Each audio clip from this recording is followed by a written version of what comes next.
ご覧のスポンサーの提供でお送りしました。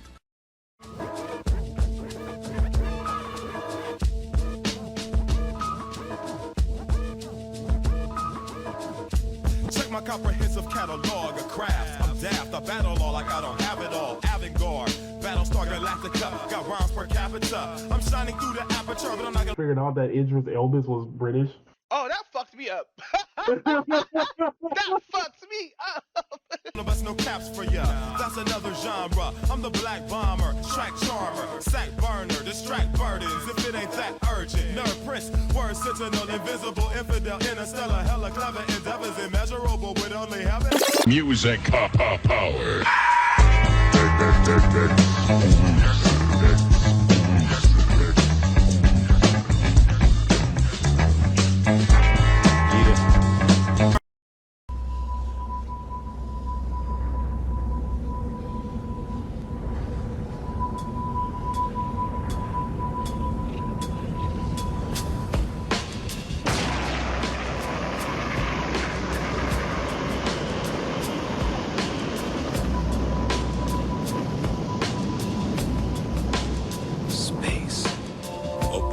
The right to dream.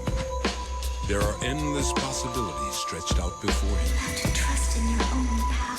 Whatever happens from now on, you stand firm and face your destiny without fear, but with courage. What awaits him down the path, he will then have to choose. No one's gonna give you a map. You've got to walk your own path. The children leave their homes in search of this quest. What is thy desire? As they search, they are always asking questions. What's out there? What's waiting for me? Why was I made? Who made me? And what did they make me for? Are you gonna go up into space with your old man or not? Maybe I'll never get over this. I've lived my life following my dreams, and I don't have any regrets. You're gonna just keep running away? Just keep running away? I'm not running. 8, 7, 6, 5, 4, 3, 2, 1, 0.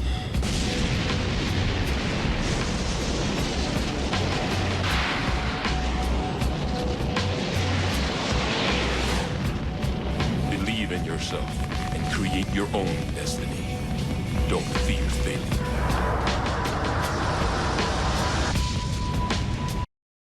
But yeah, let's continue.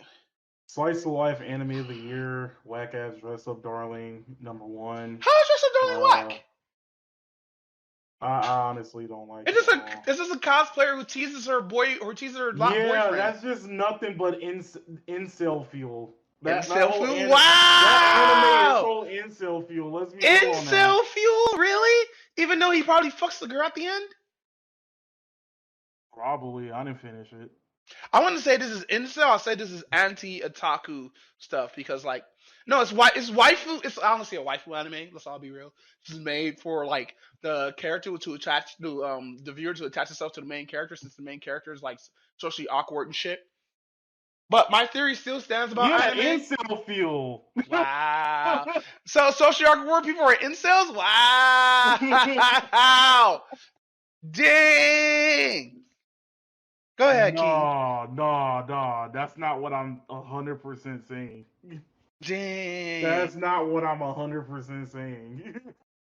You hear that, socially awkward boys? You better man the fuck up.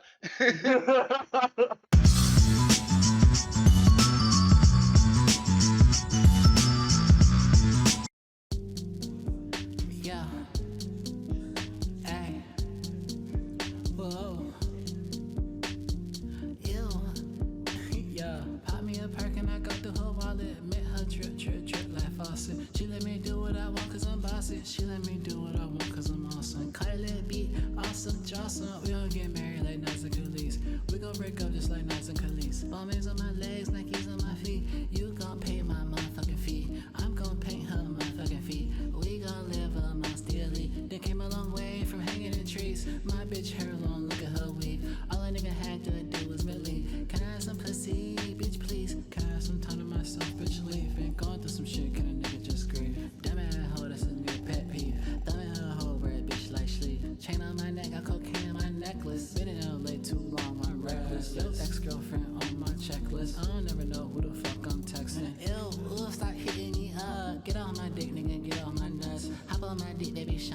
buzz. Start my nut, girl, freeze my cum. Might propose, might crease my ones. Pipe her lungs, won't bite my tongue. Pop her ass, so I pop my gun. I already know you wanna have my son, yeah. Ayy. Pop me a perk and I go through her wallet. Make her drip, drip, drip like faucet. She let me do what I want cause I'm bossy. She let me do what I want cause I'm awesome. Kylie beat, awesome, Johnson. We gon' get married like Nas and Khalees. We gon' break up just like Nas and Khalees. Always on my legs, Nikes on my feet. You gon' pay my motherfucking fee. I'm gon' paint her motherfucking feet. We gon' live amongst the elite. They came a long way from hanging in trees. My bitch hair long, look at her wig. All a nigga had to do was believe. Can I have some pussy, bitch, please? Can I get some pussy? I'm begging. All of my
My.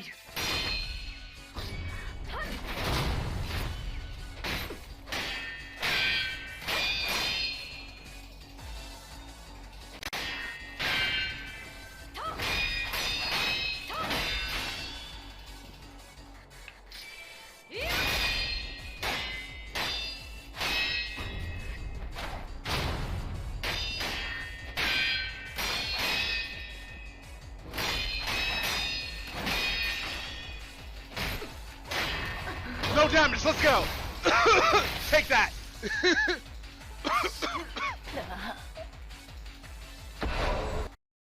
Ignoring him and whatnot, and he's all like, "I lost a few pounds," and she looks at him. She looks up from her phone for like a second, and then looks back into her phone and doesn't really give a shit. Wow, she doesn't or he doesn't? Luna doesn't give a shit. Wow, Luna, why she gotta be such a dog? The fuck?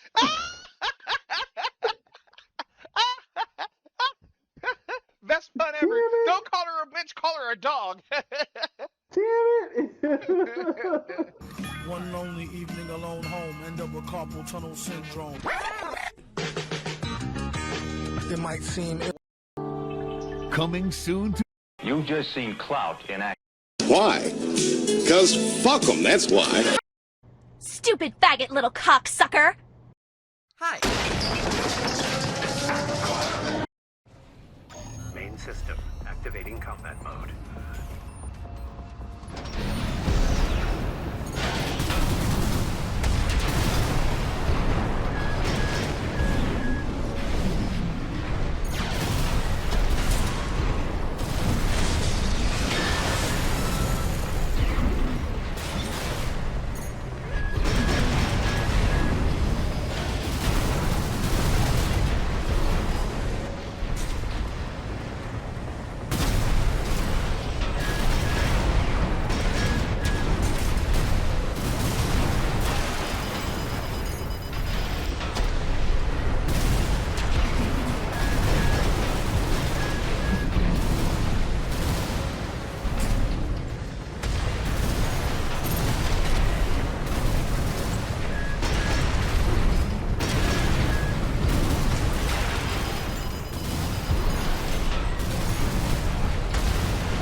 Mechanical Falco, but my ghetto is Animal Falco.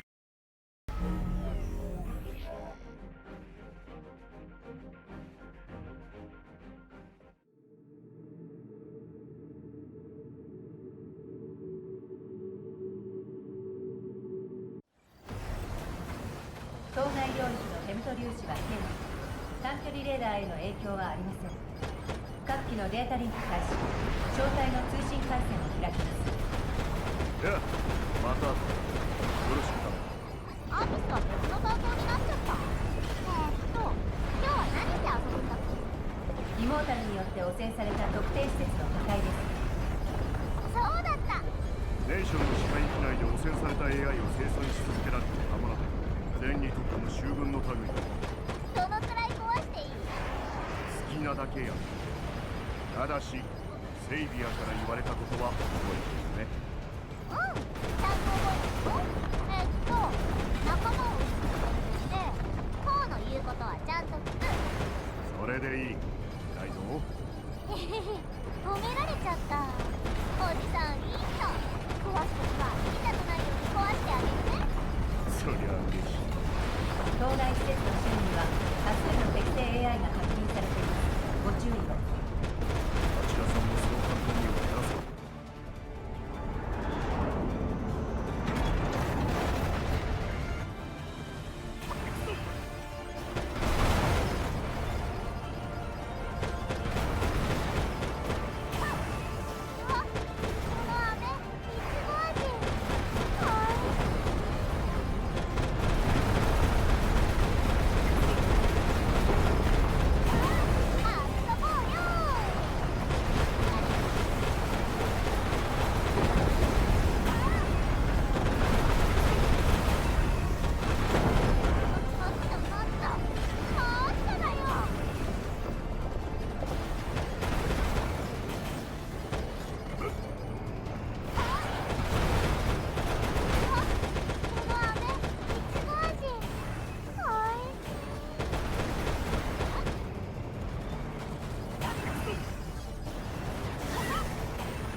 Get him up, let him get up, let him get up, let him get up.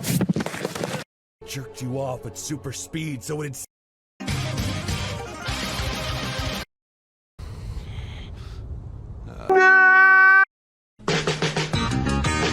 It might seem ill, feeling to be your dream guy. ご覧のスポンサーの提供でお送りしました。You gonna say that, Gordon? If you don't like English voices, why do you read manga in English, bitch? I've been trying to read Japanese too lazy for to learn years! Japanese.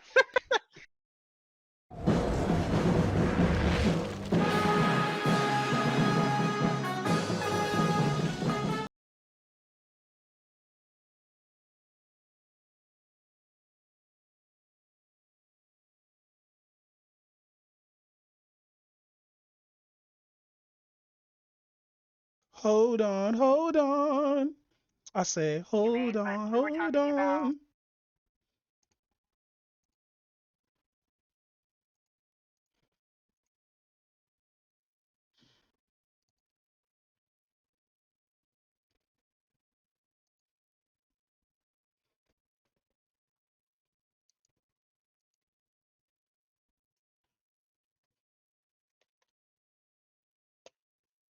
Hold on, hold on. I'm trying to set up everything in the background for Twitch and all that good stuff. Cause I do have another streamer in the background and I don't want her in the background if she's not comfortable with it or anything like that. Ooh, excuse me.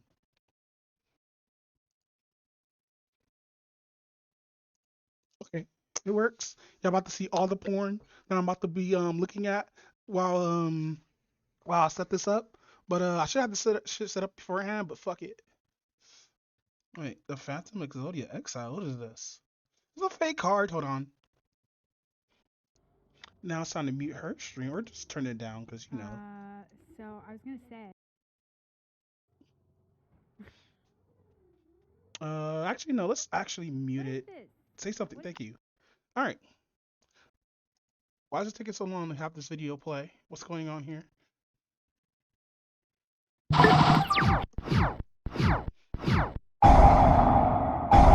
Where's my phone actually?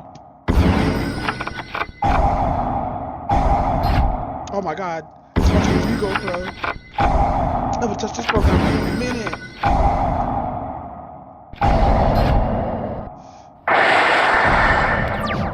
Wait, what the fuck?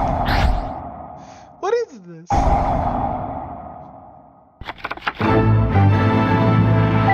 What is this stupid ass OTK? What? Well, it's not OTK, but like, well, it was OTK. It's FTK, its first turn kill. Man, look at the power of the video. I remember we used to tribute cards, we used to use ritual cards and shit like that. Maybe a couple of fusions.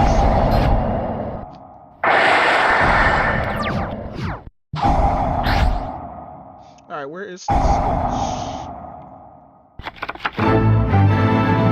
That is fucking busted. This is why I can't play these games anymore. Like, they're unfair. It's just solitaire. That's all it is. It's just 100% solitaire.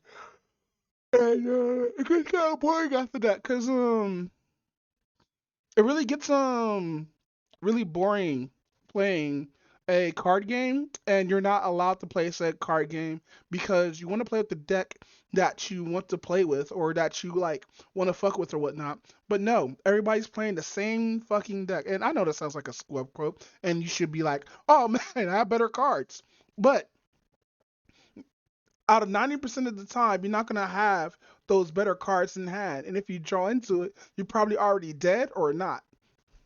And that's why I don't like the meta that they have for a lot of this shit or whatnot. Cause like, to be honest, this is fucking boring to play a game that you're not allowed to play.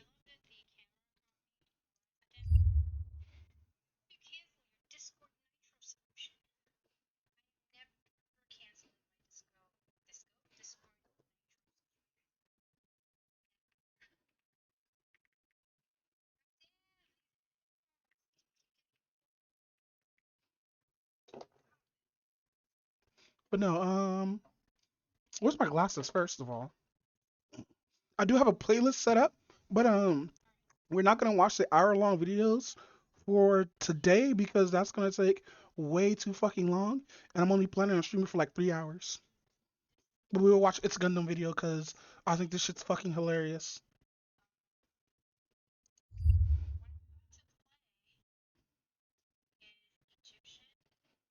For streams. So we got all this shit. So I'm gonna watch this shit later. But the first thing we're gonna watch before I throw this in the trash, we're gonna watch. I already watched this too. Or you know what? No, we're gonna leave that there. Or why copyright? We're gonna watch this actually. All right. So first we're gonna watch this. Jesus Christ, the screaming! I can't right now, the fucking screaming! Hold on. We'll play this again. Oh,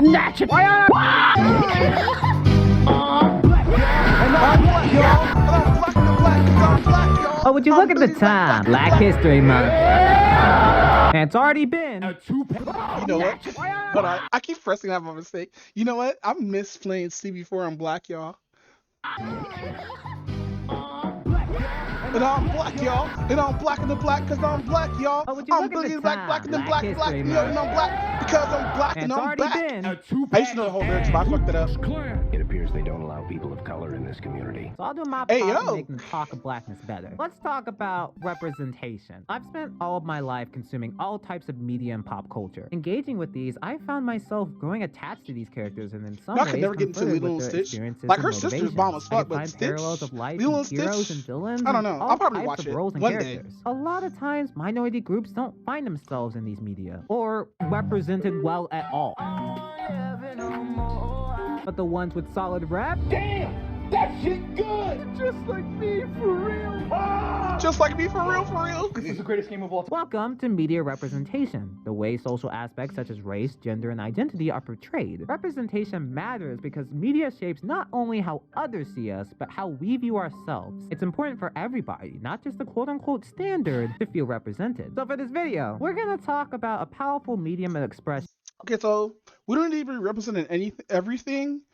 Like, if it's Japanese anime, we don't need to be 100% represented in that. We could do that without frown because that audience is for Japanese audience and stuff like that, right? But if we are going to be in it, they got to do it the right way. They can't just give us the fucking fade with the dreadlocks and shit. That's just getting annoying, by the way. I miss when we used to have actual hair. In today's entertainment industry. Oh shit. VTubing. Yeah, the industry of anime girls turned corporate cash White, grabs. white, Despite white, how white, people white. might view it, it does offer an innovative medium. With the power of art and a decently functioning computer, anybody can express and represent their ideal self. And that can include queer and black VTubers. Although it's not that great. It's actually trash! I've already talked about the ugly experiences of queer VTubers and in this topic's case, black VTubers. And I got numerous more examples if I really wanted to talk shit. But instead of focusing on the bad stuff, we're gonna make this video fun and positive. Because it's my month. Hey yo, it's Toledo, that fallen angel kicked out of heaven. And let's talk black rap in the VTuber industry. Get some snacks, get some water, get a Kenti Kufi hat. Okay, I need to get my Kufi hat. You know what I should do? I should redo my model for Black History Month and give him a Kufi hat. Dead ass. About the ugly experiences of queer VTubers and in this topic's case, black VTubers. And I got numerous more examples if I really wanted to talk shit. But instead of focusing on the bad stuff, we're gonna make this video fun and positive. Because it's my month. Hey yo, it's Toledo, that fallen angel kicked out of heaven. And let's talk black rap in the VTuber industry. Get some snacks, get some water, get a Kenti Kufi hat. And let's get on with the video. Alright, so everybody, you heard that, right? Get your snacks ready and shit like that. Get your food. Get all that shit ready because I'm about to freeboot. But no. Make sure you give my home this dude a follow. It's Talio, I think. I keep on getting the fucking names wrong, but I think it's Talio. What the? Hold on.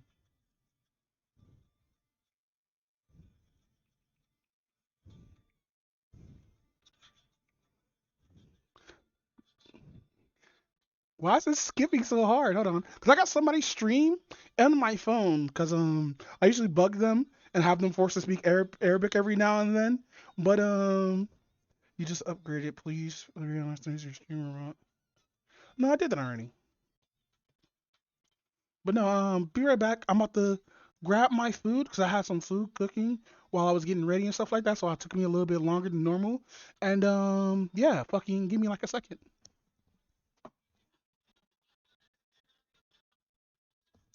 I'm still gonna be here though, cause reasons, cause I have no life, which means I have to stream. But no, yeah, I saw this video last night. I was gonna watch it on my own, but I was like, fuck that. This is like good fucking content. And last time I watched their video, fucking grew some insight for a lot of people, you know, cause like black YouTubers get the shit into the deal, cause nobody likes black, like dead ass. Like I could actually prove that nobody likes black in content creation because look at there's only like what 3 or 4 black creators that are up there, and we're not talking about like people like Abba and Preacher or anything like that. We're talking about like people who do like gaming and stuff like that, you know. Well, not even gaming because Kai Cenat doesn't do gaming. I think he just does variety streaming. Like in real life and shit like that, you know? But even then, he wasn't even fucking mentioned by Twitch when they had the Twitch rewards and shit like that, I think. But then again, I could be wrong. I could be 100% wrong because I don't watch the Twitch awards because why should I watch something I'm not a part of, you know? But Doombot, you're a streamer too, yeah, but like, look at my view count right now. Yeah, I'm complaining about my view count. But no, fucking black streamers be getting the worst, fam. I still think we get low-key blacklisted, like just because of our color of our skin. Oh my god, this is so good. So I made some sliders today. I really gotta make those fucking hot dogs.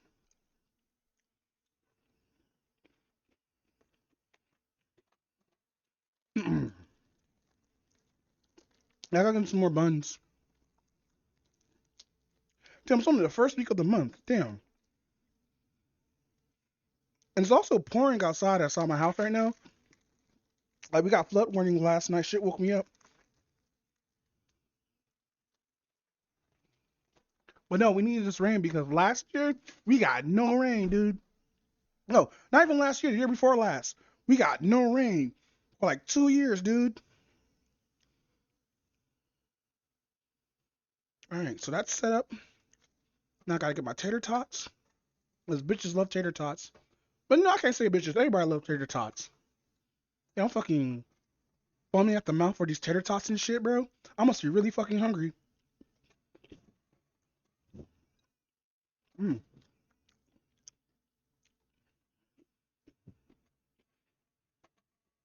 I can't get no satisfaction. Cause I try, and I try, and I try. I can't get no. Da-da-da-da-da. I can't get no. Da-da-da-da-da. No, no, no. Hey, hey, hey. I don't know where that's from.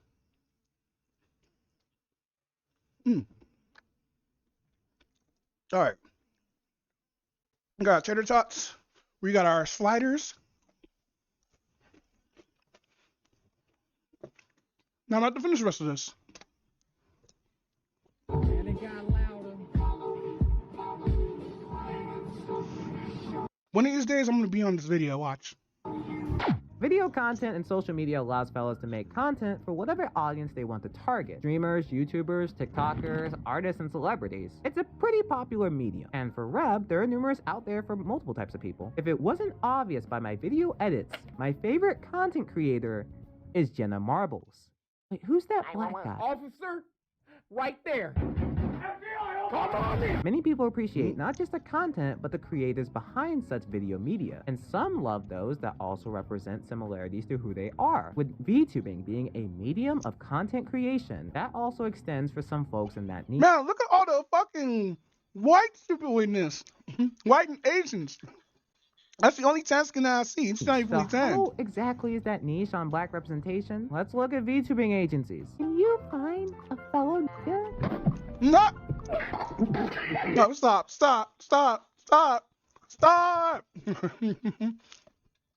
Dora, no.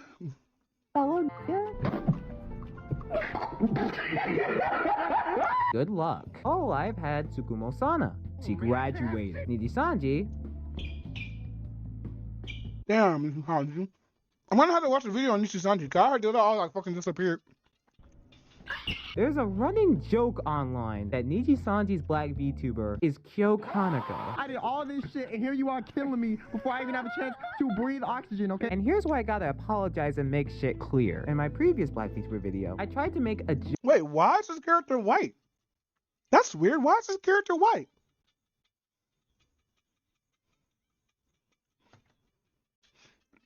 Like, is VTubing like that scarce of like color people that we have to make our fucking characters white? That's so weird. Joke referencing that joke. And I can't believe I'm about to say this. Yo, and the proclaimed cleanest white person is Niji-sanji's black VTuber. I confused everybody in the comment section, so that's my fault. That was supposed to refer to the joke. Because that joke is horrible. Open your mouth. Kyo's very much white. But hey, he's my Niji fave. He's invited to the cookout. For the 2 weeks I have left of him. Just remember you. Damn. Yo, I gotta find this one because this actually was animated. It's about a foreign Japanese dude who came to America and got turned into a sleeper assassin. And a bunch of black people was like, because I think he saved one of the dudes here or whatnot. And they were like, oh shit, it's you. And they like gave him all daps and shit like that. It was pretty cool. White boy. Soja mostly hires big, pre-established talents for valid reasons, so a black hiring hasn't really happened there. And looking at other smaller agencies, you get the point. There's someone at a VTuber agency who we'll mention in a bit, but you might have a question. Why are there hardly any black agency VTubers? 2 reasons for what I understand. VTubing has more Eastern roots than Western roots for one, and not every agency does this, but a lot of them have specific roles and characters for talents to fit. There's a very popular skin tone in VTubing and anime. It unfortunately ain't black. So that yeah, I mean, I believe, and I could be wrong, that nobody likes black people on the internet. Deadass. I could be wrong. Rep is just not in their direction. Before some fellows twist my words again, I'm not saying VTuber agencies are racist. It's just how the numbers line up. And unlike, let's say, the FGC scene, the VTubing scene is not majorly black. We ain't in Detroit, y'all. I be a minority here. Overall, Damn, he's right though, but he's 100% right on that. there aren't many black agency VTubers. A lot of black people in the community see this and think, you know, it'd be cool for there to be more black agency VTubers. Guess how some VTuber fans reacted to that. That really is just... So, if it's unlikely for there to be a massive change in agency representation, well, me and my brothers and sisters make that reality ourselves. Because that's what black VTubers do. Yeah, support your black VTubers. Matter of fact, let me move the captions so you see these fucking names. Good time zone. My name is Tiffany Witcher, and I'm known as the VTubing charity witch on Twitch. Damn, I didn't even know. Yeah, I do follow a couple of black VTubers, but their numbers are like fucking between like 12 to like 5 viewers per stream. I got 3 arms. Hold on. She plays Yu-Gi-Oh! That's so weird. Oh yeah, I'm the ultimate duelist now. Ow! I hit my foot. Yeah! What's poppin'? Yo, I've already followed my dude right here. This nigga funny as fuck. Yeah. Jizzy uglier than Garborda. Your mother be getting dissected in high schools for science. What the? Jizzy? I just be chilling. Chilling Shinobi. She got that shit spread. God damn. Hey, yo. I gotta go. I just got Berleezy. Hello, everyone. My name is Serena Michael. It's a pleasure to meet you. She sounds so adorable. Oh my god! And I think I should head home. Oh my god. The hiccup about that voice right there. Oh my god. Her voice sounds so good. Home, yeah. Before I'd known it. By the way, in the description, I'll make this bigger. He has everybody here. Everybody who he has inside this video right here is getting represented. So make sure, like, you know, represent like your black creators for Black History Month. If you don't want to, you know, pass it to somebody who, like, you know, would like these VTubers or whatnot and all that good stuff. But let's continue. Gone again, all alone. God damn. Woo! Nosebleeds. Yo, if I get nosebleed seats, I better get on. How else am I gonna have a baby? I'm gonna scoop it up, put it in a water bottle, and I'm taking that home to the lab. I'm gonna have a kid, and then you better get. God damn. Woo! Nosebleeds. Yo, if I get nosebleed seats, I better get on. How else am I gonna have a baby? I'm gonna scoop it up, put it in a water bottle, and I'm. You gotta make it hard art on. That's funny as fuck. He was like, I better get nigga on. That's crazy. Taking that home to the lab. You're gonna have a kid, and then child support. I'm trying to tell you, it's a plan. You take so long. I'm sorry I'm not fat like you big bitch. Say I won't smack you with this burger. Keep on talking, I'll backhand you with this shit. I beat up a kid and I stole these. You did what? A child? In my defense, the kid told me, you have to fight me. And I went, okay. So I pulled out Glockamon and Batamon, and I won. Why am I bricked up? She said hi heavenly one time, and I had an 18-hour erection. I had to go to the hospital twice. Damn, bro. Damn, bro. Dude had double erections. I feel you, bro. Because, you know, having that super hard reaction that's more than 16 hours, bro. You got to go to the hospital more than once. I feel you. No, and the hiccups came out of the new window.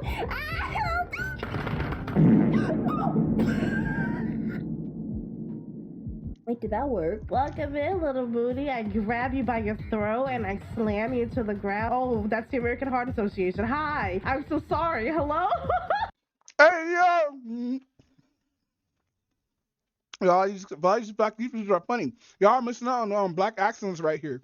We are naturally funny as VTubers. So, there's a montage of some pretty cool black VTubers. There are so many more that I didn't cover. So many more out there that made their presence known. And everybody I know in the video has their and socials in the description. But hey, we ain't ending just yet. Slow your roll. Run that back. Before we cap the video, it's important to recognize artists, since they pretty much are the heart of the VTuber industry. They design characters, make rendered art, draw in live 2D, or aid in several visual aspects. A lot of black VTubers struggle to find artists that even do black VTubers, let alone those that draw black. Yeah, I think we had a problem with that because, like, Booth, hold on. I tried to do black hair for, like, Asian people, whatnot.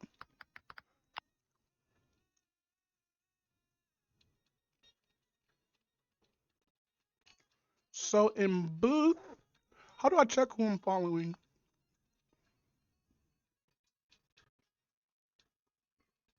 Da-da-da-da-da. Come on, be in here somewhere. Here she is. Chibi Rena does a lot of fucking black hair. Like, look at this shit. Looks so fucking good. And this is mostly for like VR chat and shit like that, which is fine. But like, look how good this shit looks. Look at that. Fucking nobody does hair like this.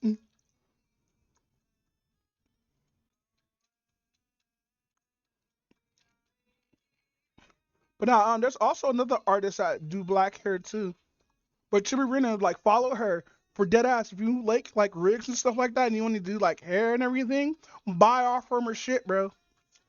But anyways, let's go. Characteristics, or those that draw them properly without being whitewashed or misrepresented. First of all, I wasn't even supposed to have Kenji. Normal model was not supposed to be my model, chat. I was supposed to have a model that looked like me, okay? Curly hair, looking light skin, all sexy and shit, you feel me? I couldn't find an artist that could do my hair. And if I showed you the initial concepts of Kenji, he's not supposed to be this white. If you look at the initial concepts of Kenji, that motherfucker was like, at least a little light. He went out in the sun just a little bit. This makes it harder for several black VTubers to even step foot in the door. And that's where we recognize artists. Let's recognize some black artists out there with some amazing artistic ability. Love Mura, amazing live 2D work. Zipkey, really love her YouTube animations. Sakubane, Karadan, Yuma Boomet, Anita Amor, Diesel, and Iwi Liete, just to name a few. I definitely missed a lot of people and didn't cover everybody, so if you got any black artists or VTubers you enjoy, let me know in the comments below. Yeah, I'm gonna do a self-insert here just because I fucking can.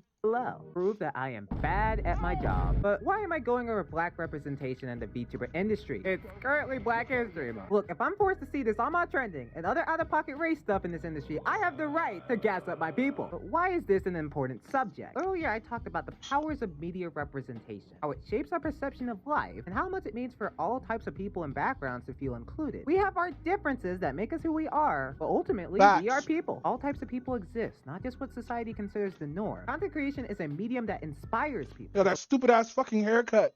Light for Thank you, Killmonger, or Killmonger.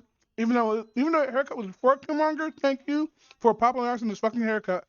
Some people in the darkest of times. So in that industry we're talking about, black VTubers and artists can make that a reality. One more thing though, this type of stuff does mean a lot to me. And you can probably guess that these type of topics get a reaction for being quote unquote woke. 9 months ago, I made a video about how being a black VTuber feels embarrassing. There are flaws that got me criticized, and I have to hold them. But ultimately, it blew up. So many DMs from people big and small about how much the video meant to them. I didn't even expect that video to get over 2K. Now there's so much support for what I do, which is crazy. And thank you, it means the world. But this topic has given me— You're welcome, fam. I was so happy when I streamed that because like it was already popular anyway, but like it opened my eyes to like how the VTuber community sees black people and whatnot. A brand, a platform that some people look up to, which is probably not advised. You should probably not look up to a fallen angel. Like, I fell from heaven for a reason. I'm not exactly the pinnacle of morality, but you know the gist. So as I go into media commentary as a black semi-VTuber, let's see where content takes us. Let's see if it arrives. Probably gonna be more shit talking, memes, and horrendous edits. In conclusion, black is back, representation is base. Eat some goddamn SpaghettiOs. And hey, don't think I forgot about you, Twitter! You know you ain't got no account at Wells Fargo. If I catch y'all making this trend again, I'm giving you 5 across the ass!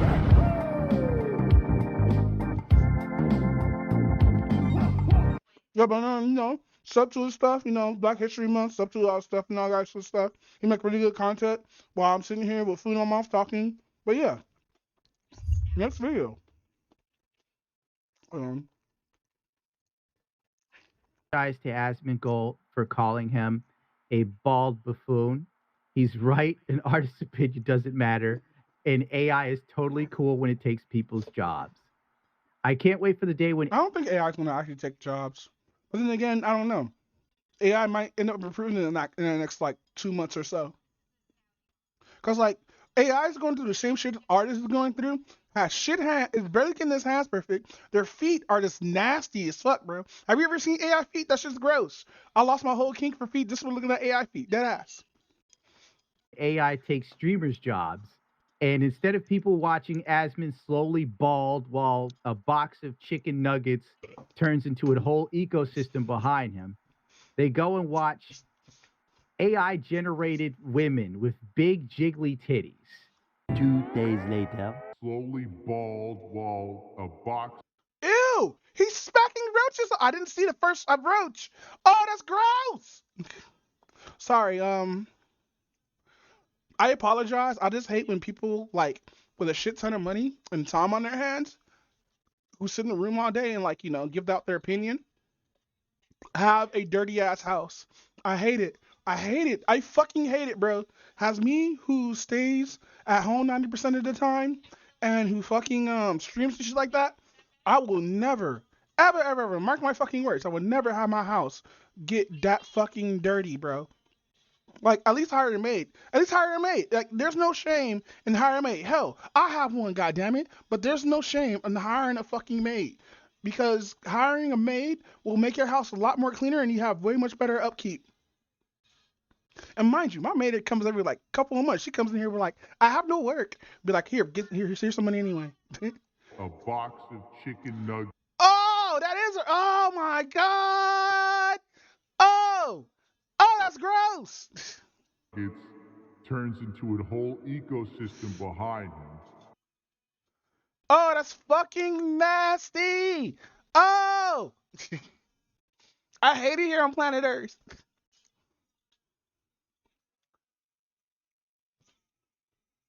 Hold on. She's playing some Arabic music.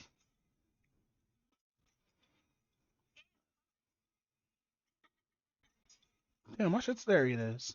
Where's my animated ones?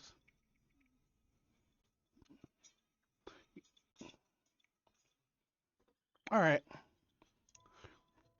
So you're watching Duty streams, he usually covers. He's the quote unquote DSP. He's one of the quote unquote detractors and whatnot. And yeah, let's watch this video. Cause I've been watching a lot of stuff on DSP recently because this has happened before. Yakuza Like a Dragon, and I just wanted to check on DSP because dude's an e-beggar, and I didn't know he was booted off Twitch for that long.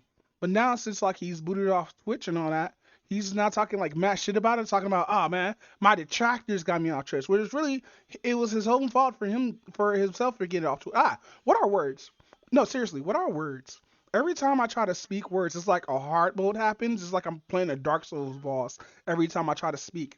Because I get twisted with my words so fucking much that fucking I have to just fucking, punch the verbal dictionary, I need to buy a dictionary. That's probably what I need. I need to buy a dictionary and just read through it. Crying emojis in the chat. Oh my lord. What is up, everybody? It's your boy Dude. My thing is, how do you know about DSP stuff? That's what I want to know. Like how, because DSP, he's like a compulsive liar, something that I used to do, but I got help for because, therapy actually does help with people who are like compulsive with their lying or just like pathological or anything like that and everything. And I found out my compulsive lying was due to fucking using it as a defense mechanism and stuff like that, especially the way I was raised and everything and how I had a toxic father figure growing up. And yeah, fam, it was just like after having that long discussion with my therapist and whatnot, I realized there's no point. There's no point of just doing stupid shit like that. Just be 100% real and be yourself, You don't have to lie to kick it. But it took me way late to realize that. I was like in my 30s. Back again with another video. That's right, folks. And it wouldn't be a Monday morning without some WWE Champions news from the Twitterverse from our boy TJ Gamebox. That's right. Our boy Phil was out in full force this weekend spending the day. So the whole reason why I got back into watching the whole reason why I got back into watching DSP or whatnot is because I want to see if he changed. Especially when I heard he was doing what's the name of Mike Klum, a documentary of Mike Klum. And after that, I was like, hey, maybe he actually has changed. Let me actually go to his videos or whatnot and check on some shit. This nigga ain't changed for shit, bro. Like, mind you, I get it. That's him. Like, mind you, but like, that's him and all. And damn, I'm fighting against words again. And that's how he is. That's how he is gonna be forever or whatnot. But at least change just a little bit, bro. Like, dead ass. Stop blaming people for shit that he's doing. Like, he always say, "Oh, it's detractors. It's all these detractors and stuff." I can't fight against these detractors. Yes, you can, bro. Like the whole reason why he doesn't have any like actual sponsorships or anything like that, because like all you have to do is like do a Patreon and then do a sponsor with like Ridge Wallet, do a sponsor with like fucking Stanley Cups or some other shit or whatnot.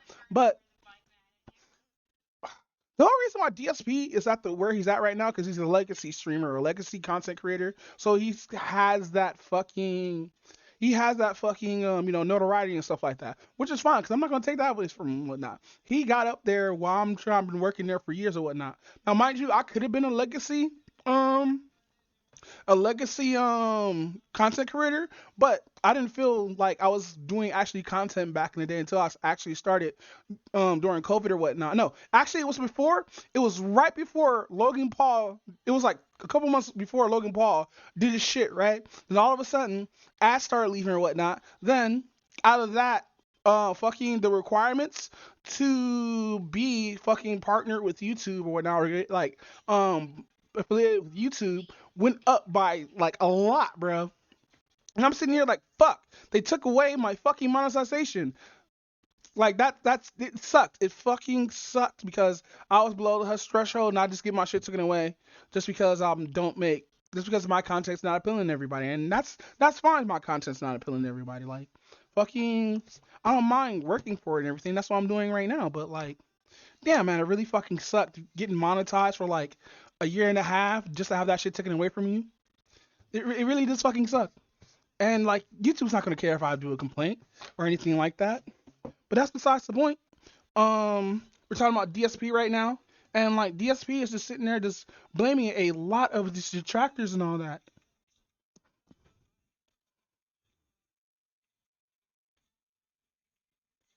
Wait, who?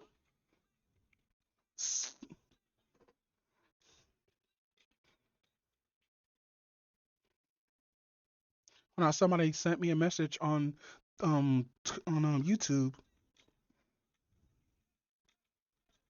I never seen Colossus. Oh, fucking talking about Marvel vs. Capcom 1. Apparently, Colossus can whiff. I never knew that that Colossus whiff, because like, so Colossus is a striker in Marvel vs. Capcom 1, where he comes in like a fucking arc, right? And I didn't know fucking Colossus could whiff that because it's always on screen, and like he's a huge ass fucking striker character, and you would think like, oh, maybe it's like, set to the screen. No, it could go under the fucking stage.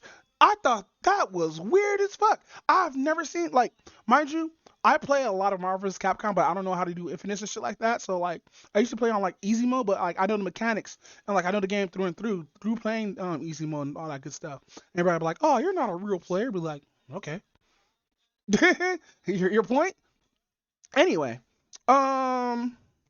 Colossus's move actually goes into a sweep and it covers like from corner to corner. Not a full corner. It comes down and like it's off the and it flies back up again. But like I just found it weird that he could just whiff like that. Matter of fact, hold on. I'm gonna show the shit right now.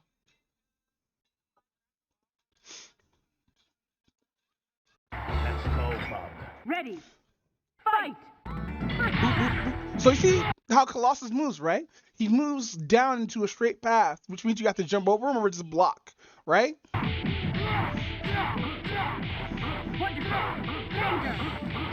Yeah, fuck Wolverine.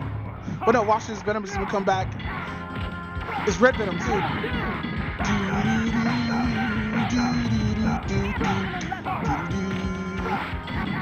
So he's gonna whip here. Yeah, I think he whips the combo here. Then he tries to throw it out and miss.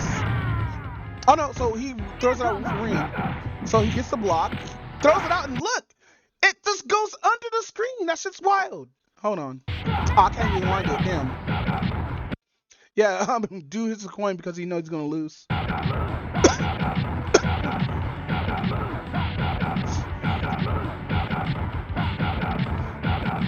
Damn.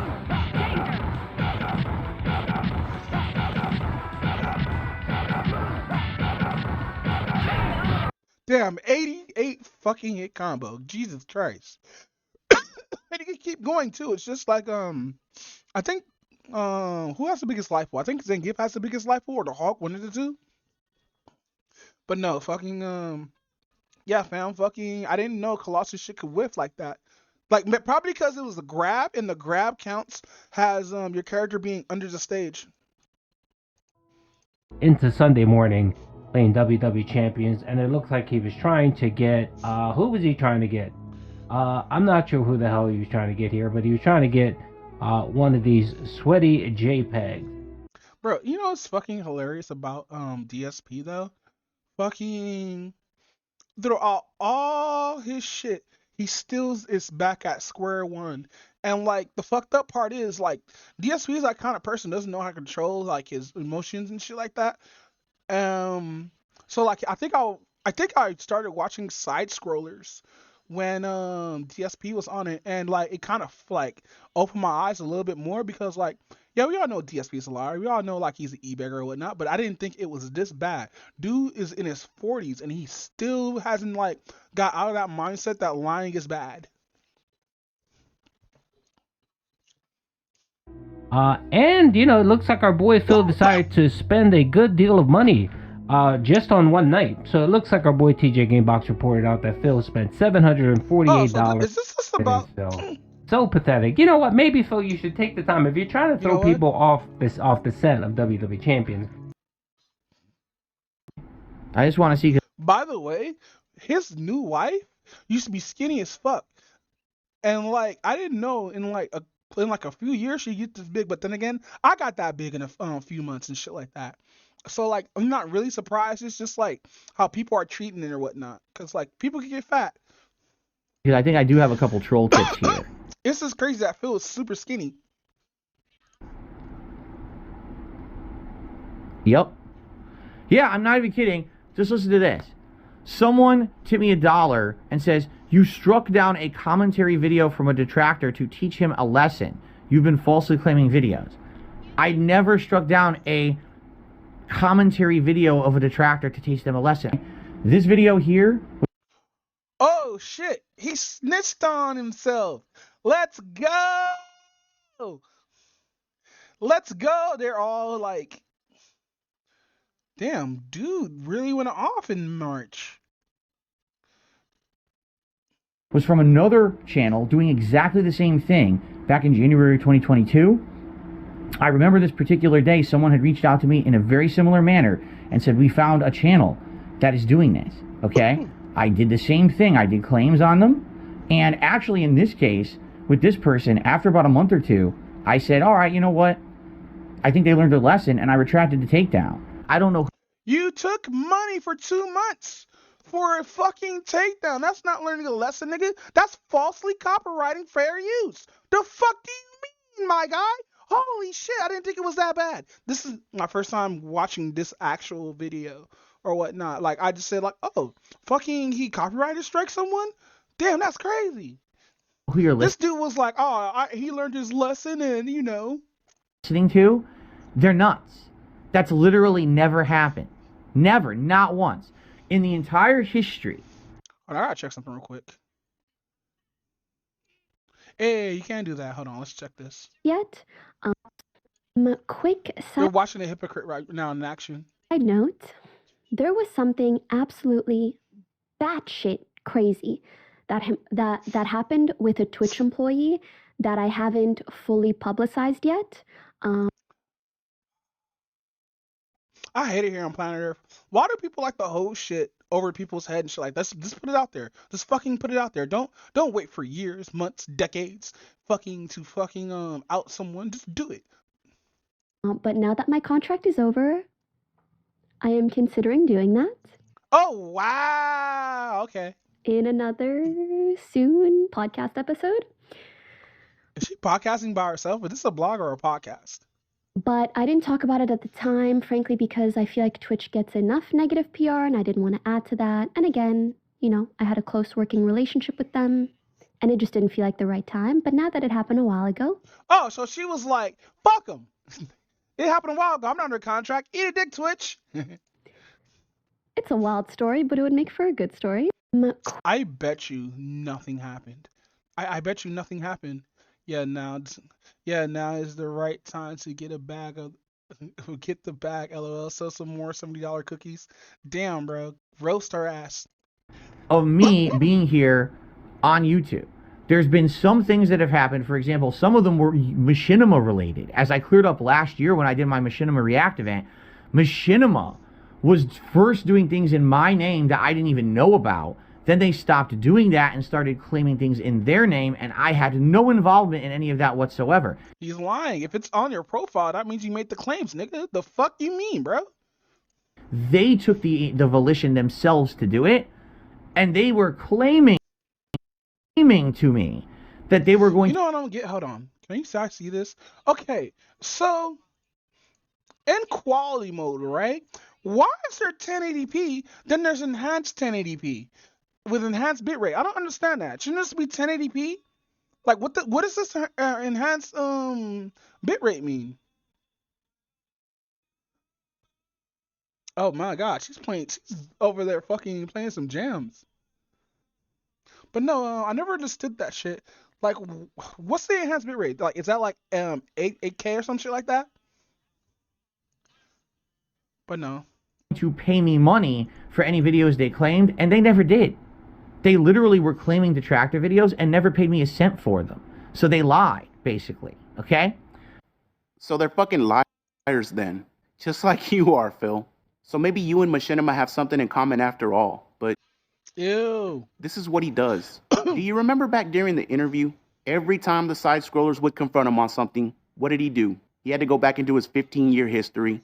He had to tell him how the trolls fucked him over every time, and he had to let him know, above all else, that it wasn't his fault. And what did he do here? Instead of just talking about it and admitting that he did it, he goes back into history when he was partnered with Machinima. Simple Phil. He lets him know that it was the trolls that were actually striking people, aka Machinima this time, and he lets him know it really wasn't his fault, because he actually had nothing to do with it. It's almost like we've heard this story before.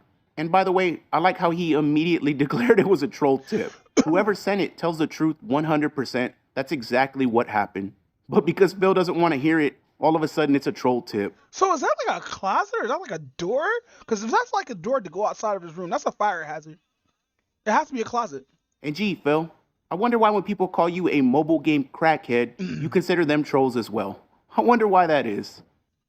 The only videos I've ever actively claimed on YouTube were videos that were cut and paste stolen from my channel. And what I mean by that is someone literally ripped a podcast, ripped a stream of me playing games, and they added no commentary, no criticism, no one talking over it with it, just re-uploaded it. That's illegal. You have stolen my content and redistributed it without permission. You added no creative work to it. You didn't transform it. I wonder what did you see as transforming now? That's illegal. And there have been a couple cases over the years where those videos were taken down very legally and fairly. Outside of that, I never do it. And I couldn't even tell you the last time I did it. It's years. But he said he did it to a detractor, and it's been like 2 months and he learned his lesson. So, like, what's going on here, Phil? I don't do this. I don't have time for it. I don't care. I don't give two shits about it. I really don't give a shit. So you tip me $1 to tell me I did something I literally didn't do, but you believe it because you're nuts. You get it? Do you see the problem here? Man, the gaslighting's real here. You sit there in your little circle jerker communities telling each other these things, and none of it's true. I don't even know what the fuck you're talking about. Get a clue. Get some help. No one knows what you're speaking of, besides you and your little group of weirdo friends who don't know what the fuck you're talking about. Get some intelligence. Get some help. Seriously. Don't hate me for something I'm not doing. I'm not doing what you're saying. You're crazy. Yeah, you're right. I am crazy. You got it half right, buddy. But he says, I don't care. I don't give a shit. I don't do stuff like that. I've had 2 fucking videos ever taken down from my channel, and they both came from him. One was the tax fundraiser / scam wedding video, and the other was when I covered the Crimson King Panda Lee hospital story. Damn. Do you think it's a coincidence that I make a video about him and his ex-girlfriend where, let's be real here, he treated her like shit, and all of a sudden it gets pulled down for bullying and harassment, and I get a community guideline strike? And then a couple of months later, I make a video where I talk about his scam wedding, which he lied about, and his tax fundraiser, and all of a sudden I get a copyright strike from Phil Burnell that he's now trying to backtrack and retcon that it never happened. But in this clip, he's saying, I don't care, I don't give a shit, I don't do stuff like that. Something's not adding up. And the reason that part of the video is so short is because I wasn't even planning on making this until he said that. Because he's basically saying I'm a liar and that this never happened. So I said, you know what? Oh, so Super Crazy is the guy who got copyright struck from him. He's calling him out on this bullshit. I was like, why is he making this then? Now I understand why he's making it. Okay, cool. There was a clip I saw the other day that I was like, damn, that would make a good video. I just didn't want to go through the trouble, but since I'm halfway done with this video, we might as well just do it right now. And I want you to know, Phil, I am trying to slander you here. I am trying to make you look bad. Because what you said is so fucking ridiculous, you need to look in the mirror. You and that boyfriend of yours. Wow, now you go after his wife? She has nothing to do with it. Because the truth is, if any of them had a real life, none of them would do that. You see? But they don't. None of them have real lives. They're just sitting away on... Bro, this is not a podcast. How is this shit a podcast if you're by yourself? I never understood that. Ain't podcasts like 2 to 5 players? Like, I never understood why people do solo podcasts. Just call it a fucking blog. That's all it is. It's just a fucking blog. Like, what the fuck is this, bro? On the internet, squandering... Hold on, let's look at the meaning for podcasting. How many people does podcast need to make it a podcast? 1 to 3.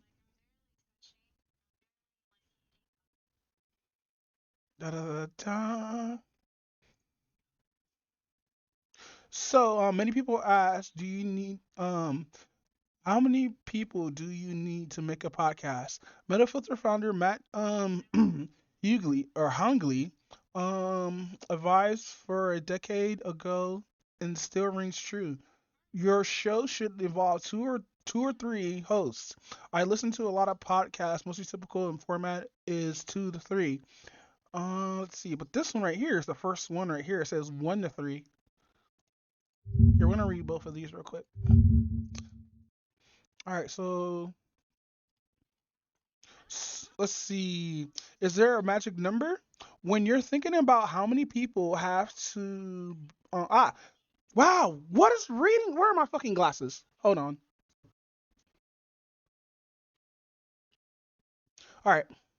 When you're thinking about how many people to have on your podcast, your decision should always be based on what's best for your audience and what's best for your content. So, what's a good number? What's a good number of podcast hosts? This will depend on your content, but usually the ideal is anything from 1 to 3. One host is great if you're presenting your expertise on teaching your audience something, and you don't need someone to bounce off of. DSP needs somebody to bounce off of. 2 is great because it allows you to interject some conversational chemistry in your show. 3 can take the content pressure off because there's always be someone ready to go with something to say. Like, I want a 3-person, like, dead ass. I would rather have a 3 to 4 person podcast like I had before, but like, I don't mind doing 2 or 3. We usually have 3 people in our podcast or whatnot, but excuse me, but it's usually 2 in our podcast or whatnot. I believe we have good chemistry and all. All right. Oh damn, this is long. So we're gonna read a little bit before the format. All right, recording, uploading, and promoting. Wait, where is it?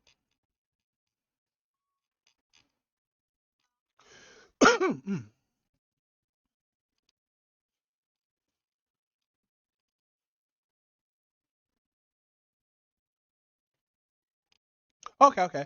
So, recording, uploading, and promoting. Before you press the record button, there's a couple of steps to prepare for your podcast. 1, format. What's your podcast going to look like? 2, content. What your podcast going to say? Podcast. What?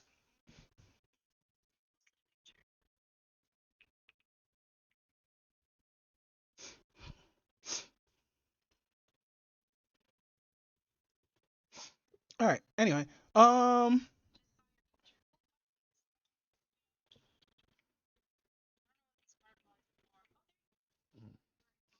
now I'm podcast can take many forms: three one man shows, co-hosts, guests, call-ins, etc. Metafilter founder Matt Hughes advised da da da da. I listen to a lot of podcasts.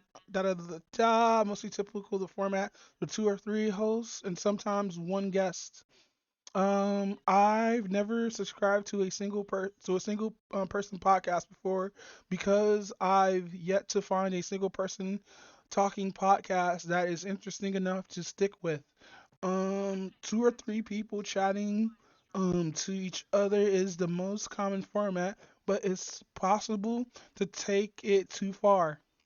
Which is true. Like having 12 people on a podcast is fucking wild, bro. That's just a Discord call after that. But no, also not many voice. Also, it's also not so many voices that things get confusing or people start taking over each other trying to get their word in. Any more than three, and things start to get complicated. More people on your podcast means it's more difficult to keep your podcast content on track. True. Rating more than three people as a host can be tough. Actually, no, because I had four people on a podcast for like a cool minute, and like we usually take turns or whatnot. We usually like wait on each other, or we usually just like chill or whatnot, smoke some weed, or roll up a couple of joints while like the two people are conversating or whatnot. Because like you could be that person in a three-person podcast, just like take a rest or a screen break or put your head down or something like that. Like I wish we could do cam like we did cam for episode 100, but yeah. Um, it's very relaxing having more than like two people on your podcast, especially when you have to sit here for more than like 4 hours. Like I need to figure out how to nerf our podcast down to like 2 hours or so, just so we get our talking points through. Bring their lives But this is not it, fam. away doing this kind of toxic shit. And apparently, they don't have anyone in their lives who cares enough about them to tell them to stop. Because the truth is, if they had family members, friends, significant others who actually cared about them, they'd see that kind of crazy obsessive behavior and be like, you got to stop. You're out of your mind. Jesus Christ, PetSmart, okay. Total Wine, sorry for his wife, $44. PayPal, PayPal, PayPal, PayPal, Apple Tunes, PayPal, DoorDash, PayPal. He spent $70 on DoorDash? PayPal. Punches Sound Energy? What is that?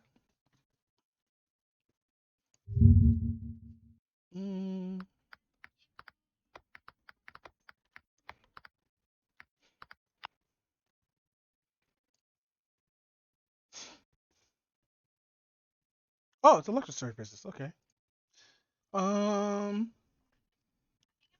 We want to help you. Let's get you into rehab, whatever it is, detox you from this shit that you're in and get you a real life again. But sadly, these people don't have that, right? Is he paying this off with credit? Is this why he needs fucking? This why he begs for money because he pay off his credit? That's so weird. Oh, you know what this is? This is what he gets from his streams. That's why it's in the green right here. They don't have that at all for whatever reason. I can't imagine. If I was acting like that, get into rehab, whatever it is, detox you from this shit that you're in and get you a real life again. Okay, so let's go through this. Let's actually get a fucking calculator and go through this because I want to see if the numbers match up. And I want to see if that's why he's begging so much. She go. Mic off.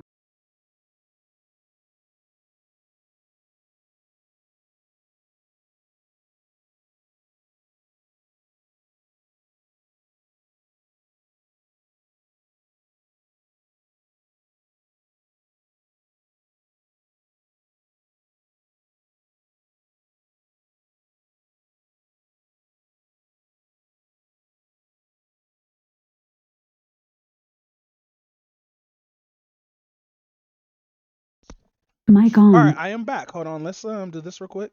Let's go to display capture. All right, so we're gonna go through this. So this is gonna be 511.98. All right. So we're gonna subtract 124.69. Then we're gonna subtract 291.80. Damn, he's already at 380. By the time we get here, oh damn, he's already minus. King Country, LA Solid, what? I don't know what that is. Oh shit.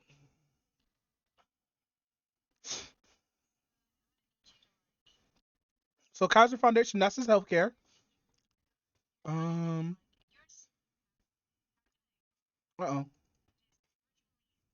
Subtract from 50.30. Subtract. Man, total wine. So he didn't even get to spend any of. Well, he did, but like by the time he gets here, he's already at negative. Because look at this. So let's subtract 179.82. Yeah, he's already down in the whole $36. What the fuck are he spending all this money from? So he didn't get to use any of that credit. Okay, that's crazy. But sadly, these people don't have that, right? They don't have that at all for whatever reason. I can't imagine. If I was acting like that, I would probably have people all over me saying, what are you doing with your life, right? But I really do feel that this whole mentality of internet trolling, internet hate communities, drama communities, gossip communities, conspiracy communities on the internet, this is an obsession and it's an addiction like any other. It's just as powerful as drugs, alcohol, or any other addiction. Food, sex, all these addictions. Damn, bro, it looks like he's fucking going through some addictions, doing this 1651 shit. What are these? Are these from the cell phone game he's been playing? Okay, Microsoft $15. NSF fee? What's NSF? NSF fee. Charges that a financial institution impose when they decline to make a payment from a customer account. Okay. Drugs, alcohol, or any other addiction. Food, sex, all these addictions. This internet trolling addiction is exactly. Okay, Fred Meyer Bank, Liberty Neutral Bank, Amazon Marketplace, IHOP, Internal Revenue Service, $750, Starbucks. The thing is, he doesn't go to any grocery stores with this list. Where are the grocery stores here? There's not one grocery. Hold on, what is Fred Meyer? Maybe Fred Meyer is a grocery store.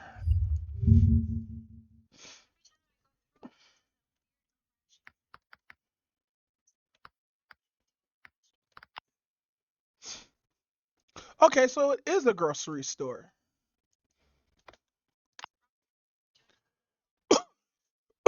How much does he spend there, though?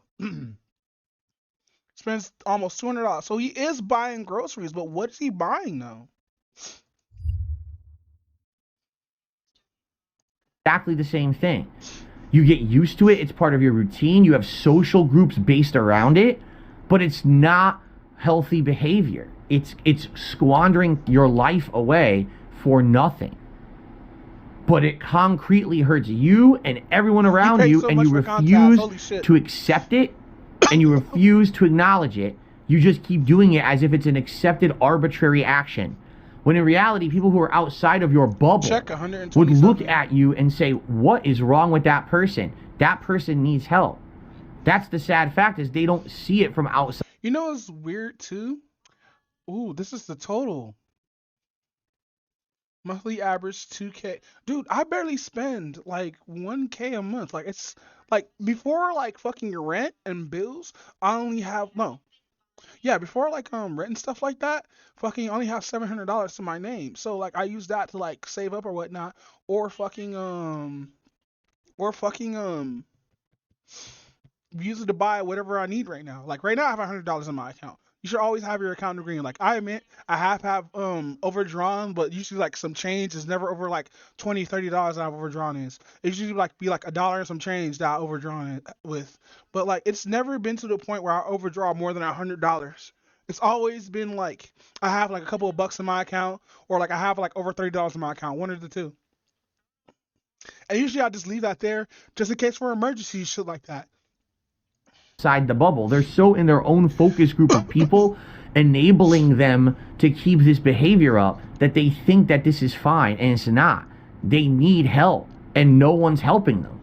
Kind of like bringing in Mike Klum to interview you and do a documentary, and then once you...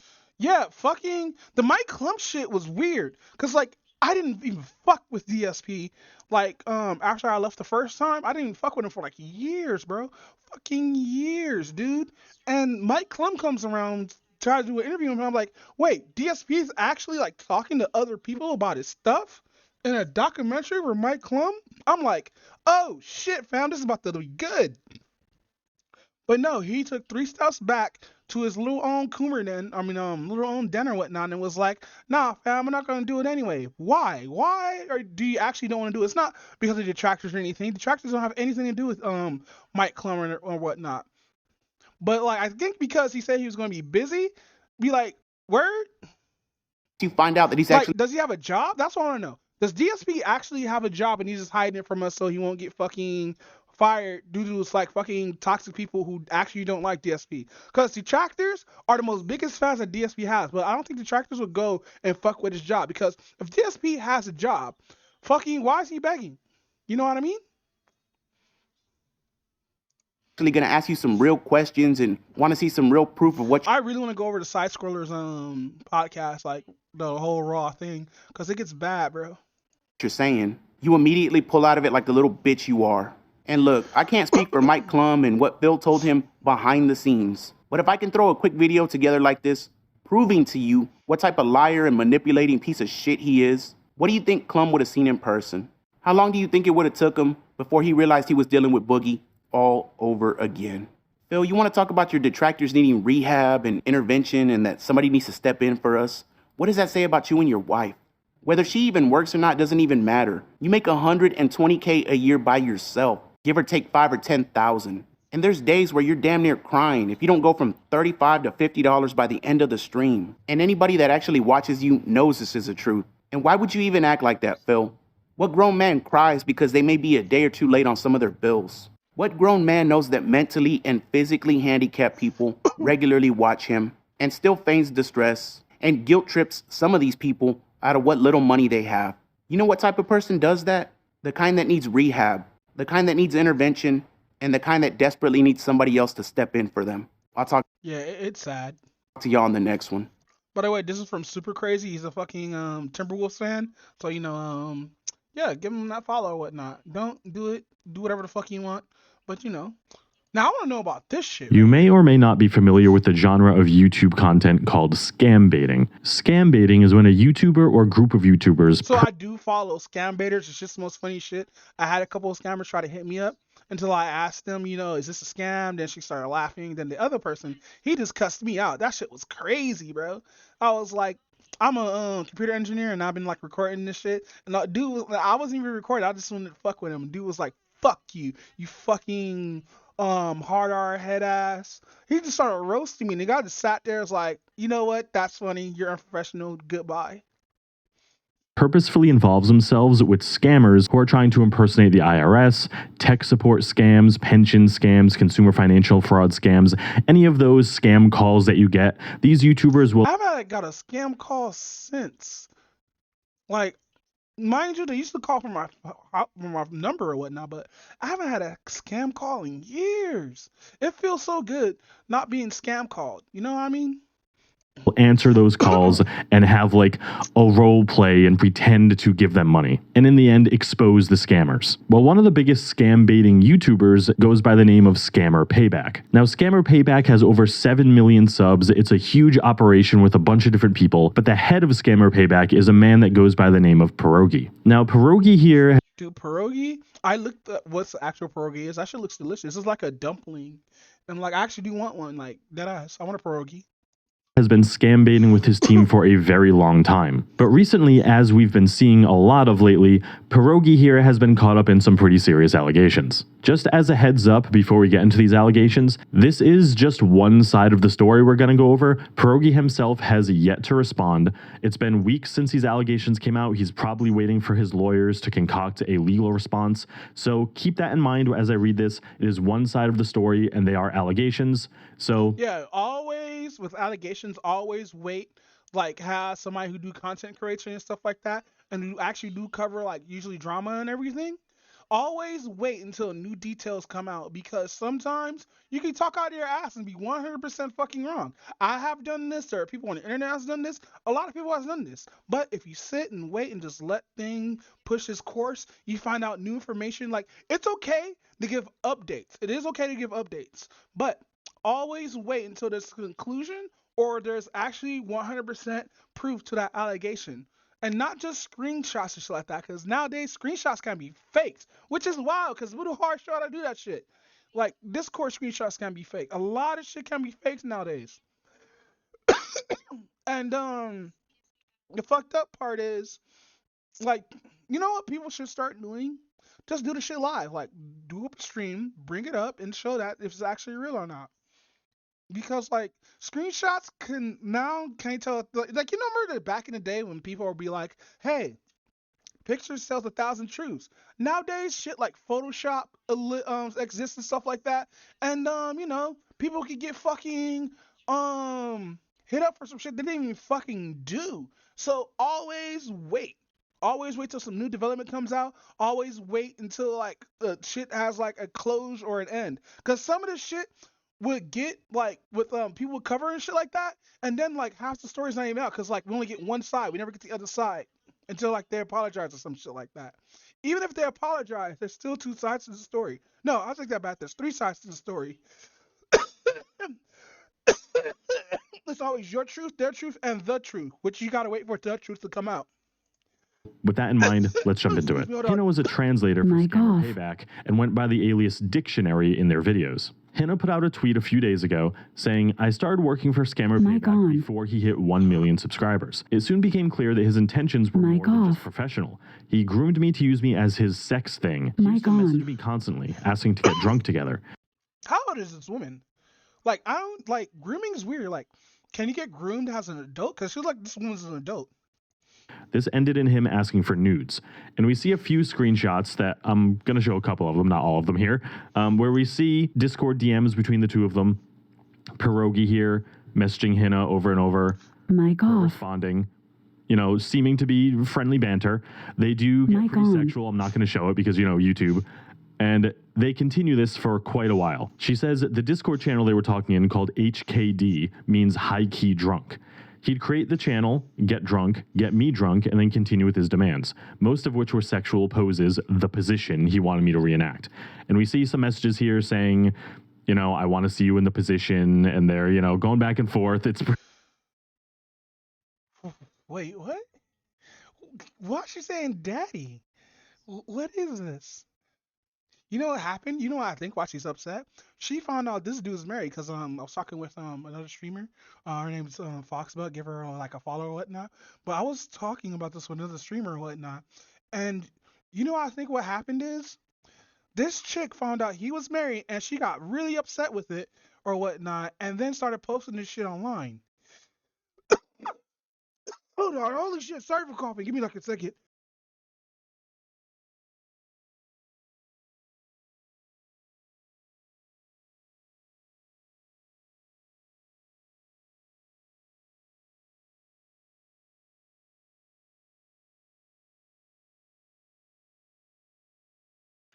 All right, damn, I swallowed that water in the wrong windpipe. Jesus Christ.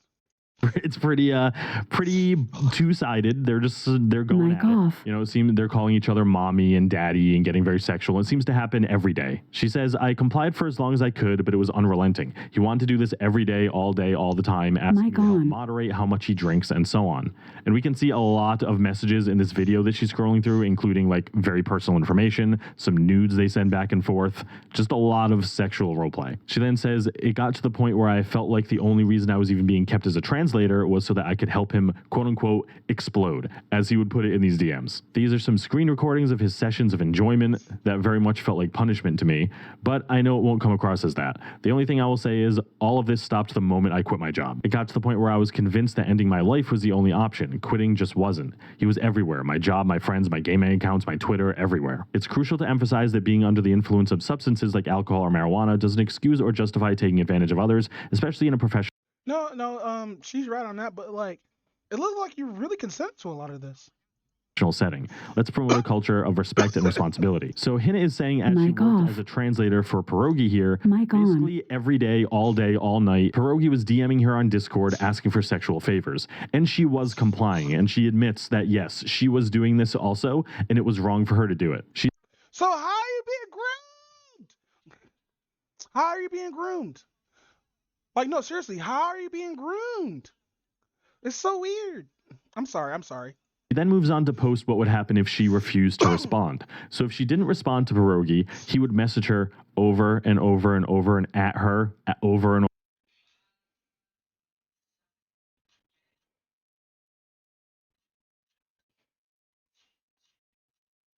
Yeah, that is kind of weird. Over and over so many times in the course of like 20 minutes. Just so many ping. I would be pissed. I'd be pissed, dude. Just so much. And these messages kind of remind me of the Chugga Conroy story we just went over, where when Lady Emily stopped responding to Chugga Conroy, he just spammed her with messages over and over and over and over, trying to get her attention. It seems like Pierogi is doing the same thing to Hina here. She goes on to show screenshots of him, showing that it's proof that it's the real. Hold on. Mic off. Mic on. Damn, I hate this, bro, because like it feels like something's trapped in the back of my throat. Pause. Hold on. I'm gonna hit the be right back button and like get this situated. ご覧のスポンサーの提供でお送りしました。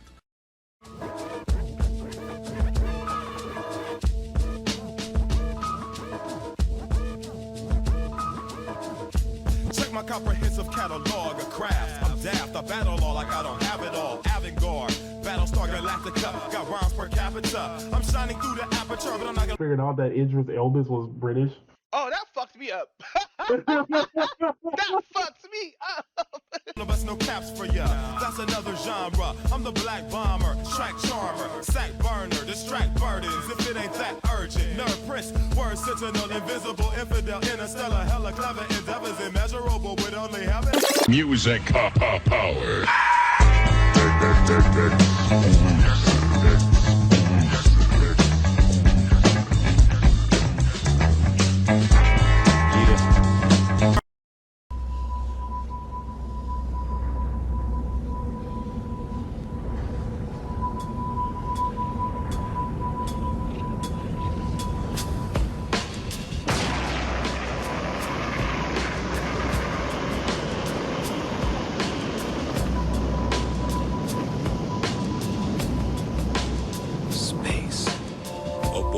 The right to dream. There are endless possibilities stretched out before him. You have to trust in your own power. Whatever happens from now on, you stand firm and face your destiny without fear, but with courage. What awaits him down the path, he will then have to choose. No one's gonna give you a map. You've got to walk your own path. The children leave their homes in search of this quest. What is thy desire? As they search, they are always asking questions. What's out there? What's waiting for me? Why was I made? Who made me? And what did they make me for? Are you gonna go up into space with your old man or not? Maybe I'll never get over this. I've lived my life following my dreams, and I don't have any regrets. You're gonna just keep running away? Just keep running away?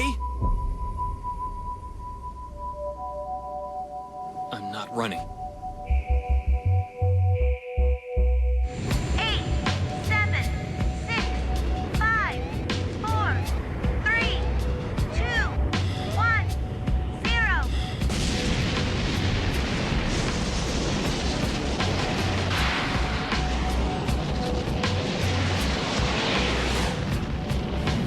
in yourself and create your own destiny.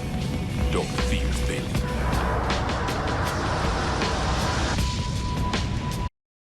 But yeah, let's continue. Slice of Life Anime of the Year, Whack Ass Dress Up Darling, #1. How is Dress Up Darling whack? I honestly don't like it. It's just a cosplayer who teases her boy or teases her boyfriend. Yeah, that's just nothing but incel fuel. Incel fuel? Wow! That anime is whole incel fuel. Let's be real on that. Incel fuel? Really? Even though he probably fucks the girl at the end? Probably. I didn't finish it. I wouldn't say this is incel. I'll say this is anti-otaku stuff because, like, no, it's waifu. It's honestly a waifu anime. Let's all be real. This is made for like the character to attach to the viewer to attach itself to the main character, since the main character is like socially awkward and shit. But my theory still stands about anime. Incel fuel. Wow. So socially awkward people are incels. Wow. Dang. Go ahead, King. No. That's not what I'm 100% saying. Dang. That's not what I'm 100% saying. You hear that, socially awkward boys? You better man the fuck up.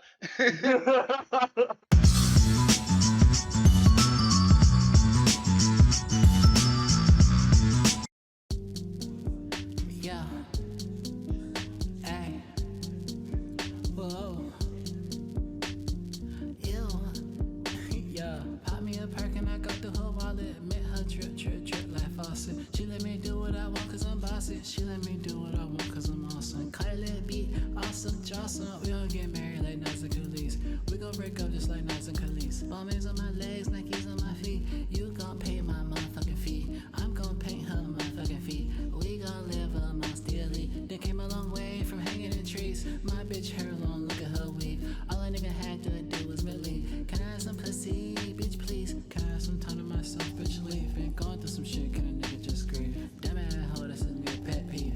Thumb in her whole red bitch like sleep. Chain on my neck, got cocaine on my necklace. Been in LA too long, I'm reckless. Yo, ex-girlfriend on my checklist. I don't never know who the fuck I'm texting. Ew, ooh, stop hitting me up. Get on my dick, nigga, get on my nuts. Hop on my dick, baby, show me some love. Start my nut, girl, freeze my cum. Might propose, might crease my ones. Pipe her lungs, won't bite my tongue. Pop her ass, so I pop my gun. I already know you wanna have my son, yeah. Ayy. Pop me a perk and I go through her wallet. Met her trip like faucet. She let me do what I want cause I'm bossy. She let me do what I want cause I'm awesome. Kylie beat, awesome, Jocelyn. We gon' get married like Nas and Khalees. We gon' break up just like Nas and Khalees. Bombings on my legs, Nikes on my feet. You gon' pay my motherfucking fee. I'm gon' paint her motherfucking feet. We gon' live amongst the elite. They came a long way from hanging in trees. My bitch hair long, look at her weave. All a nigga had to do was believe. Can I have some pussy, bitch, please? Can I get some pussy? I'm begging. All of my friends, some fellas. Shawty told me I'm the devil. Jagged edge, we walked out of heaven. Don't leave the crib without my weapon. These niggas snitch like, ooh, I'm telling. She like moves, I show her belly. Put my dick inside her belly. White bitch, she gon' dance like Ellen. Imagine that, just like John Lennon. Imagine all the bitches throwing that ass on me. Ooh, I'm impressed by how she runs. Shoot my shot like Rashi Wallace. Strapped up with that whatchamacallit about to Pop me a perk and I go through her wallet. Met her trip like faucet. She let me do what I want cause I'm bossy. She let me do what I want cause I'm awesome. Kylie beat, awesome, Jocelyn. We gon' get married like Nas and Khalees. We gon' break up just like Nas and Khalees. Bombings on my legs, Nikes on my feet. You gon' pay my motherfucking fee. I'm gon' paint her motherfucking feet. We gon' live amongst the elite. They came a long way from hanging in trees. My bitch hair long, look at her weave. All a nigga had to do was believe. Can I have some pussy, bitch, please? Bitch, please. And we're back. Sorry, I had to cough up a fit. I had phlegm stuck in the back of my throat. It was gross. It came out all ropey and stuff, all thick and gray. I think I really need to go back and get that checked out. Old dude that she's talking to. We have more messages of him just spamming her on Discord over and over, just adding her, adding the server booster, adding everyone, adding here, adding Hina, all of her usernames, everything. She then responds once saying Discord notifications aren't working on my cell. He said, wow, no notifs, and then continues to just spam her. And then eventually she shares the screenshot messages of her quitting her job. We see Pierogi saying that the server's gone. She says that she's leaving her job, saying that it's her time to fly. She needs more money, has a job that pays more. And we see him just being sad, saying like, okay, yeah, please stay around though. Leaving is abrupt. Just saying like kind of seeming downtrodden. So this may just seem like two grown adults going back and forth sexually, and it is, but there's a couple of issues that we have. The first issue that we have is that Pierogi is married. Pierogi is married, has a kid, and presents this family-friendly, heartwarming personality on his YouTube videos. This here is a pretty stark... Wait, she knew? There's no way. There's no way she knew. That's crazy. Contrast to that personality. If the timelines of these messages are accurate, that means pretty much as soon as Hina got hired, Pierogi started talking to her this way, and she felt that if she didn't comply, he would just fire her. Now, Hina also lives in a third world country, according to herself, and she gets paid in dollars. That meant that she was very tied to this job, and she relied upon it for her only source of income. Because of that, she felt afraid to say no, she felt afraid to leave.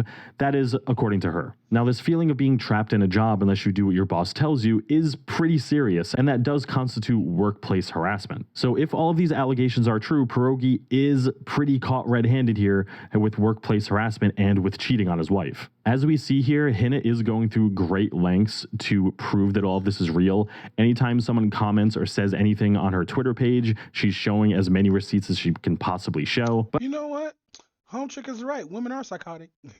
Like, yeah, she was right. Deadass, a man would kill you, but a fucking woman, they'll destroy you. But again, they're all allegations, so take it with a grain of salt. Hina did reach out to a YouTuber that goes by the name of Savannah Marie, and she has an hour-long expose on this topic. If you want to learn more, I highly suggest watching her video. I'll link it in the description. But as more of this story gets released to the public, I will update you guys. We're still waiting to hear Pierogi's statement. All right. Now, let's watch another video. But yeah, this is Peloso TV. Make sure you give him a follow, like, and subscribe, and all that good stuff. Like, give him that thanks. I would, but I'm only have $100. There should be some kind of sanctions against that place until there should be some kind of sanctions against that place until they make some type of change. You can't take the vertebrae out of your back just to fit inside of someone's ceiling. You have to stand up full and proud, stand up erect. Martin tried to put me in my first dress. When he had to go on his hiatus, he tell me, Cat, when I come back, I need you. You my young partner, you my brother in comedy. When I come back, just promise me that my next movie, it'll be me and you. We gonna do it together. So it looks like Cat Williams gained another supporter, and it's none other than Terrence Howard, who is now spilling the tea on how he got fed up with Hollywood trying to put him in a dress. According to Terrence, Hollywood is really out here trying to strip black men of their masculinity, and he's throwing shade at the industry, claiming they accused him of being hard to work with just because he wasn't down for playing certain kinds of roles. Now, we've all heard the whispers about how Hollywood is allegedly pushing this agenda to make black men look more effeminate, and heavyweights like Dave Chappelle and Cat Williams. Dave Chappelle was already in the dress, but I want to know, is this some kind of weird thing that all black people have to go through in like Hollywood or whatnot, where they have to be like feminized, gay, or in a dress? I never understood that. Because, like, why do we have to put men in dresses? Just in general. Like, I understand the person is trans and they want to be, like, to have trans representation, they want to be in that dress, fine. But I'm talking about heterosexual men. Why do we try to demasculinize heterosexual men? Like, what's up with that? Like, I really want to know. Have been calling it out, saying black actors are pressured to wear a dress on screen before they can level up in fame. And while some fans are now saying this is not such a big issue as people are trying to make it, it looks like Terrence is standing his ground. In fact, word on the street is that Hollywood slapped Terrence with a difficult to work with label just because he turned down a role where he was asked to be in a dress. But Terrence is over being blackballed by the industry, and he just spilled the beans that he just might quit acting for good because Hollywood's agenda got him sick. That's the stuff you've got to watch. See, that's why you got to clear this stuff up. You've got to watch the stuff that they put out there, you know, because they're just trying to make money. Hold on, I wonder, do they have, because this is heavily edited, I wonder, do they have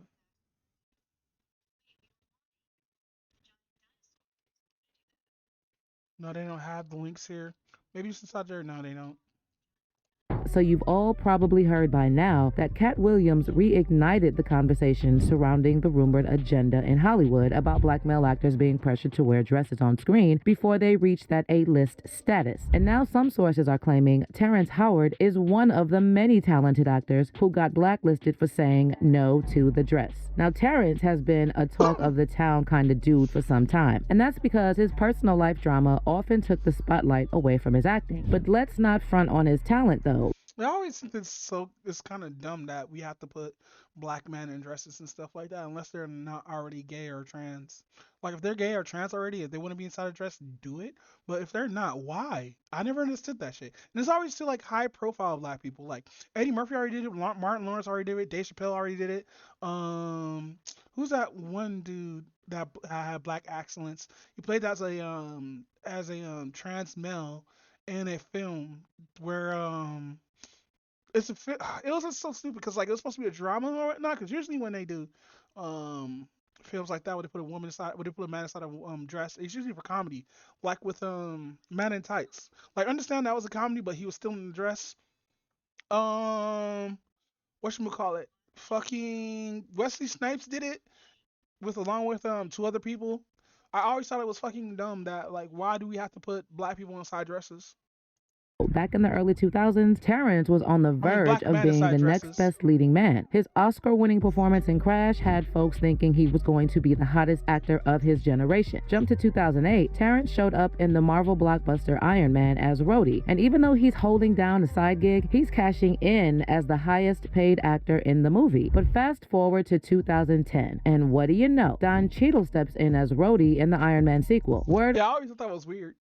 On the street is Terrence got hit with a massive pay cut offer, like 50 to 80% for Iron Man 2. But here's the kicker. We never found out if he said no or if Marvel pulled the plug on him. Entertainment Weekly spilled the tea back then, saying Terrence might have had a temper issue and was a handful on set. But Terrence didn't take that narrative line down, and he claimed he got tagged as the angry black man on purpose, especially after he started speaking up about Hollywood's agenda to emasculate black men. Now, this whole Hollywood trying to push a more feminine image on black men is not a fresh idea, and many black comedians and actors have publicly spoken out about it. Take Eddie Griffin, for example. He was one of the OG voices throwing shade at Hollywood for making black actors and comedians wear dresses on the big screen. Eddie spilled... Yeah, Shanae. I remember fucking Shanae when I was a kid. I always thought that shit was stupid too. Be like, because you know it's Martin Lawrence, but actually women that look like that. It's crazy. Ooh. Oh. I still have some food left. Let's go.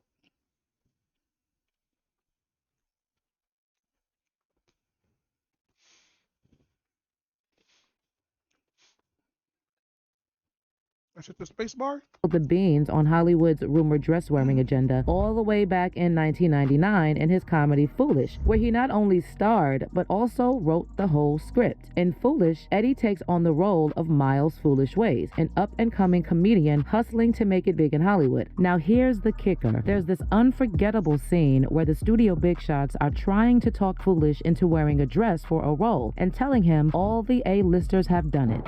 So what do you think? It's never been done before. 3 lovable drag queens driving cross-country, helping middle America solve its problems. Y'all want me to wear a dress? Foolish, this isn't a throwaway role. You'll be carrying the emotional energy I remember this in this film. Holy shit. Of the movie. Man, it's not that I don't appreciate the offer, because I do, but... All we're asking you to do is to take the script home, read it, and make a decision. Then make the decision. For what? Is to take the script home, read it, and make a decision. Then make the decision. Foolish. There's a lot of money involved. We're talking a major motion picture here, Foolish. Now flash back to 2006, and Dave Chappelle spills the tea on Oprah's show, sharing that he experienced a wild incident where he got pushed to wear a dress for a movie role with Martin Lawrence. And the way he described it sounded like a scene straight out of Foolish. He put this dress on, and What? The prostitute? Nah, I'm not doing that. I don't feel comfortable with that.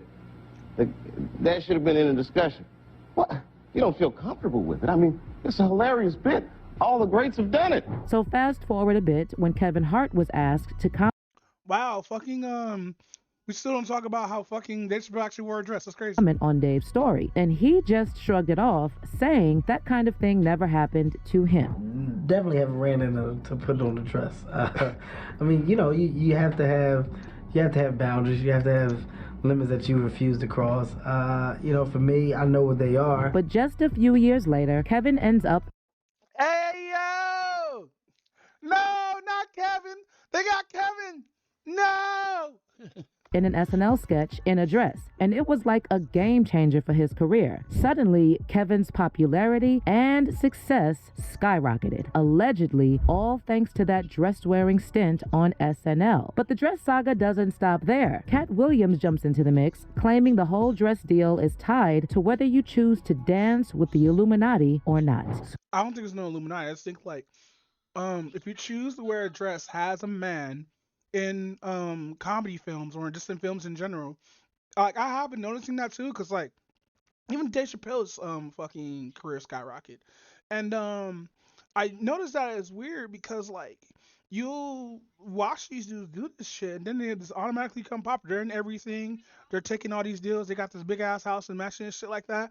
But as soon as you don't take it, fucking you're just almost B-list material. I think that's kind of weird.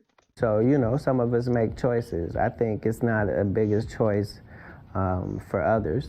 I'm saying at the end of the day, Kevin doesn't have to worry about what people are going to say about him wearing a dress because of the long line of dress-wearing people before him. So now we have Big Mama's house 1, 2, and 3. Yeah. I've never seen Medea in a pantsuit. I think she wears dresses. So now I'm saying, why are we picking on poor little Kevin Hart? Because it was his turn next. Okay. Some of us are against the Illuminati, and we are against the Illuminati at our own detriment. I wonder if uh-oh.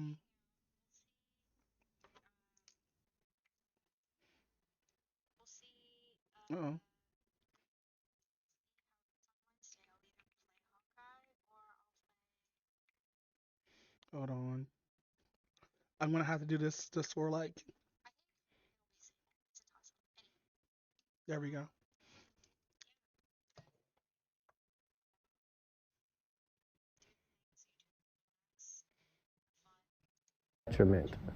When people are against the Illuminati, then they get punched in the face all the time. The press hates them, and nobody likes them.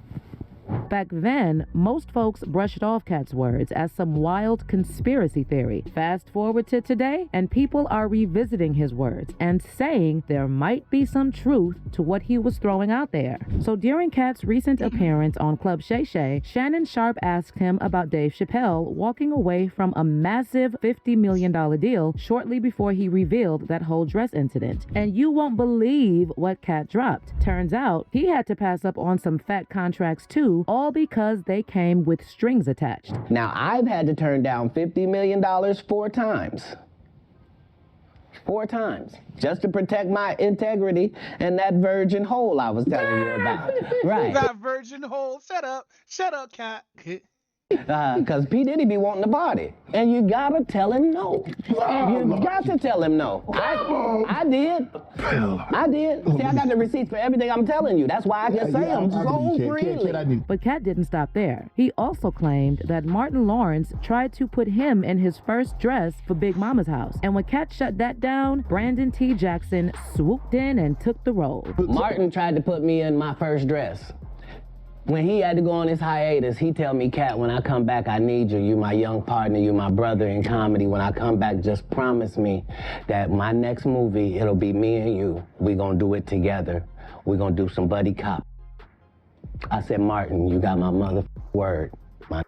Go do what you gotta do. When you come back, I'm in your movie. Don't trip. I don't need to see the script or nothing. You know, we get in that office and this fool pull out Big Mama's house too. I almost died. And I gotta read this script in front of all these good white people. All these good white people. where this nigga want me to get in a dress with him. And I'm literally saying to everybody, why is he in a dress again? You already played the old lady as an FBI agent. We can play anything now. We can be playing a dog catcher this time. Why do we need to be in a dress? And I get so mad, I say, you don't want me. You want Brandon T. Jackson. And that's who they went and got. Twice I said it, they went and got him. Just like I'm telling you, I had the other dudes work, I had all of them. Now, circling back to Terrence Howard, reports recently emerged that this whole dress thing was one of the main reasons Terrence turned his back on Hollywood. All right, let me fill you in on the latest interview with Terrence. When they asked him about the buzz going around that he got the boot from Iron Man 2 because of anger issues and not being the most cooperative on set, Terrence shut that down real quick and made it crystal clear that he wasn't about to let Hollywood bosses tell him what a black man should look like on the big screen. So according to Terrence, black actors are getting pushed to embrace a more effeminate vibe if they want to hit the big leagues. He said, "My daddy taught me never take the vertebrae out of your back or the base out of your throat. I ain't raising sheep, I raised men. Stay a man. Everything is androgynous, you know? The more successful men are now the effeminate." And then Yeah, real shit. another His dad was right for saying him that. interview with Revolt, Terrence doubled down on his thoughts with Hollywood having a bone to pick with strong black men. And he said that only white men are allowed to be both strong and non-threatening at the same time. The man has been demonized, Terrence said. With the new formula, most men are made to be effeminate and not have their power or sense of strength. They allow white men to be able to be strong, but when it's black men, it's seen as a threat. He also added, "I don't want to remove a few chromosomes to fit into someone's story. So Yeah, look at the Woman King. Holy shit. That's crazy. I feel they need to expand their stories to allow men to be men and simultaneously appreciate a woman's beauty." Now, as you can imagine, the internet is serving up a buffet of opinions on this whole saga. Some folks are quick to throw around the label conspiracy theorists at Terrence and Cat Williams, and they're also saying we have way bigger problems to worry about than actors wearing dresses. Someone said, "As a 42-year-old black man, the last thing I'm worried about in my life is comedians wearing dresses. Rap, hip-hop, and hood culture are way more threatening to my life than this." And another one added, No, he's right. But also, demasculating men is also under the threat because we're going to be seen as feminine. And we are going to be seen as feminine, not masculine enough to be looked at as men. So you decrease that and have, you know what I think it is? I think because a lot of men would see their women lust for black men, and this is only conspiracy theory, don't take this at heart, would see this as, oh, black men are a threat. Look how they swoon on women and stuff like that. I still think that a lot of people, especially in like industry, still think like that. And it is weirdo shit, to be honest. Like, we're not here to take your woman. We got women, we got our own to deal with. But no, let's continue. "Putting on a dress is for comedic value. Medea, Shanae, Nutty Professor, White Chicks, Big Mama's House were all hilarious. Making people laugh is what it's all about. Someone told people the narrative of a dress being used to emasculate men, and y'all ran with it. But on the flip side, there are many fans giving Terrence and Kat some major props for pulling back the curtain on Hollywood's shady side. And they're convinced this whole dress thing is more..." Okay, show the fucking comments before your shit. You only got like, what, a couple of minutes left? No, not even a minute, a couple of seconds more left. sinister than it seems. One person wrote, "Terrence Howard is absolutely correct. This ain't no conspiracy. They all know the agenda." And another one added, "I'm with Terrence. Brothers are still enslaved and don't seem to care. All because of the almighty dollar. They are definitely trying to emasculate our men, and our men are cool with it." But let me know how you feel about Terrence Howard's comments on the dress controversy. Do you think there's really an agenda behind the way Hollywood portrays black men? Leave your comments down below. And then All right. This is from Glitch. This is from Glitch Poachers or whatnot. Make sure you hit them up and give them your love and stuff. It took a whole a long time, but I really do feel like we're kind of back. But whatever, it's fun. It's fun. It's cheesy. It's corny. It's fun. It's stupid. Hello. I'm a propagandist. Well, no, For the record. I'm not calling I'm a it that. I'm just propagandist. What do I want? I don't want real people. I'm trying to become a streamer. Give me the most fake people and just put me right next to them. Hold on. People, I'm trying to become a streamer. Miss Kiff, you literally lift your legs like a cheerleader multiple times, suck on a bottle between your legs, and then play with it. Farm those parasocial people by doing this content in the first place.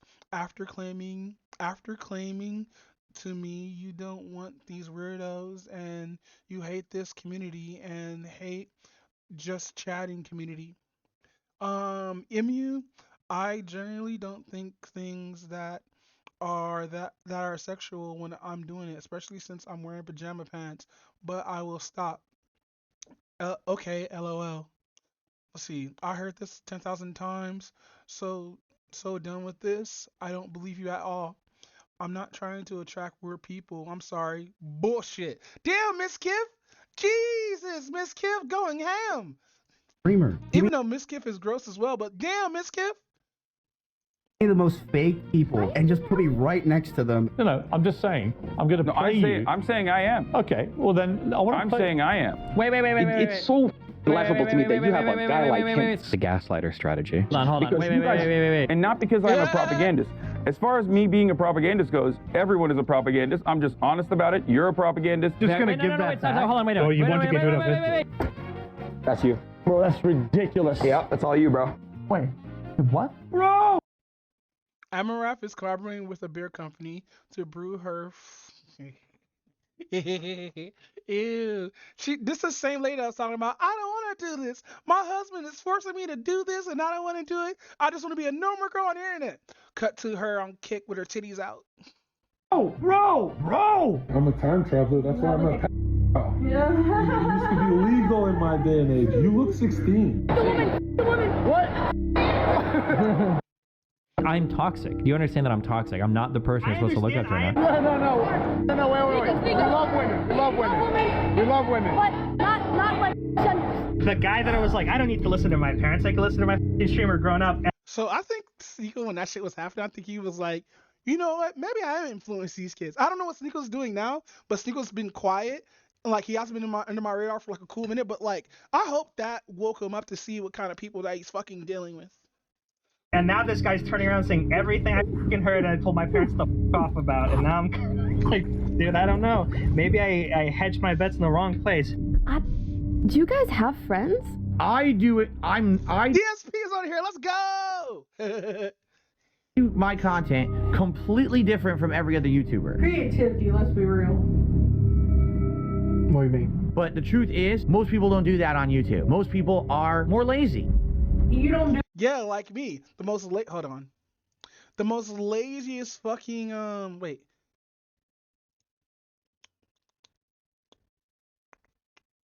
How did that even come up? How the fuck did I do that? How did I do that? Anyway. Do anything creative. Oh wait, it was this. Oh, you guys can see it. Okay, cool. All the red pill people that I fight against, that I say like you shouldn't do. But every other YouTuber. Creativity, let's be real. What do you mean? But the truth is, most people don't do that on YouTube. Most people are more lazy. You don't do anything creative at this point. All the red pill people that I fight against, that I say like you shouldn't do this is how you build a healthy relationship. All of those things are things that I do, unironically, in the worst way. Friendly reminder, nothing is real that you see online, okay? I recently... Yeah, that's why you have to be real online yourself instead of being somebody who's fake. Especially with Pokemon. You saw that video just now? She says nothing online is real. stumbled on a clip from an Asmongold stream titled, "This is Why People Hate Streamers." It shows XQC wasting a lot of money in a very short period of time, and it's what got me thinking about this project in the first place. So each ball is $3,000. These are all $3,000, guys. This is $3,000. $3,000. You're fucking with me.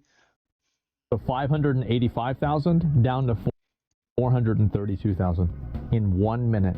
That's more than $150,000. This is why I avoid gambling unless I'm going to be in there in person. Like, here's my gambling strategy. Only take $300 with you and go have fun. That's it. That's the only how much I'm spending. I'm not going to spend thousands and thousands of dollars if I lose. Because, like, what I'm going to do is I'm probably just going to play blackjack or games that I know I'm going to get some comeback from. I'm not going to sit here and be slots all day. I'm not going to sit here and play fucking on digital shit all fucking day, because that's how they get you. They get you with the digital shit. It's better if you do like shit where they actually deal cards and stuff like that, because it's a strategy behind it. And if you can understand that strategy, you can win big with money and shit like that. Now, that's not gambling advice. I'm not a professional gambler or anything like that, so don't take my word as bond.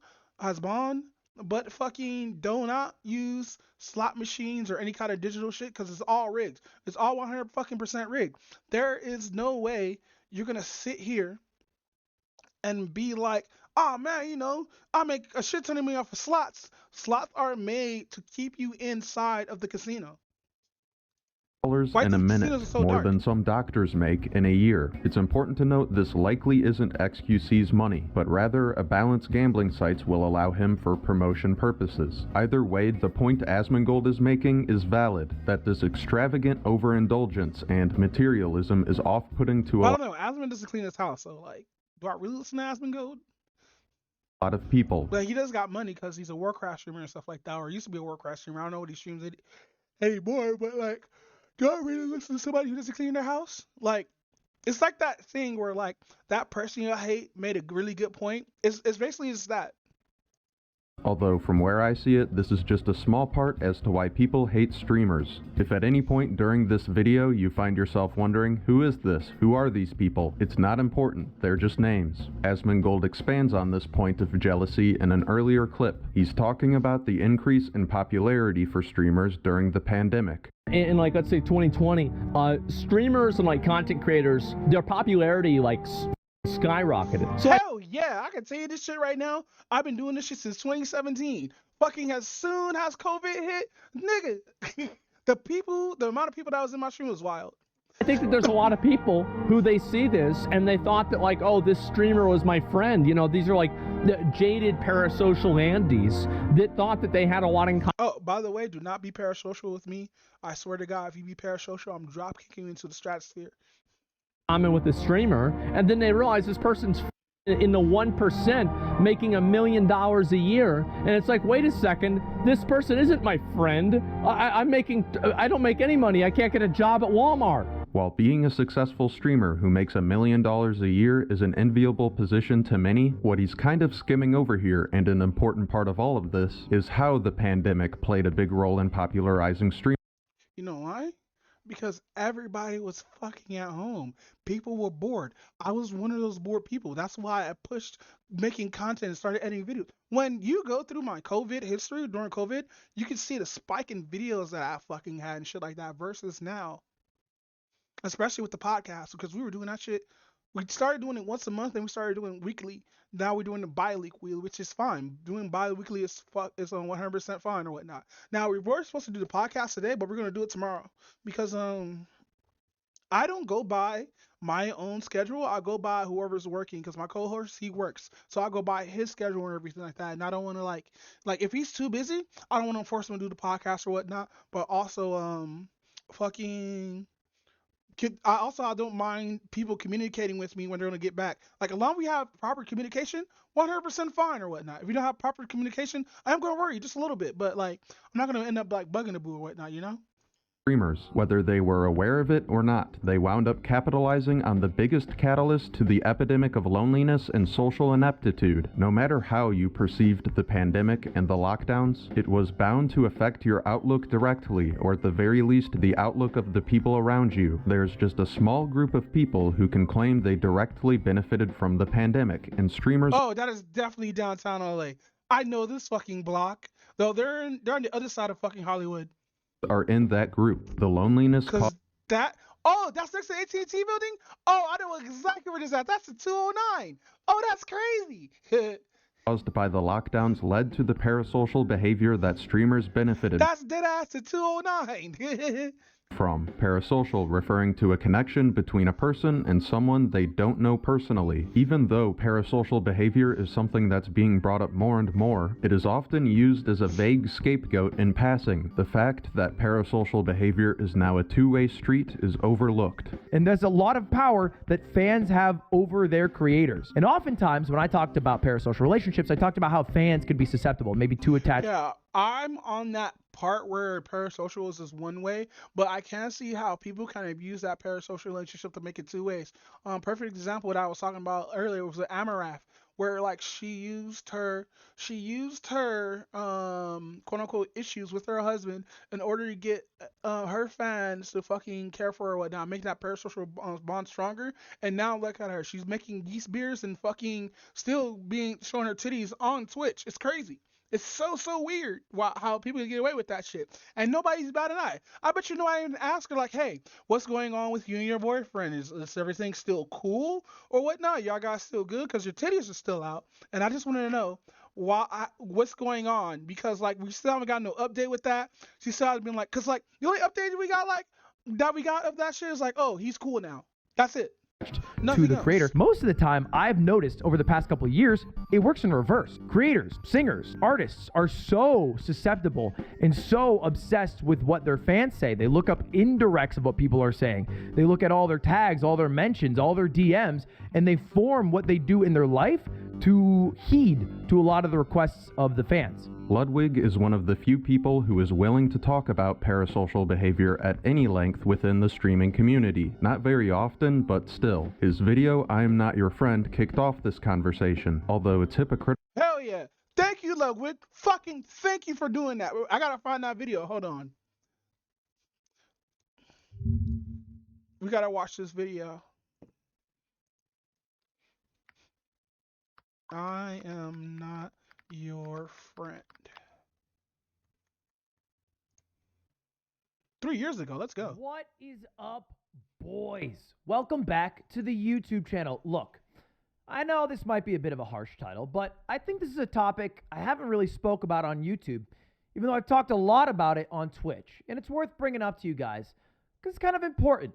I don't know if you know this, but listen loud and clear.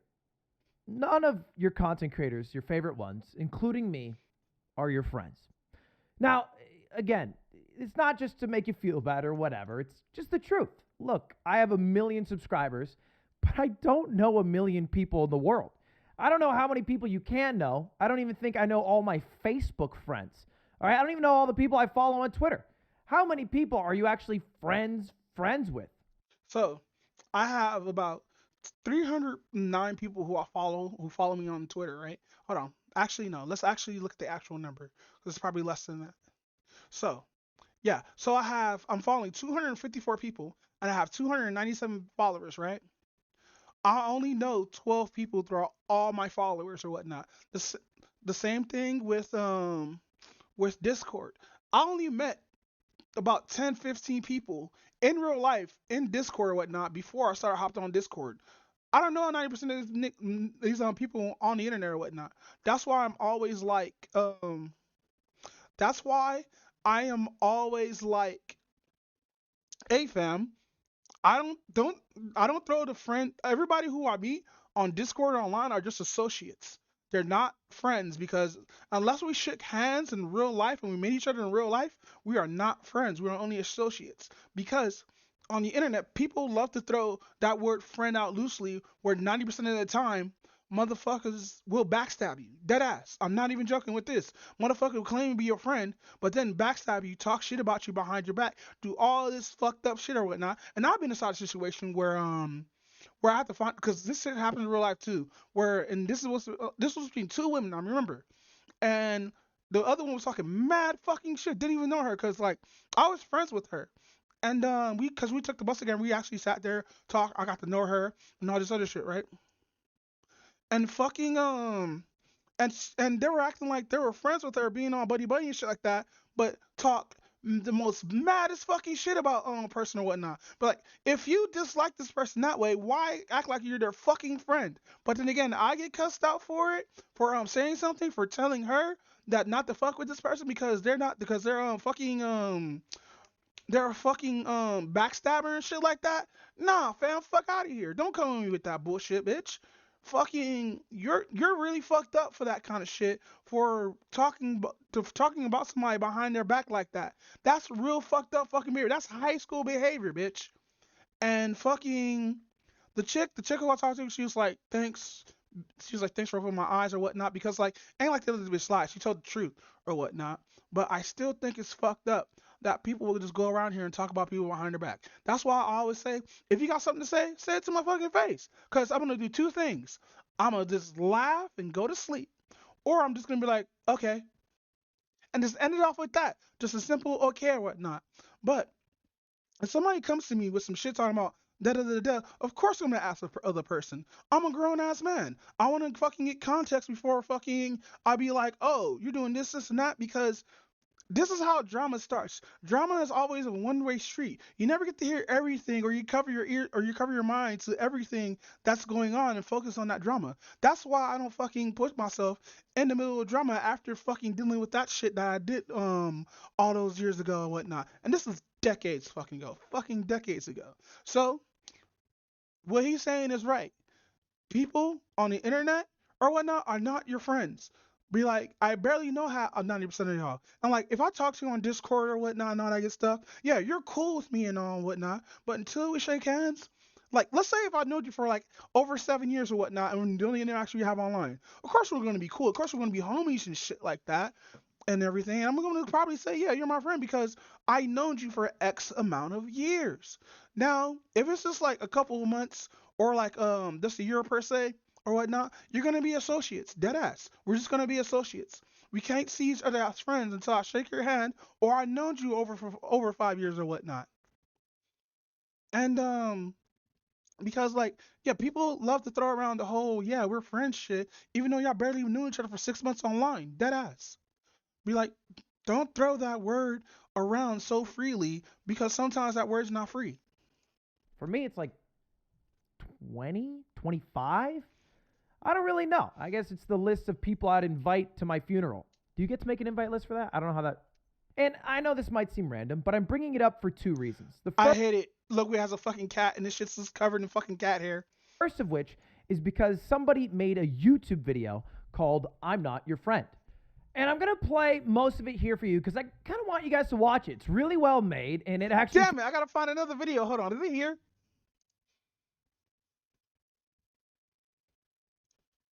Wait a minute. Okay.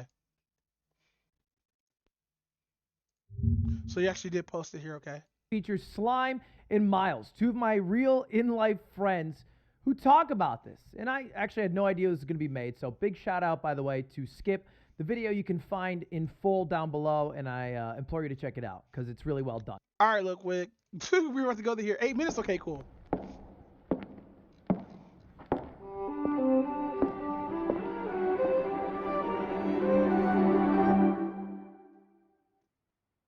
Need to squish the logo a little bit, just a little bit.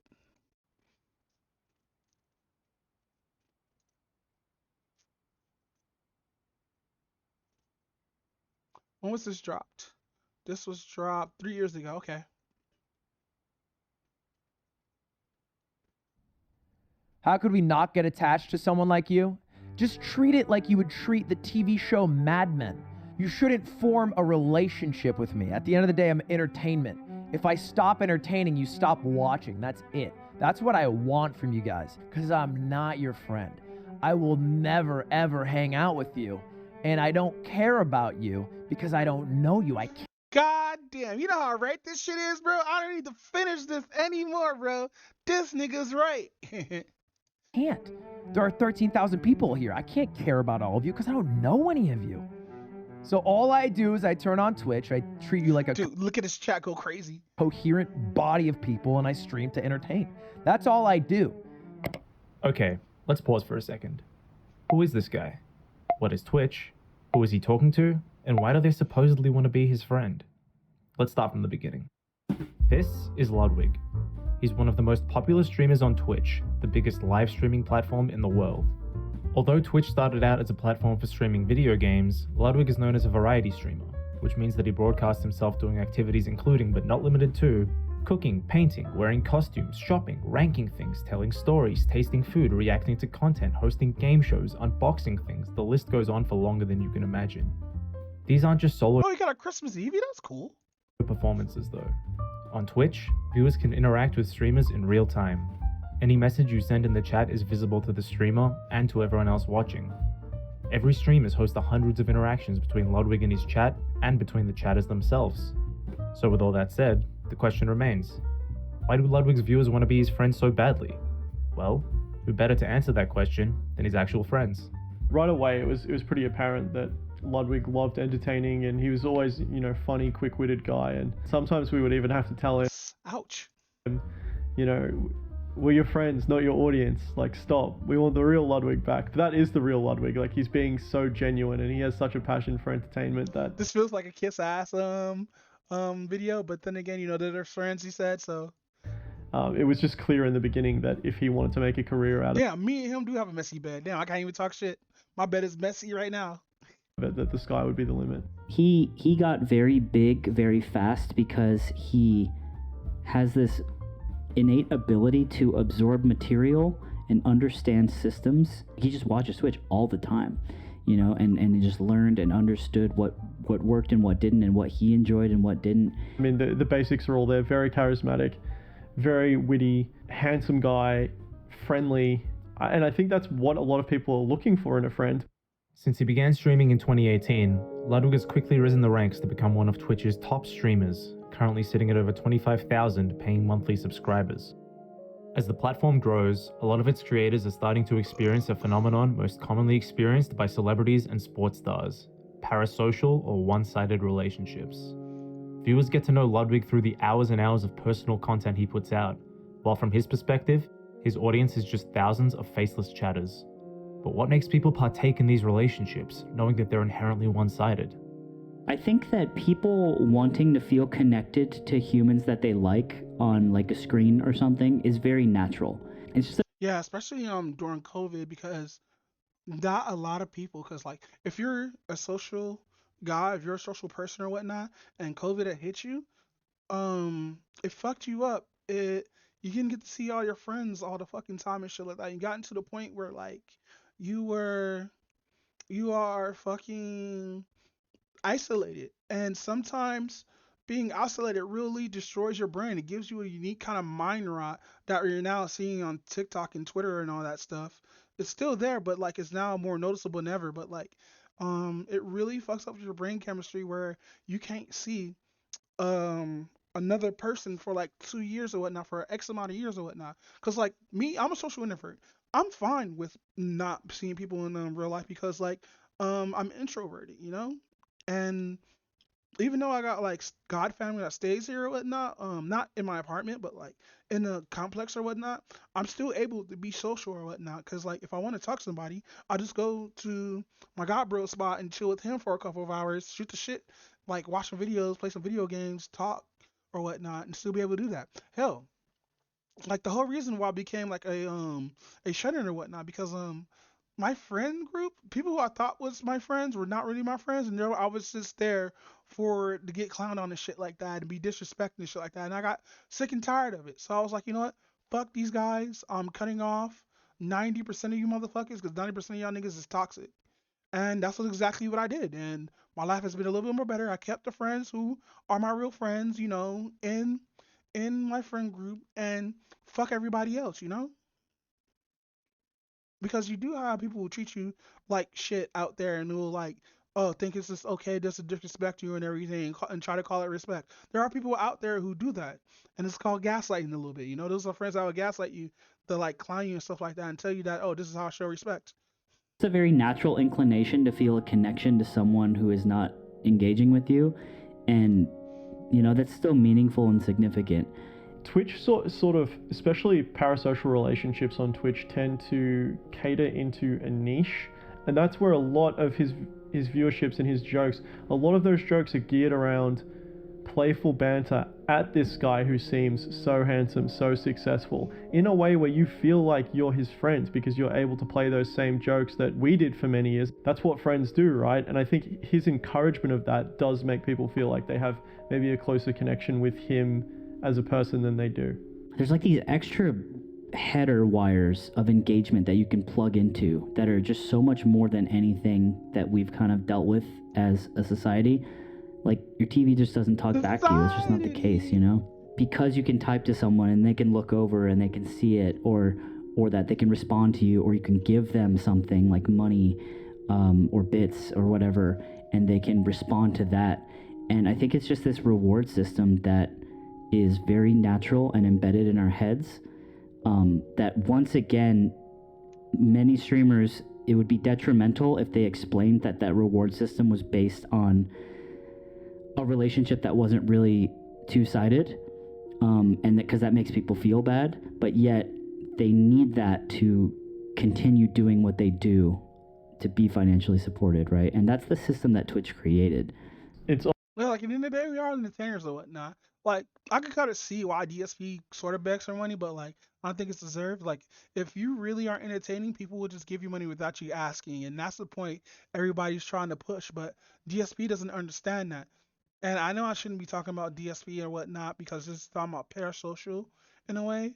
Because not in a way, we're just talking about parasocialness just in general and not just like with one person, because parasocial relationships can get toxic sometimes. Cause like everybody says in this video, motherfuckers don't know you. I don't know everybody inside my chat unless like they're a mod or whatnot.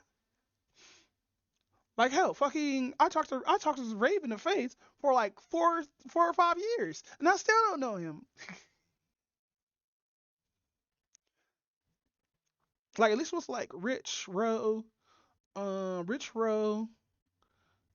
two other people I can't think off the top of my head right now. I know those dudes. Like I talked with them. I used to go to school with those fuckers.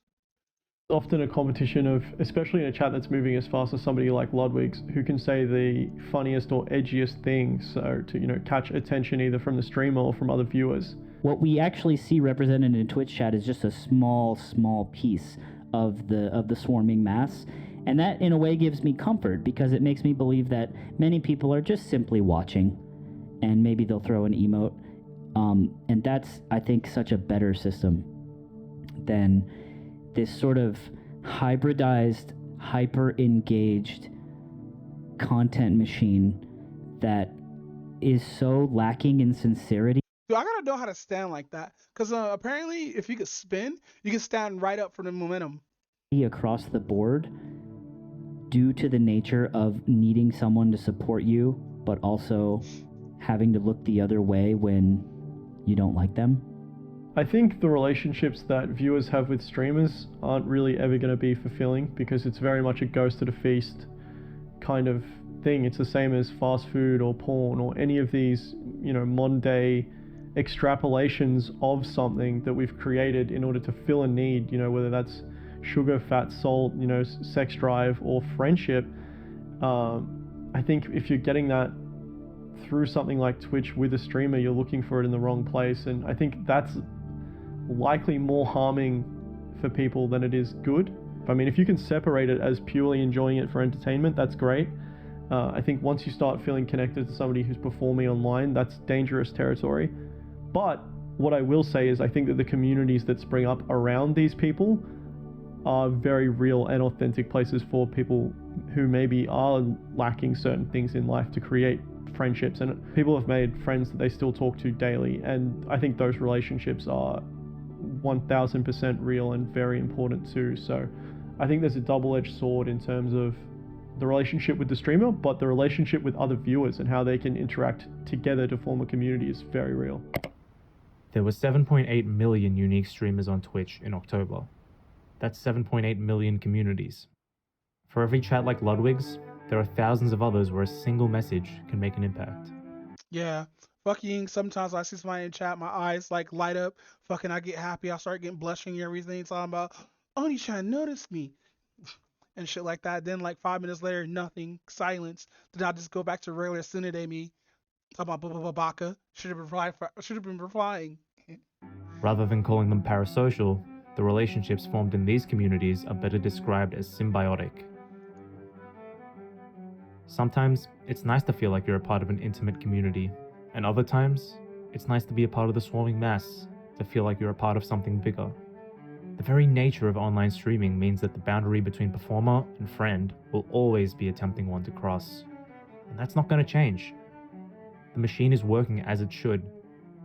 It's up to us to figure out what we're looking for.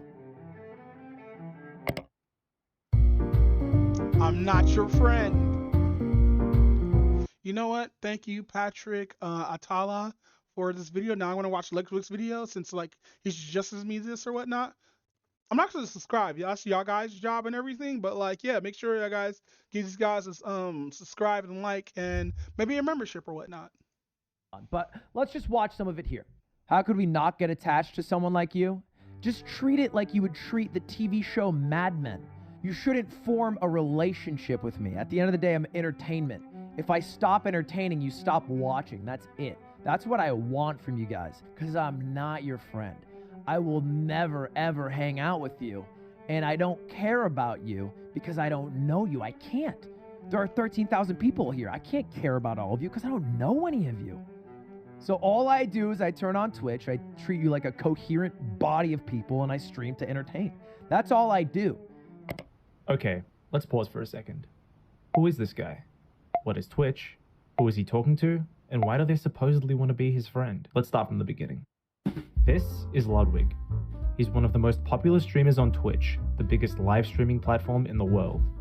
Although Twitch started out as a platform for streaming video games, Ludwig is known as a variety streamer, which means that he broadcasts himself doing activities including, but not limited to, cooking, painting, wearing costumes, shopping, ranking things, telling stories, tasting food, reacting to content, hosting game shows, unboxing things. The list goes on for longer than you can imagine. These aren't just solo performances though.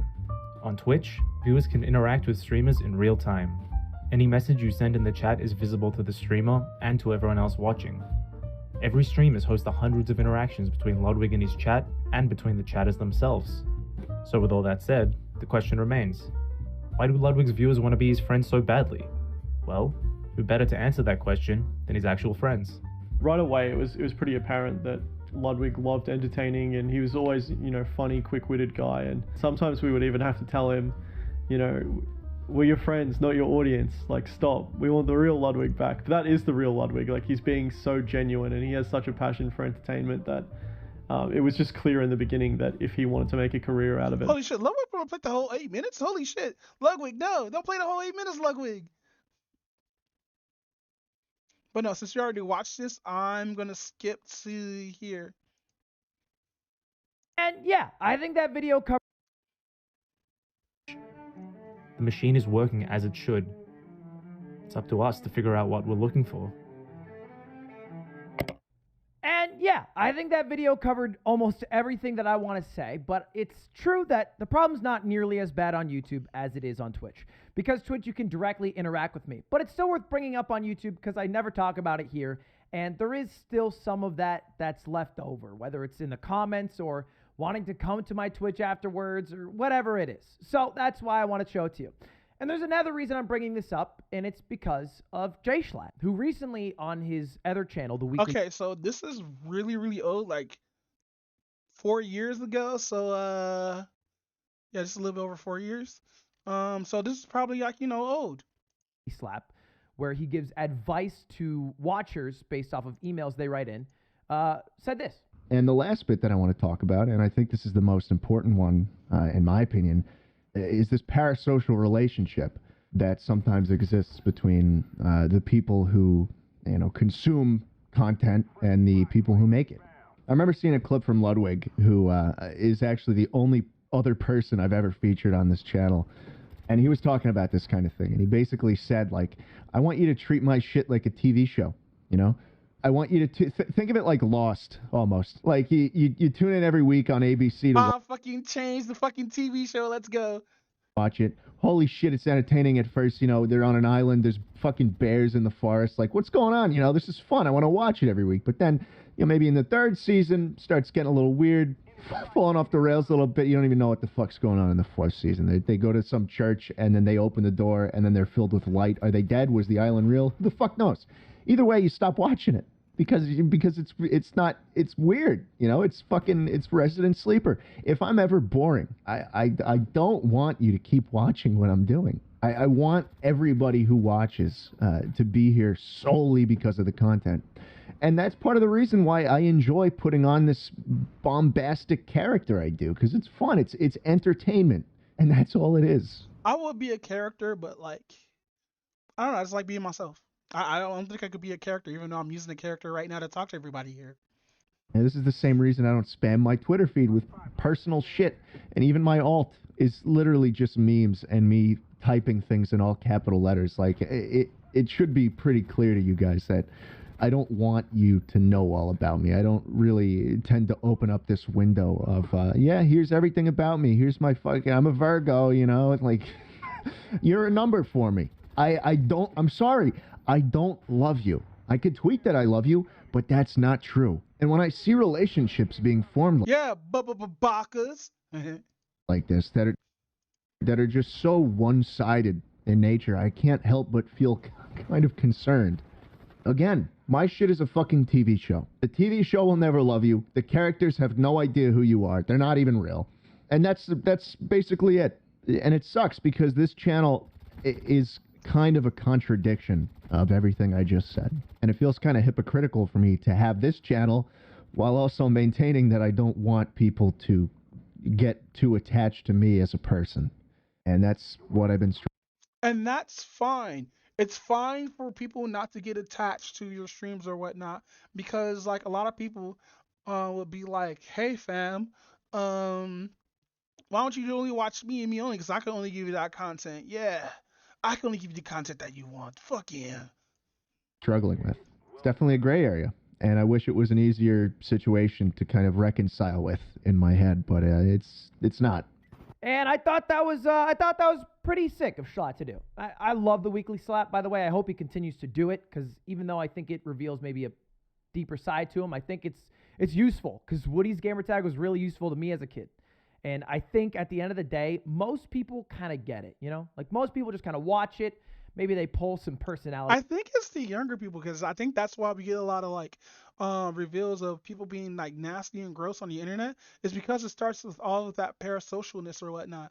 And if you tell your chat, tell your fans like, hey, chill, I'm not your friend or whatnot, that's fine. If you lose a couple of people because of that, that's fine. That must mean like, you know, they weren't really there for what you do, but they were only there to see if they can get with you. Critical in some ways and has been sort of mocked into something less serious. More recently, he has pointed out the effect parasocial connections can have on streamers themselves. First, even though it's nice that Ludwig now points out this two-way dynamic, of course Ludwig, a streamer, is going to see the effect of parasocial relationships on his peers more than in the personal lives of his audience. Second, this two-way street must be viewed as a singular dynamic, not two separate issues for the sake of determining who is more influential. Okay, so I was thinking of two separate issues. Thanks for this dude actually clarifying with that. The streamers influence the viewers, and the viewers influence the streamers. If the audience is overusing streams and social media as a crutch for their lack of socialization, that could impact the people they watch. If the streamer is going to pander to such an audience for the sake of maintaining their attention, they might dumb down the content to avoid the risk of offending them out of fear of backlash. This is a negative cyclical effect. It is socially detrimental to both the streamer and the audience. The prospect of attention, adoration, and fame often becomes more important to the streamer than any sense of artistry, which is why damn, girls back then for singers to be crazy, bro. The same trends are rehashed. God damn it, used to have orgasms in their chairs because somebody was singing to them. I wish I had a voice like that. Over and over again. They want a sense of safety and security in the content they provide. The opinions they give all seem Twitter approved, and it's all becoming so tired and monotonous. This is the attitude much of the Poggers community has adopted, which has I gotta fucking clean resulted in these high school musicals. I gotta clean this fucking mouse, bro. It got grime all on top of him and shit. Ugh. I'm about to clean that mouse. Kind of antics, which would only work in this stale media environment. An organization like OTK gives off the vibes of being an irresponsible frat house full of children who can't control themselves. And considering some of the internal problems they've had over the last year or two, I'd say that's a rather accurate assessment. They are hardly the kind of people you'd want to have influence over the youth. The term influencer is a bit derogatory, and with good reason. Celebrities have been around for hundreds of years, but there were look at Elvis, old bug-eyed ass. other words Mind you, he was with a fucking 14-year-old at the time. To describe their occupation: athlete, actor, musician, television host, news anchor, etc. Nowadays, we simply Wait, Alex Jones is not a news anchor, goddammit. He does not give out news. He is a propaganda machine. use the word influencer because advertisers and sponsors aren't concerned with their talents or skills, or lack thereof. They only recognize them for their ability to influence an audience well enough to be able to market to them. But surely some of these influencers are a genuinely positive impact on the youth, right? For many, Pokimane comes to mind when thinking of who may be a good role model in the streaming space. Pokimane has been involved with certain situations Not a good role model, deadass. in a way that I personally don't like, calling out someone else's sponsors, Jidion being permanently banned off Twitch, copyright striking a YouTube channel for making content about her tweets, advocating for the legislation of trolling, trying to control people's perspective of XQC's $100 million kick deal, etc. But I'm not going to focus on those individual incidents here. I'm going to take a look at her overall demeanor and behavior as an influencer. It's a very common thing. Oh, I gotta check something real quick. The state of entertainment. Okay, so I must have watched this videos a long time ago. I don't remember watching it 6 days ago. I must have watched this a couple of days ago. Ooh, shit, excuse me. Thing to hear from Pokimane's critics and peers alike that she is fake. I'm just so curious. Why did you call me the most corrupt person on Twitch? I just want to know. And then we could move on. I'm just so, because to me, that was, I thought that was like a little funny. And so I would love to hear your side of it, and then we can move on, That's like the third fake laugh she's emitted in this like 1 minute clip that we're not even halfway into yet. And it just makes her look fake. Why is she speaking and laughing like that? It's so weird and eerie. Her forced fake laugh is so cringe. How do people watch this?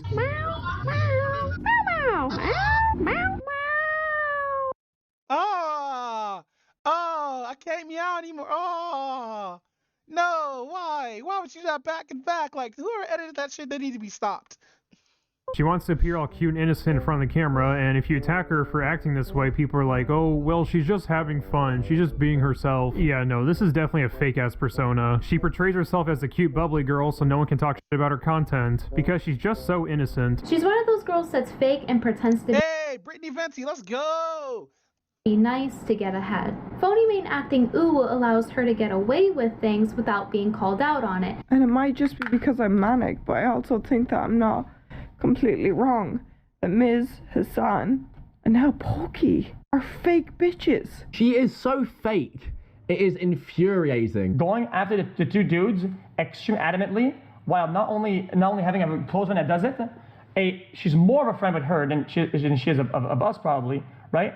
And actually watching it, I think that's a... Dude, every time I hear XQC talk, it's like I'm listening to somebody with ADHD who stumble their words a lot, which is me most of the time. But listening to XQC do it, it's like my dyslexia, and it's like verbal dyslexia. That's what it sounds like. So fake. It is infuriating. Going after the two dudes extremely adamantly, while not only having a close friend that does it, she's more of a friend with her than she is of us probably, right? Like, I know English is a second language. I understand. I'm not shooting on him on that. It's just, fuck, man, I can't. My dyslexia is coming verbal instead of like, on words or a book or whatever. What are words, guys? And actually watching it, I think that's weird. I'm sorry. What do you want me to say about it, man? That's a problem. Pokimane is fake and two-faced. She'll say one thing around one person and a completely different thing around another person. I don't think this is true. I think the reason that she mentioned him was because she was trying to farm clout and relevancy in... Just like you? That's crazy, Amaraf. That's crazy for you something to say, fam. I wonder what's going on with your relationship right now, fam, for you to be going back to doing titty streams again. I wonder what's going on, And this is not me defending Pokimane. Pokimane is 100% hypocrite. But holy shit, the demon coming out of the demon's fucking mouth. The actual clout demon, like, game recognized game, fam. That's crazy. a era where she doesn't really have any at the moment, like the Twitch space, you know? So yeah, a lot of people have pointed out Pokimane's fake attitude, but proving a character judgment without a shadow of a doubt is incredibly difficult, if not outright impossible. Pokimane and her defenders could always just say, no, that's really her personality, she's genuinely that positive. You just think that's a fake laugh because you don't have the advanced sense of humor that Pokimane does. And there's not really a scientific or concrete way to refute that. But this isn't a court of law, it's the court of public opinion, so I'll do what I can to make it. Because court of public opinion don't give a fuck about your opinion. Just give a fuck about what opinion they believe is right. They don't give a fuck about the truth or what's right in front of their face. It's only about who's actually wrong and what they can do to ruin that person's life. Compelling case anyway. A lot of people criticize Pokimane for having a PR voice, a disingenuous tone for the sake of her image. Here's a clip of Pokimane addressing that claim. It is insane the amount of people that will call you fake or yell PR voice because you're not yelling. This seems like a reasonable statement, except the reason why she's being called out has nothing to do with whether or not she yells. It has to do with whether or not she's being sincere. Let's continue. Because you're not yelling like Train and XQ. Shut up. Ah, that's funny. Shut up. That's a good edit. I hate it. I hate it so much. And even sometimes Hassan to get your point across.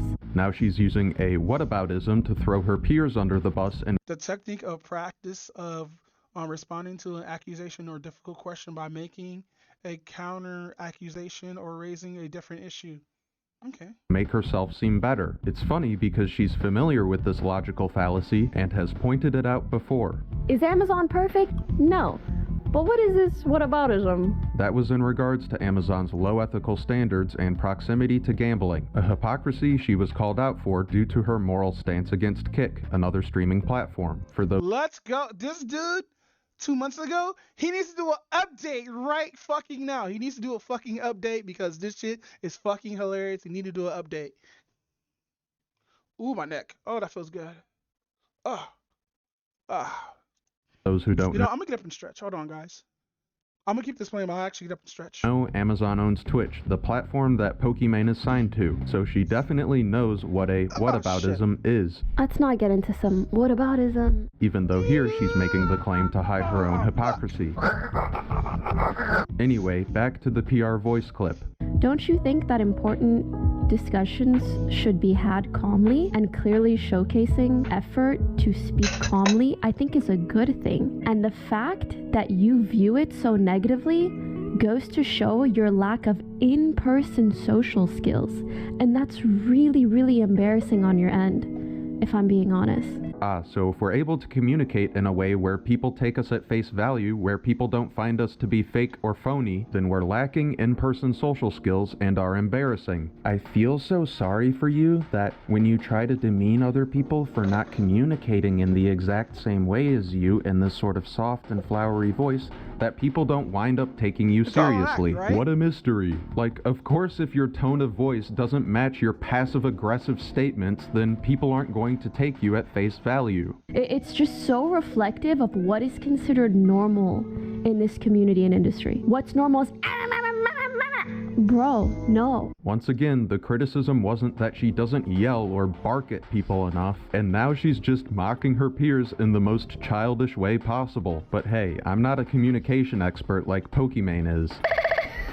Taking this whole clip into consideration and removing the kind tone, then rephrasing things a bit, she's basically saying, look how immature and embarrassing XQC and Hassan are. They're basically a bunch of wild animals. You people don't even know how to talk to each other. My mode of communication is so much better. I'm just a superior being. Oh my god, how stupid do you have to be to not be able to see that? Pokimane can be a hateful person. She just uses a fake sense of positivity to express it passive-aggressively. It's also particularly disgusting for her to call out people's social skills when the parasocial relationships she profits from are no good for people's social skills. If you weaponize your sense of virtue to attack and demean people who behave differently than you, you're not actually a positive person. She often takes this passive-aggressive and dismissive stance whenever confronted with criticism, saying things like, you lack social skills, do you even have friends? And the classic, you're just being misogynistic. Now, I'm not... Yeah, fucking...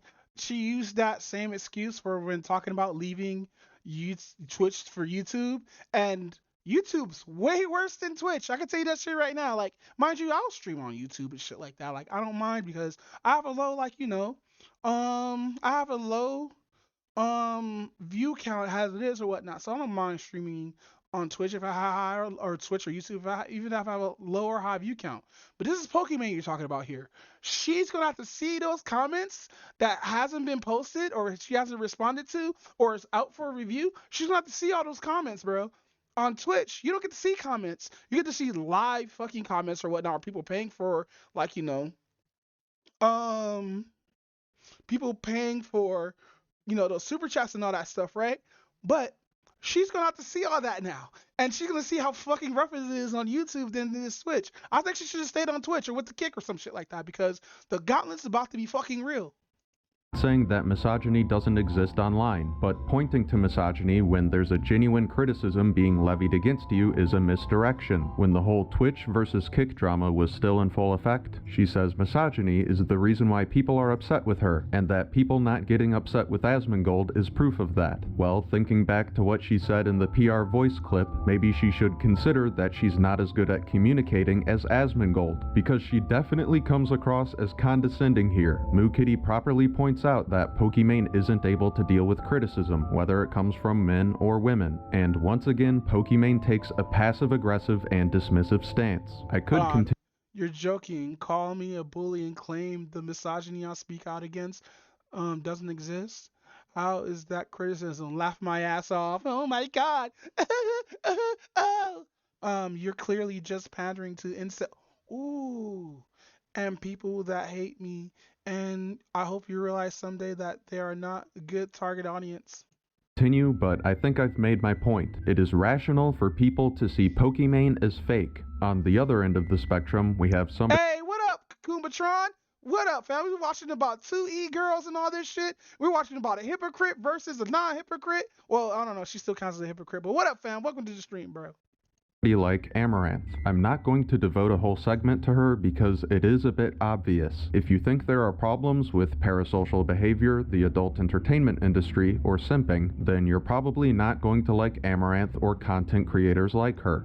Yeah, fucking the whole thing with Amaranth is she just chases trends. That's all what it is. Amaranth is a trend chaser, and that's the only thing that we know that she's good for. She barely she barely talks to her chat. She barely has anything that's down to earth with anything that she does. And if she does be down to earth, she doesn't have any good communication skills. I do think there are problems with the simp economy, and I've made a video about that. Although Amaranth makes adult content and Pokimane doesn't, at least Amaranth is a bit more honest.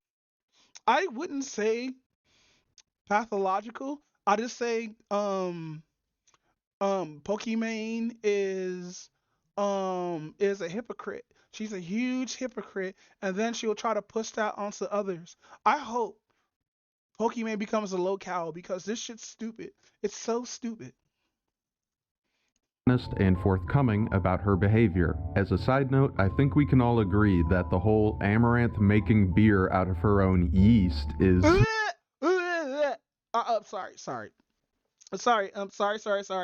Sorry, it's just absurd to say the least. What a great segue in. By the way, it's not really made from her own yeast, bro. That's just a selling concept or whatnot. She's not over here squirting into fucking jars.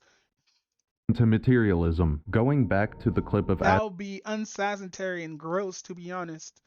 Like, just call it beer, but don't add the fucking vaginal yeast into it. Be like, that shit's gross. Just be like, hey, I got this beer. There's no weird gimmick into it. Enjoy. Don't still be like, oh man, I squirted all into this fucking bottle. Didn't mean to put pathological. No, it's fine. There's no way to fix it anyway. Asmongold that I played earlier, he also had this to say. Well, imagine if dudes were doing this or whatnot. I'd be like, yeah, I put my dick juice inside this fucking soda and enjoy, fam. $27.99 per can. How many times do you see millionaires or some version of streamers' money being used as a pejorative whenever talking about them? I see this all the time. It's because people are jealous. Why wouldn't they be jealous? It makes sense. While it is common for people to use streamers' wealth as a pejorative or in a derogatory way, this can be said about most lucrative fields that people happen to have disdain for. But the accessibility and popularity of streaming Damn, that's hilarious. make it a more common target. This isn't the only factor at play when it comes to wealth being used as a pejorative against streamers, though. It is a very normal part of streaming culture for them to talk about each other's wealth, or to talk about money in general. XQC is so rich now. Yeah, no, it is. It is fucked up, bro. $100,000 like you pull out a dollar bill. That's the reaction he'll give. He was rich before, but like rich in the way I understand it. In the month of April, I made $500,000. And it's not because I got like $10 million. This is the clip I was fucking looking for. Hold on. I understand it. In the month of April, I made $500,000. And it's not because I got like $10 million. It's just because I'm good as I am. This is who I am? She said she's good how she is. Why the fuck are you leaving Twitch then? Because when we were selling cookies and we were talking about why we're leaving Twitch, you said it was for financial reasons, right? That's crazy. But you over here talking down on a whole nother site? That's wild. I tell them how much you have in your bank account because I know the number. Why would I compromise my morals and ethics for more money when I have money? Something about that is so cringe. After investing in Bitcoin, after buying all the shit on eBay, $7,000. Like, ew. They wanted $130,000. Today, I gave my chat 1 hour to buy anything they wanted on Amazon. Like, these people must think because I was like, sure. Bro, she has a lot of Kirby plushies. Jesus Christ. Oh, by the way, this is from the OTK team that got into some drama over some shit or whatnot. And I think they all disbanded or whatnot. Like, I can give you $400K for like 1 or 2 months, Ms. Kiff. They think I'm like... They're not giving money away, per se. It's an investment to give one to make two. No, you're right. Fucking... This is why I'm kind of iffy on Mr. Beast. Because he started giving out money to homeless people and everything like that. Which is fine. But like when it got later and later and later and later, he still has that big house. Like he's like Mr. Beast has money, but he does give a majority of it back to like the community and shit like that, which I've seen personally. It might be an act. He might kept the 90% of that money, but like I've seen him do all this shit that looked like it costs a lot of money, but he's also making a bunch of money back. I wonder how long that would last. Secretly hoarding like $10 million or something. I've been paid $360 million for 16 months of gambling. Yeah. I could buy Hassan, Pokey, and Ludwig all together and sell them and buy them again. Flaunting wealth is incredibly common on social media in general. This normalizes the focus on finance not only for the audience but for the creators as well. For most of society, it's frowned upon to talk about how much money you make. It's taboo, it's gross. But in social media careers, it's not... Hey, didn't these dudes fall off because they were doing incest? Just normal, it's encouraged. This doesn't just influence the relationship between the audience and the streamer, Oh yeah, this shit that Amarath was doing, stepping on people's asses. but money becomes a defining characteristic of the relationship streamers have with one another. I'll look over 2 different clips to support this claim. This one is of Emaru after loaning another streamer, Mizkif, $400,000. So since the loan shark joke thing started, like 3 or 4 people Does she have a wig on? I think she has a wig on. I can't see her scalp. have come to me to ask me for massive loans. And it's all people that it's like, I'm kind of friends with, so it kind of makes me sad. But oh my, this one person today, so they asked me for a loan half a week ago or something, right? And at first they were like asking for a small amount, and I already kind of didn't want to, but they were like, oh, haha, we can write up a contract, haha. And I was like, sure, whatever. But I wasn't like wanting to do it. They sent me the contract today. They wanted $130,000. This person wanted a loan of $130,000 and also to be able to pay it back within 20 years with 0 interest. That's 20 years is zero interest. That's a scam, bro. Don't sign that contract. Don't give out that loan. Like, pay me next week, bitch. The kind of money you would ask from an investor with a legitimate and promising business plan. And even then, it's not going to be a 20-year loan with 0% interest. 130 grand isn't casual walking around, hey, I accidentally left my wallet at home, can you spot me for a sandwich kind of money. This is more of a, so I considered the value of our friendship and noticed the amount of money you loaned Mizkif and figured, hey, why not just gamble and see if you can still manage to respect. But Mizkif can give you back the money because he does gamble. But then again, Mizkif got into a bunch of shit because of his gambling issues.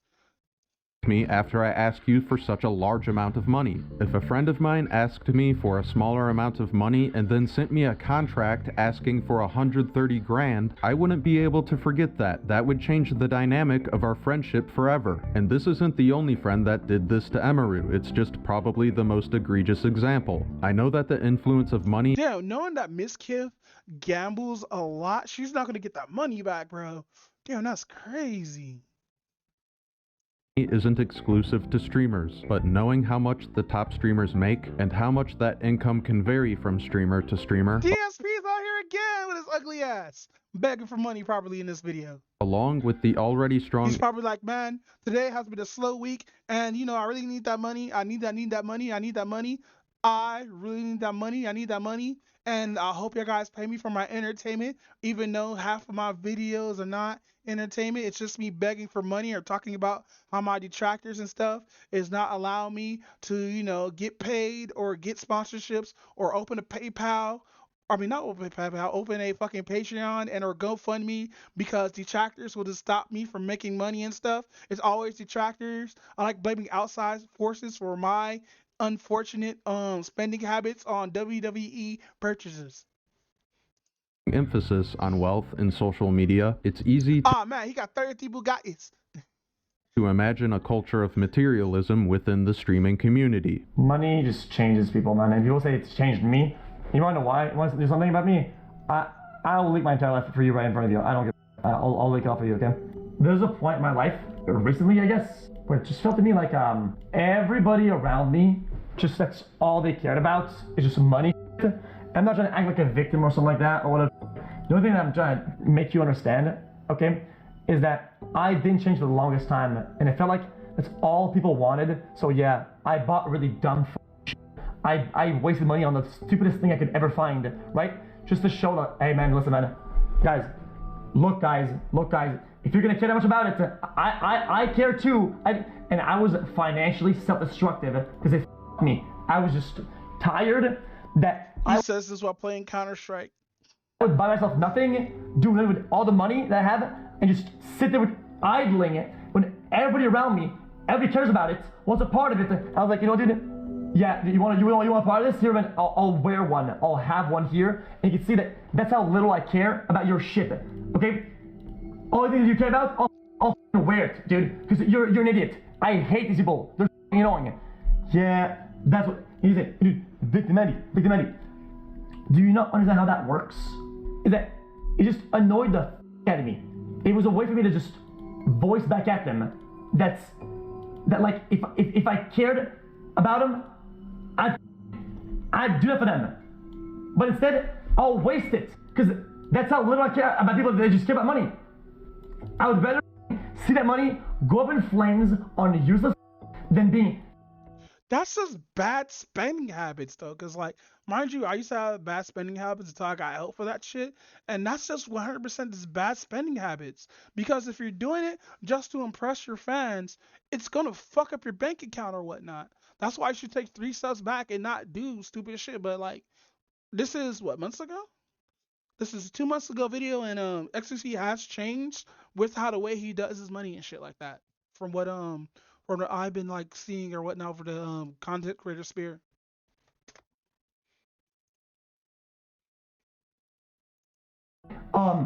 Giving to people that's all they care about. Before I get into this, take this with a grain of salt. XQC was signed to Kick for $100 million, and I don't think there are very many people on this earth who wouldn't be changed at least a little bit by that amount of money. Also, it does seem like he has a gambling addiction, at least on some level. With that said, this clip could explain a lot. When XQC first got this lucrative deal, his peers, Pokimane and Hassan, put it. That was too months ago, huh? Damn, that's crazy. December was hype.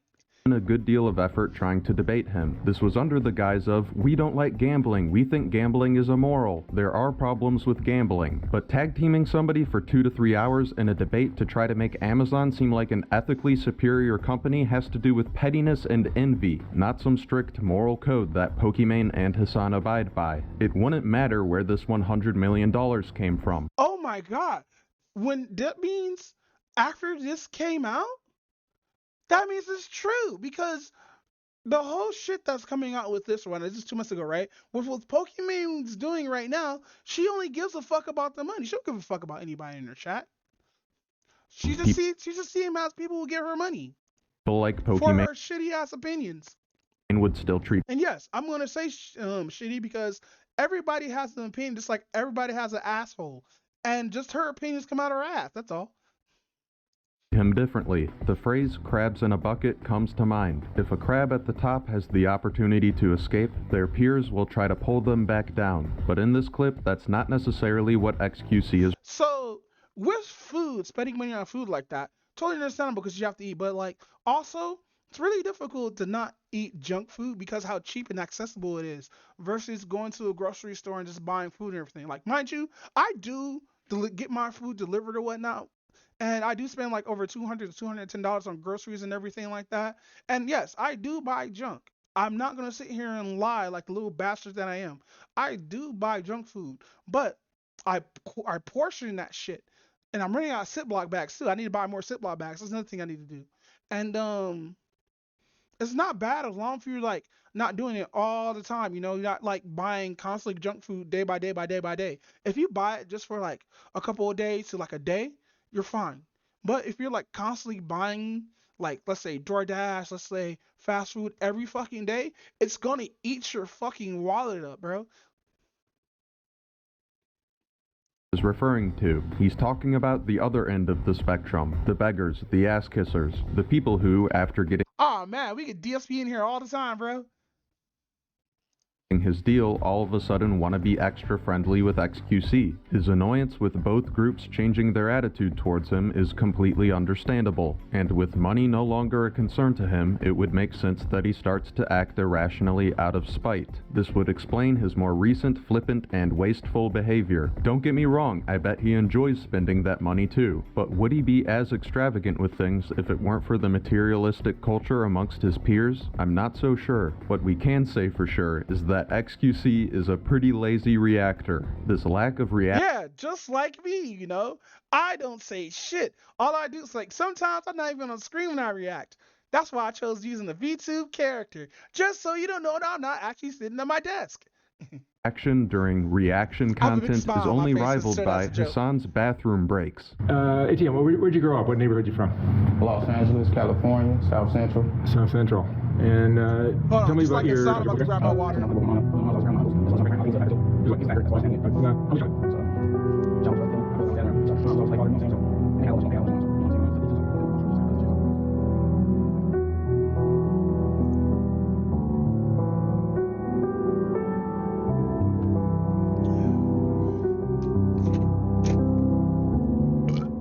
To be honest, I don't have a problem with React content in particular. For me, I like the potential exposure that reactions can provide, even if they're being critical of my video or hardly reacting to it at all. However, just because I don't like the idea of Yeah, fucking don't be a lazy stream. Just don't put off somebody's video and then free boot off of it or whatnot. Always have commentary. Like you need to have at least 40 to 60% of commentary if you're gonna watch somebody's video. people striking down other people's reactions doesn't mean I automatically think all reactors are good content creators. If someone like Hassan misrepresents an argument in the video or leaves the room for several minutes as it plays, that's certainly fair grounds for criticism. I don't think sloppy reactions justify filing a copyright claim, but reactors, especially ones like Hassan, are often going to be, understandably, stuck with the reputation for being bottom feeders of content. What he does isn't Yeah, like me. I'm at the bottom of the fish tank eating all this shit up. some form of high art or a noble pursuit. If Hasan gave himself enough time to construct some sort of narrative, or at the very least occasionally gave himself some distance from social media, I think he'd be in a much better place to make content that's actually worth something. Normally, this dialogue around his rather careless approach to content could just start and end there. However, since Hasan is a politically influential figure, his carelessness has more far-reaching implications. It's interesting that you call me a propagandist, because I want to play you. This was your reaction to when the hospital got I'm bombed. a propagandist. Well, no, For the record. I'm not calling I'm a you that. propagandist. I'm just saying. I'm going to play you. I'm saying I am. Okay, well then I want to I'm play. saying I am. I just before want to you put even play it, and not because I'm a propagandist. Wow, that's so scummy, Hasan. Let him play the fucking clip so he can actually fucking contest instead of doing shit like that. That's so fucking scummy. Holy shit, bro. Sorry, I just got a little bit triggered. As far as me being a propagandist goes, everyone is a propagandist. I'm just honest about it. You're a propagandist. We have our biases. I'm curious who you think I'm a propagandist honest for. about my biases. Who do you think I'm a propagandist for? Who do I think you're a propagandist for? Whichever you're. I hate the fact that he has the fucking LA backdrop here, and I just fucking hate it, bro. Every media person is doing propaganda. But who for? I've got to be doing it for somebody. You think it's a bad word? I don't. That's just the difference. I should be clear, I am no expert on geopolitical conflict, and I don't care enough to become one. Something I do care about, however, Yeah, is I don't know enough about politics to tip my toe into that pool. Cause I'm gonna get shit wrong. Cause like with the whole Israel Palestine stuff like that, I don't want to get in between that because I don't know enough about that or whatnot. Like, yeah, it's fucked up, and we should have a ceasefire. But at the end of the day, fam, I'm just gonna go to sleep. is communication and how it's used in media. The definition of the word propaganda is a bit more general than you may think. Technically speaking, Hasan isn't necessarily wrong when he says everyone in news media is a propagandist, but he'd also be semantically correct if he called fitness advocates propagandists. With this kind of rationality, you could dismiss all parents and teachers as Is propagandists. that lean beef patty? Holy shit, it is her. Yo, subscribe to this woman right here, bro. She will give you real gym tips. Are you worried about a friend's drinking problem? Well, you're probably just a propaganda peddler. Stop being so biased and stop promoting a positive view of clean living. We need a word for information or misinformation that's being used in a malicious way. We don't need someone like Hasan to cheapen the word propaganda and make it more ambiguous, especially in today's media environment. We need to be able to call out propaganda without other people trying to correct us saying, well, everything is propaganda. Damn, get fucked, Hasan. Jesus Christ, get fucking one-shotted. So it doesn't matter. We don't need. So that fight is actually pretty fucking difficult. Hasan lives out like in he lives close to me. Don't. I hate it here, bro. Wow. How'd you know that? How do you know that, Akumatron?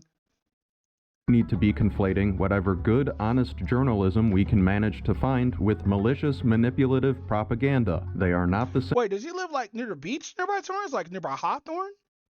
No, because Hawthorne counts as Torrance too.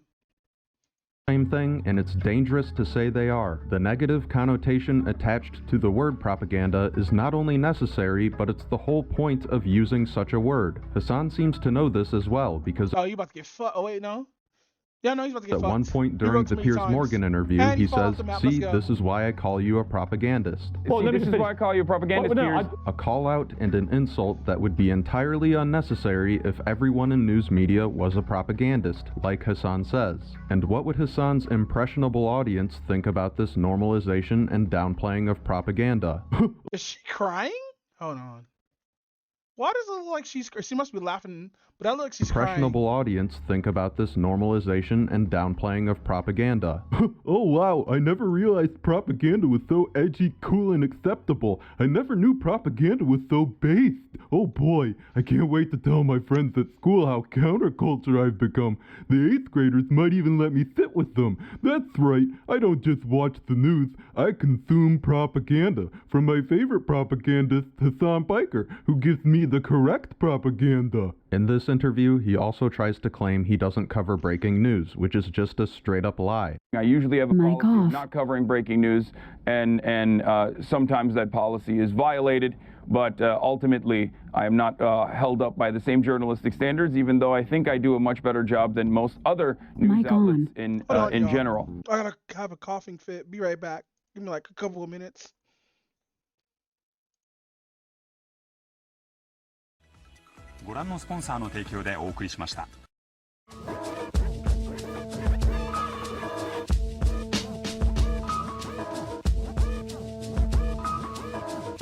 Check my comprehensive catalog of craft. I'm daft, I battle all like I don't have it all. Avant-garde, Battlestar Galactica, got rhymes per capita. I'm shining through the aperture, but I'm not gonna. Figured out that Idris Elba was British.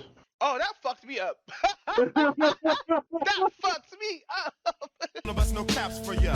That's another genre. I'm the black bomber, track charmer, sack burner, distract burdens. If it ain't that urgent, nerd prince, word sentinel, invisible infidel, interstellar, hella clever endeavors, immeasurable with only heaven. Music power.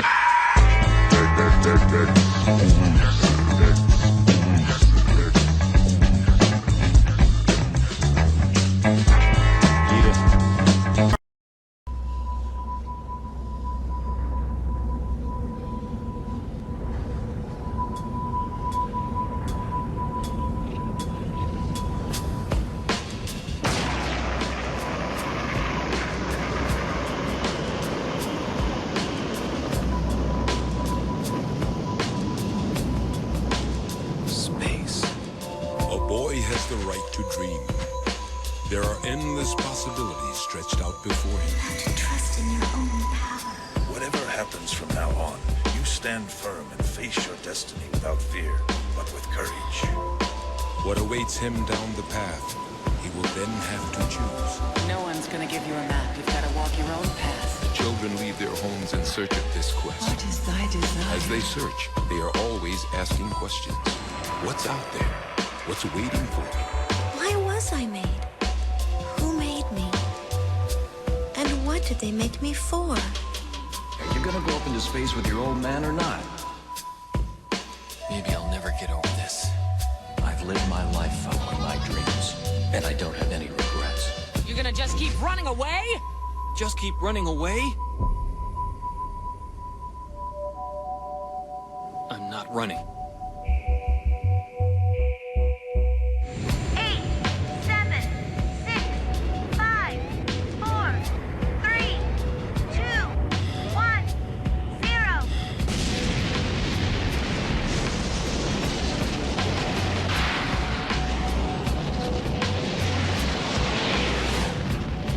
Believe in yourself and create your own destiny. Don't fear failure. Yeah, as I was saying, like, yeah, I didn't know that actually. Oh shit, excuse me. Yeah, I didn't know that actually. I didn't know yeah, he moved by then. Cause that's what, you know what? His song got so damn popular. Fucking God damn, hold on. Oh shit. Ooh. There we go. I'm gonna see if this works. 3, 2, 1. There we go. Now it's working properly. Because it was coming through my headset and not, coming through my computer and not my headset. Woo. He covers whatever is, to quote Hassan, popping off on Twitter, which quite often includes breaking news. I'm just a, Bro, I want a drone where I could do shit like that. Like, look at that little drone. That shit probably doesn't even cost that much. Violated, but ultimately, other off on Twitter outlets in general. He covers whatever is, I want a drone that could do these kind of shots. to quote Hassan, popping off on Twitter, which quite often includes breaking news. I hate fucking Elon Musk and how SpaceX is like right down the street from my house. I'm just a, dumb idiot. But let's get back to the main topic of this video. What are Hassan's thoughts on streamers being hated? I remember a time when YouTuber was like a new concept. Everyone thought YouTubers were despicable, and then new kind of content came around. They still do. Sorry for yelling, but they still. What the fuck? What the fuck is that? What the fuck is that? Hold on. Hold the fuck on. My bad. Is that? Is that a grown ass man in a diaper? And it's a furry diaper? Ugh. Ugh. Come on, so you can't be having that in front of your dog, bro. That's fucked up. Somebody get this dog some help. He got a picture of some furry fucking dude in a costume, like he's milking a fucking pumpkin while his dog's sitting right here, and have to see that and have to get tortured by that? That's fucked up.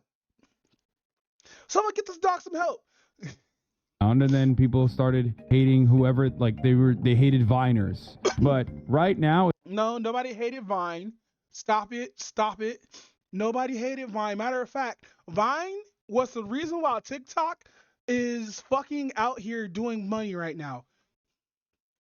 Because Vine could have worked dead ass, but YouTube, not even that. Re-uploaders killed fucking Vine. That what happened. Re-uploaders killed Vine, so 90% of the Vine community went on to Twitch and or fucking YouTube or whatnot, like Long Beach Griffey, and fucking now we barely hear about them. Like, yeah, they did blow up during COVID and shit like that, but when Vine was hot, and nobody was like, ew, Viners. No, you know why? Because Vine was actually a good platform. Yeah, I fucking said it. I said it with my own two fucking lips. Vine was actually a good platform. Versus like shit like fucking TikTok where we got little ass kids twerking.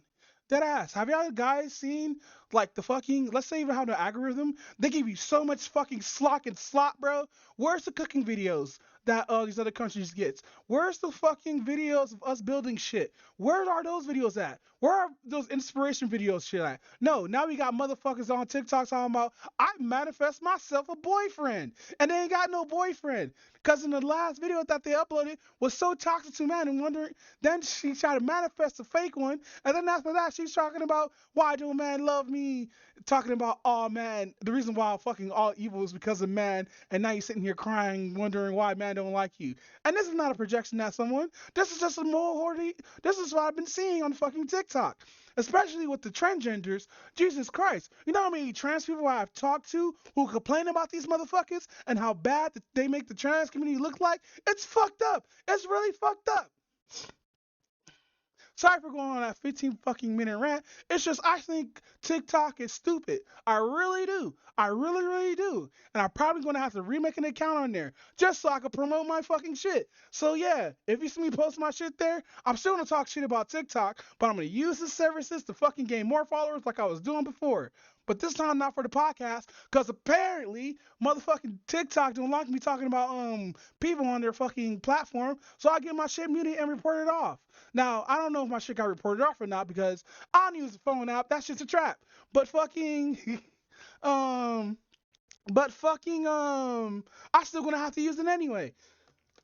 Fucking, it sucks. It really fucking sucks how you have to get noticed on these fucking platforms where you have to use other platforms so that it comes to your main platform. You can't just like use an all one stream for like all these platforms unless you put in a lot of fucking money. Yes, I use Realstream and I have to put in money for that shit. Is that shit annoying? Yes, it is. Because I should be able to use one program to stream to all these things.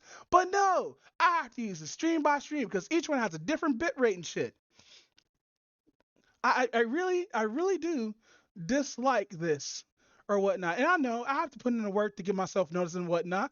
I'm just complaining. I'm going to do it anyway. But like, you know, I'm just bitching and complaining. That's something I'm going to have to do anyway because that's how the meta works nowadays. In order to get noticed, you have to put yourself out there on so many platforms. And I know I'm fucking lazy and all that shit. That's why I'm like, you know, because like when I first had my TikTok account, I didn't know why my videos were being muted or whatnot, right? I get a notice that my videos got muted on the browser, but it won't give me any details until I have to. This is what's so fucked up about TikTok. Hold on, let me put this down real quick. Let me take off my hoodie real quick. I'm getting hot. Oh shit.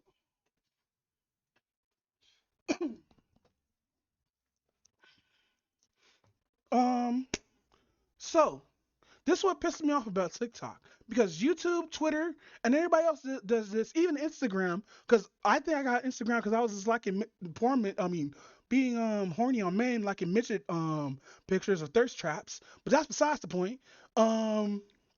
Fucking on TikTok, what they have you do is they have you download the app, right? Do this whole little signing shit, and the first thing you get are videos, which is annoying. I want to go straight to my account, right? So I do that. I go straight to my account before this video plays because I know how the algorithm works, right? So I get there and get to see all these notifications, right? Going to and shit, and it tells you in detail what's going on, right? So I'm thinking to myself, hey, how come they won't tell you this in your browser? The reason why I won't tell you in the browser because this is how the way you get into their app. Because TikTok assumes that you're using a phone when you're really not. You're using a fucking using a web browser. And you should be able to do more in your web browser than on your phone, but no, it's backwards where or you're forced to download the app if you haven't used the app. And the app wants you on the so bad, like, look, I don't have a dedicated home button on my phone. So when I swipe left or right, it's just gonna play another video until I double swipe left or right. That's left or right, or it boots me, and that's when it boots me out, right? Or asks me, do I want to log out? So I have a not a button, but a screen icon on the bottom of my phone. I should do a screen cap of it and show it on here if I ever edit this, right? Where I have to swipe up in order to find all my apps, right? Or close out of like apps like that are in the background. Almost every phone has this. iPhone has this. Android has this. Samsung. A lot of fucking Windows phones has this. And so you don't see that. You see it in every single fucking other app, except for apps that you swipe up, which is usually video games or whatnot, because that's when it's locked. TikTok screen is so big that it goes over that app or whatnot where you can't swipe up. Because if you swipe up, that's another video that you're watching.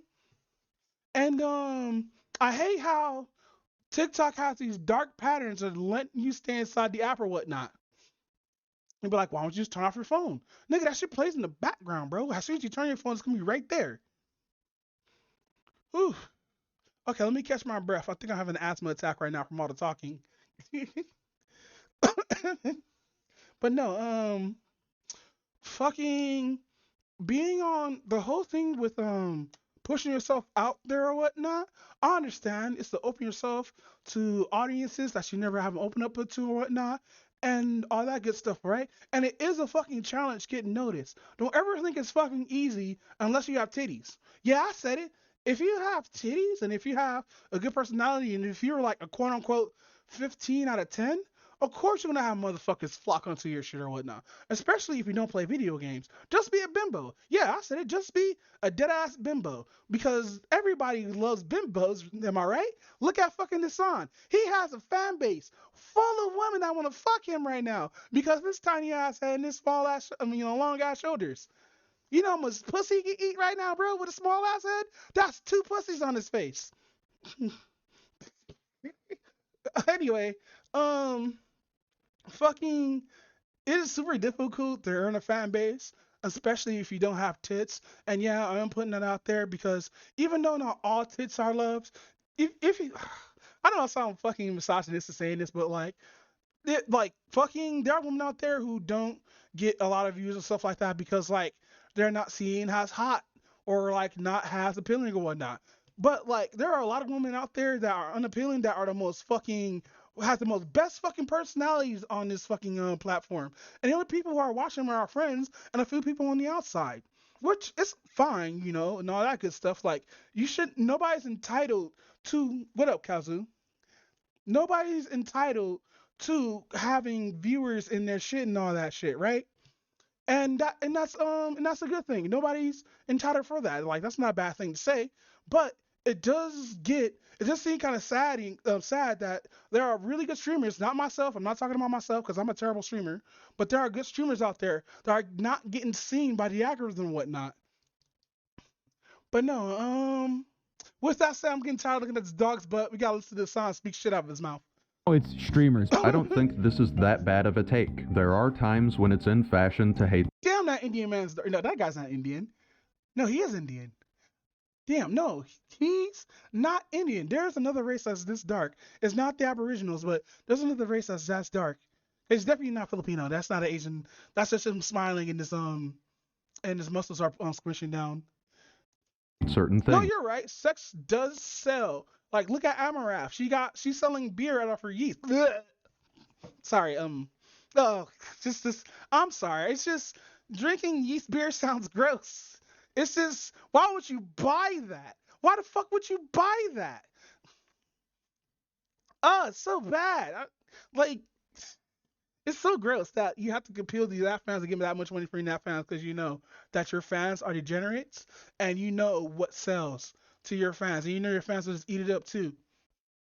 But then again, Pokemon is a different story. Work Pie's titties are nasty. I still motorboat her titties, dead ass. I motorboat like all these big titty fucking all these big titty fucking female streamers. I motorboat the shit out of every single one of those motherfuckers. You think I'm joking? I'm an ugly fucking bastard. I'm gonna do that shit anyway. I'm gonna get hit with so many fucking Me Too moments. But no, fucking yeah, Mopar does have big ass tits though. But Tanaka's tits, Jesus Christ, bro. Let me stop being misogynistic for like 10 seconds though. But no, gaining in the audience, yeah, is a fucking challenge. It will be difficult. Like I'm going through the gauntlet right now, fucking trying to grow an audience, shit like that. But in actuality, you're not supposed to like give a fuck if you're growing an audience or not. If you do this shit for fun, just do it for fun. And that's like what I've been always saying. And like people have been telling me and the other people telling others and stuff like that. If you're having fun doing the shit that you're doing, the audience will just fucking come or whatnot. You don't need to do all this extra shit. Like, to be honest, look at fucking the non-gamers and just chatting. I bet you only 40% of those people only play on video games on there, or the rest are like doing like in real life shit, doing politics, or doing reaction shit like I'm doing right now. And a lot of motherfuckers don't play video games unless like they're bored or they want to try out a video game or some shit like that, see if we give them extra views. But they don't play the same game all the time or whatnot. When was the last time you seen Hassan? When was the last time you seen Hassan, Pokimane, Kai Cenat? What about Boogie's titties? Ah, man, Boogie's titties, man. You know, I get up under her, smell it's like under titty and shit. Talk about some, all that shit and whatnot. Just get all up in there. Get that fucking man apron, bro. Pause, by the way. But no, when was the last time you seen a lot of these just chatting people play fucking video games? Now I was about to use Destiny as an example, but dudes be playing games at the same time, but it'd be so small on the screen or whatnot. Maybe I should start doing that. Maybe I should give into the algorithm, put like a fucking gameplay right here in the little corner right here, me playing fucking Street Fighter and shit. It's far more complicated than that, but Hassan makes other points. I think people are currently just no, poor puppy. His pillow's right here, so he has to look. Oh, that's a soiled. Oh, I hate this. Every time this picture hops on this fucking screen, it makes me want to fucking throw up. I hate it. Streamers because they hate everything that era of their lives remind them of. You know what I mean? Like they hated COVID, they hate all the bad feelings they had. Yeah, like I said before, the only reason why a ton of these streamers are fucking popular is because of COVID. Hell, like I said before, I got popularity from fucking during the COVID shit because I kept on making content. Now that like, you know, COVID's not a thing and I'm taking walks every off days and shit like that, fucking I should have just walked to my brother the other day because he asked me and I was like, bro, like I got the bubble guts. I didn't really say that, but like I just couldn't do it because my ass was talking about, hey fam, you need to evacuate. And I'm like, pause, ass, pause. I'm walking. He's like, nah, fam, you need to get home now. You need to start walking funny, holding your butt cheeks. Like, I don't need this.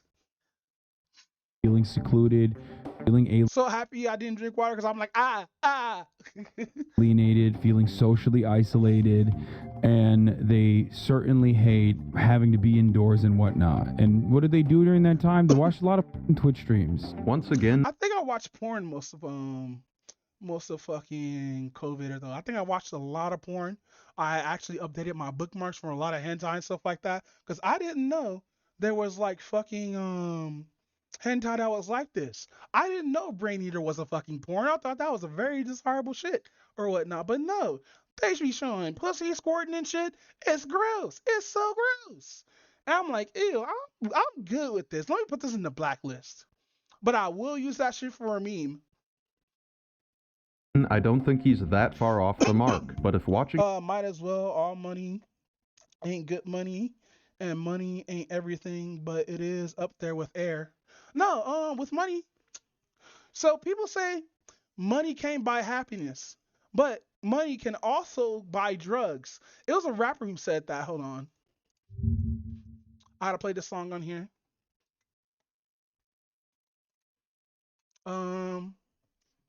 Money buy drugs.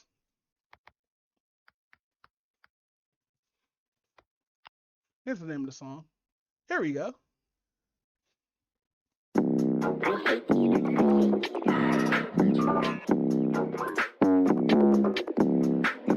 Got a new plug, my other guy sucks. Better got a buzz out, 25 bucks. Drop 200, I got too much, and I got too fried, I'm sunny side up. Got your dad doing blow off my ass. Got your mom trying to suck on my nuts. Don't tell me money don't buy happiness when it so happen that money buy drugs. Therefore, by the transitive property. When I'm fucked up, don't talk to me. I feel like it's a bunch of little bugs on top of me. Help me, I can't get them off of me. I can't move, I'm stuck in the sofa. That's stuck in a room where the walls get closer. Next time you try fucking me over, I'll put you in the back with a plugged-in toaster. It's too late, no one can stop me. Hey Siri, how do you get rid of a body? Chop it up, do a little bit of karate. I'm doing 90 and it's sitting in a bag riding shoddy. Such a good boy when I was 18, but I smoked alcohol and drank weed, and now my brain turned into baked beans. Don't be like me, kids, I'm fried.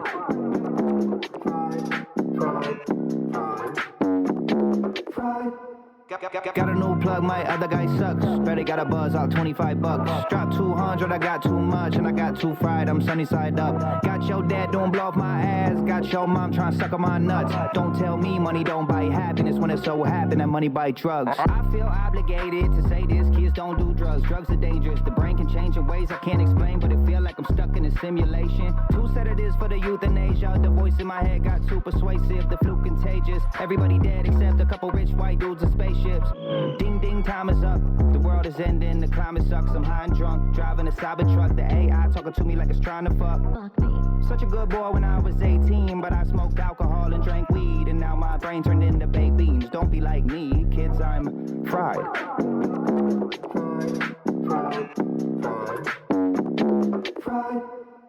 Got a new plug, my other guy sucks. Better got a buzz out, 25 bucks. Drop 200, I got too much, and I got too fried, I'm sunny side up. Got your dad doing blow off my ass. Got your mom trying to suck on my nuts. Don't tell me money don't buy happiness when it so happen that money buys. So this is by Cal Scrubby, a really good white rap. You know what's so funny about white rappers? I know we're getting off fucking subject and shit, and all that good stuff. But you know what's so funny about white rappers? Either they're anti-drugs and do a lot of drugs, cause this is a PSA, dead ass, or like they're just fucking violent, or the combination of the two. Streamers was feeling alienated, feeling socially isolated, and they certainly hate having to be indoors and whatnot. And what did they do during that time? They watched a lot of Twitch streams. Once again, I don't think he's that far off the mark, but if watching streamers was a positive and healthy escape during that time, I don't think there would be this. Dude, I remember I was first taught how to use bow and arrows and stuff like that. That shit was fun. I think that's why I went to that YMCA camp. Negative association. Yeah, I'm a black kid. I went to YMCA camps. Fight me. I hated it. With it. There was one time when I was going to camp, the hood camp or whatnot, because that's where all the fucking people were like in the system went to and shit like that. And there was this funny ass event that happened, right? So me, this one chick who I was cool with, and like 4 other people were in front of the campfire just in the middle of the day or whatnot, right? And we were out doing random shit or whatnot. And half of the ghetto kids, the super hood kids or whatnot, and the females that were there or whatnot, I was fucking with people or whatnot, they were missing. And all like, you know, the normal people, the fucking nerds, we were all chilling or whatnot around with the other chicks or whatnot who didn't do that shit. And one of the cap counselors was like, there's like 40 motherfuckers missing here, right? So he starts checking rooms and going by rooms, right? But he didn't like kick down the door. He opened each one of them really fast to see what was in there. He opened one, and nigga, the scatter was real. It was like 15 motherfuckers that hopped out that motherfucker. Only 3 girls came out that room. It was so many motherfuckers that hopped out that motherfucker. Motherfuckers jumping out of windows. Motherfuckers coming out of the fucking little corner wall. Motherfuckers hopping out the bathroom windows. Nigga, everybody scattered. And all of them got sent home too, which was the crazy part. All those motherfuckers got sent home. God damn. And all started because it was the girl's idea. It was crazy, bro. They were dead ass doing an orgy out of that motherfucker. I think people started to realize these parasocial But relationships no, it wasn't no orgy or anything like that. It was just funny that like a bunch of niggas and 3 girls walked out of that room. aren't helping them with their loneliness at all. Not just that it reminds them of a rough period of their life. Let's continue. There is not enough money in the space yet to make Twitch streamers look like real celebrities in the same way that like YouTubers are considered kind of closer to real celebrities. No, they have celebrity status, but they're not celebrities. We only seen like the most we actually have seen YouTubers in movies and shit like that were mostly your ex-Viners or whatnot. Because look at it this way: when was the last time you seen PewDiePie in an actual fucking film? And not that one horror film where you have to look like. I'm talking about actual PewDiePie. When you see a PewDiePie in an actual multi-million-dollar film or whatnot? Not these B films, not these D or C films. I'm talking about fucking A films where fucking established a franchise or some shit like that, you know? No, like you must see like Viners in movies and shit, right? Cause Long Beach Griffey and his crew, one of them were in a film on Netflix, and then like they started seeing him like normal ass fucking films. I could be wrong though. I have to look this up. Hold on. I'm gonna get this so wrong. Long Beach IMDb.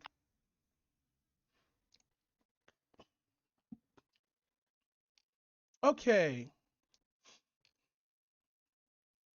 Long Beach Griffey is known as Netflix June 2020. Where's the rest of his shit? That's not the only thing he has. Oh, let's do this. Is that this nigga fucking no way that's what's his name? No way that is Lil Nas X. Who is that? That's not Lil Nas X. That better not be Lil Nas X. Dominique Burnett. Who the fuck is Dominique Burnett again?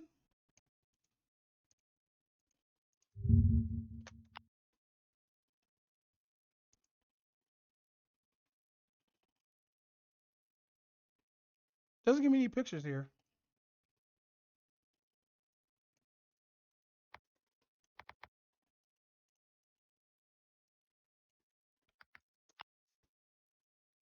Okay, so this is Long Beach Griffey. So I mean no, this is Dominique. I thought that was what's them to call it? I know how it is now. I remember who it is. But I'm looking for films.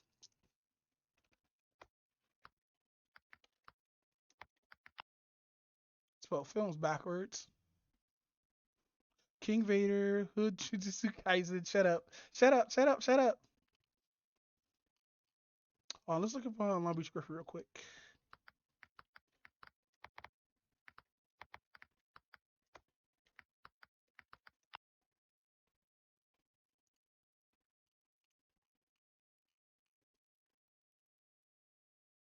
Damn, I don't think he was in films then. Damn. Cause I know Long Beach Griffey still does videos and shit. I still subscribe to him too. I just haven't watched any of his new shit. But no, it was one of the Vine stars that got into movies and shit like that. Wasn't PewDiePie and Crazy Extension was in Five Nights at Freddy's? I don't count that as a real movie. I count that as like a B+ movie. Celebrity status. So you just because that was made for a niche audience. Kind of, no matter what happens through social conditioning, you look at people in the entertainment sector and you perceive them as like valid and you perceive. But no, was PewDiePie in that? If he was, then I'm wrong then. If he was in that film. Yeah, I think I'm just wrong then. Thank you for pointing it out. See them as like deserving of their wealth, kind of. You know what I mean? But E-Celeb is bull. You know, you're. No, let's look that up actually. Cast of Five Nights at Freddy's. Corey Extension. Matt Pat? Holy shit, Matt Pat was in this? No way. Let's see. Mary Stewart, Ryan Lynn like. Da da da da da da da. I'm looking for PewDiePie though.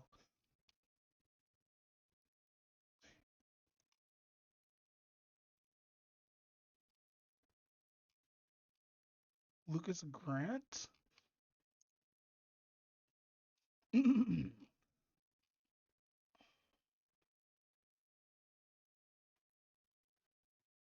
All right. Writing carry class. Where are you, Pewds? It's not Matthew Patrick. That's probably Corey Extension right there, because I don't see. No, because his face would be on here. Where the fuck is he?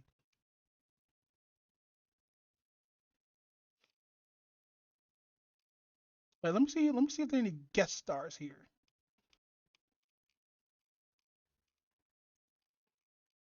Yeah, that's a lot of people for visual and special. Well, special effects, yeah, but that's a lot of people for visual effects. They probably actually had fucking They probably actually had what you call that shit? Practical effects here. There was a roto rep in this? Damn, I gotta see this now.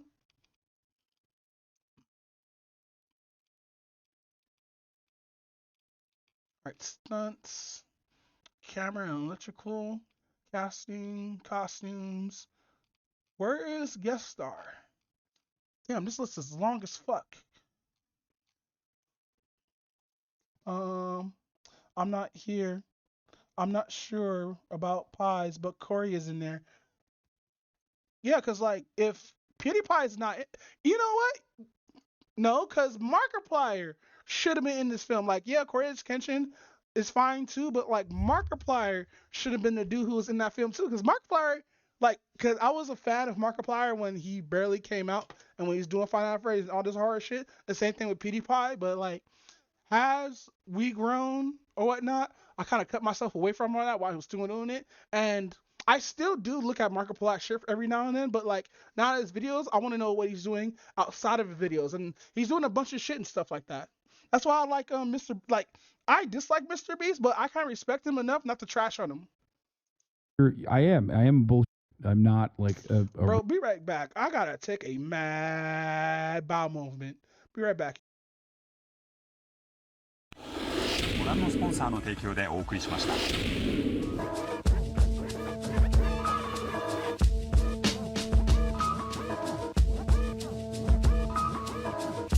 Check my comprehensive catalog of crafts. I'm daft, I battle all like I don't have it all. Avantgarde, Battlestar Galactica, got rhymes per capita. I'm shining through the aperture, but I'm not gonna. Figured out that Idris Elba was British. Oh, that fucked me up. That fucks me up. No caps for ya. That's another genre. I'm the black bomber, track charmer, sack burner, distract burdens. If it ain't that urgent, nerve prince, word sentinel, invisible infidel, interstellar, hella clever endeavors, immeasurable with only heaven. Music power.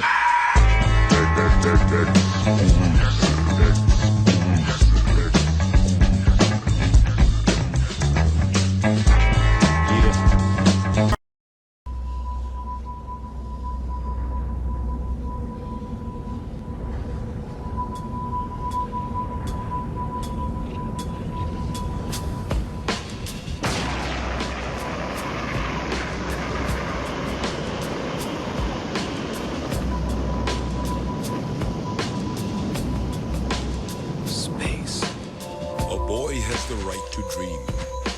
There are endless possibilities stretched out before him. You have to trust in your own power. Whatever happens from now on, you stand firm and face your destiny without fear, but with courage. What awaits him down the path, he will then have to choose. No one's gonna give you a map. You've got to walk your own path. The children leave their homes in search of this quest. What is thy desire? As they search, they are always asking questions.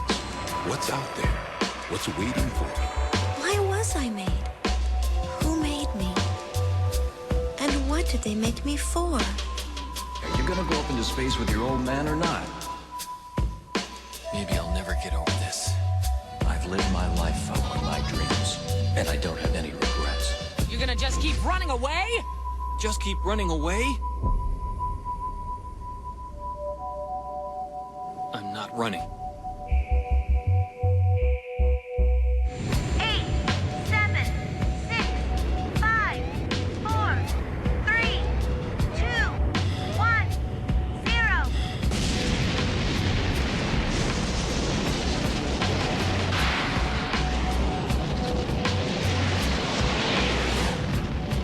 Believe in yourself and create your own destiny. Don't fear failure.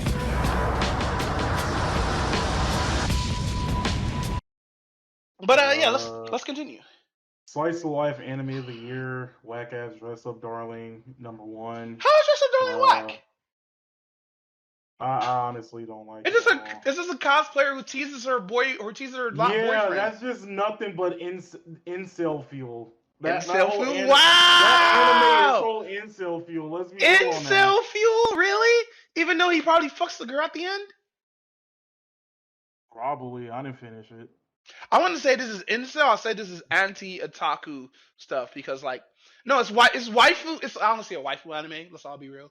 This is made for like the character to attach to the viewer to attach itself to the main character, since the main character is like socially awkward and shit. But my theory still stands about anime. Incel fuel. Wow. So socially awkward people are incels? Wow. Dang. Go ahead, King. No. That's not what I'm 100% saying. Dang. That's not what I'm 100% saying. You hear that, socially awkward boys? You better man the fuck up.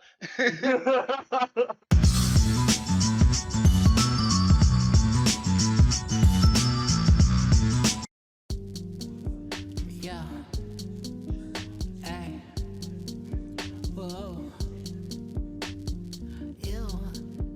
Yeah. Pop me a perk and I go through her wallet. Met her trip like faucet. She let me do what I want cause I'm bossy. She let me do what I want cause I'm awesome. Kylie beat, awesome, Jocelyn. We gon' get married like Nas and Khalees. We gon' break up just like Nas and Khalees. Bombings on my legs, Nikes on my feet. You gon' pay my motherfucking fee. I'm gon' paint her motherfucking feet. We gon' live amongst the elite. They came a long way from hanging in trees. My bitch hair long, look at her weave. All a nigga had to do was believe. Can I have some pussy, bitch, please? Can I have some time to myself, bitch, leave? Been going through some shit, can a nigga just grieve? Damn it, hoe, that's a nigga pet peeve. Thumb in her whole red bitch like sleeve. Chain on my neck, got cocaine on my necklace. Been in LA too long, I'm reckless. Yo, ex-girlfriend on my checklist. I don't never know who the fuck I'm texting. Ew, ooh, stop hitting me up. Get on my dick, nigga, get on my nuts. Hop on my dick, baby, show me some love. Start my nut, girl, freeze my cum. Might propose, might crease my ones. Pipe her lungs, won't bite my tongue. Pop her ass, so I pop my gun. I already know you wanna have my son, yeah. Ay. Pop me a perk and I go through her wallet. Met her trip like faucet. She let me do what I want cause I'm bossy. She let me do what I want cause I'm awesome. Kylie beat, awesome, Jocelyn. We gon' get married like Nas and Khalees. We gon' break up just like Nas and Khalees. Bombings on my legs, Nikes on my feet. You gon' pay my motherfucking fee. I'm gon' paint her motherfucking feet. We gon' live amongst the elite. They came a long way from hanging in trees. My bitch hair long, look at her weave. All a nigga had to do was believe. Can I have some pussy, bitch, please? Can I get some pussy? I'm begging. All of my friends, some fellas. Shawty told me I'm the devil. Jagged edge, we walked out of heaven. Don't leave the crib without my weapon. These niggas snitch like, ooh, I'm telling. She like moves, I show her belly. Put my dick inside her belly. White bitch, she gon' dance like Ellen. Imagine that, just like John Lennon. Imagine all the bitches throwing that ass on me. Ooh wee. I'm impressed by how she wallet. Shoot my shot like Rashi Wallace. Strapped up with that whatchamacallit about to Pop me a perk and I go through her wallet. Met her trip like faucet. She let me do what I want cause I'm bossy. She let me do what I want cause I'm awesome. Kylie beat, awesome, Jocelyn. We gon' get married like Nas and Khalees.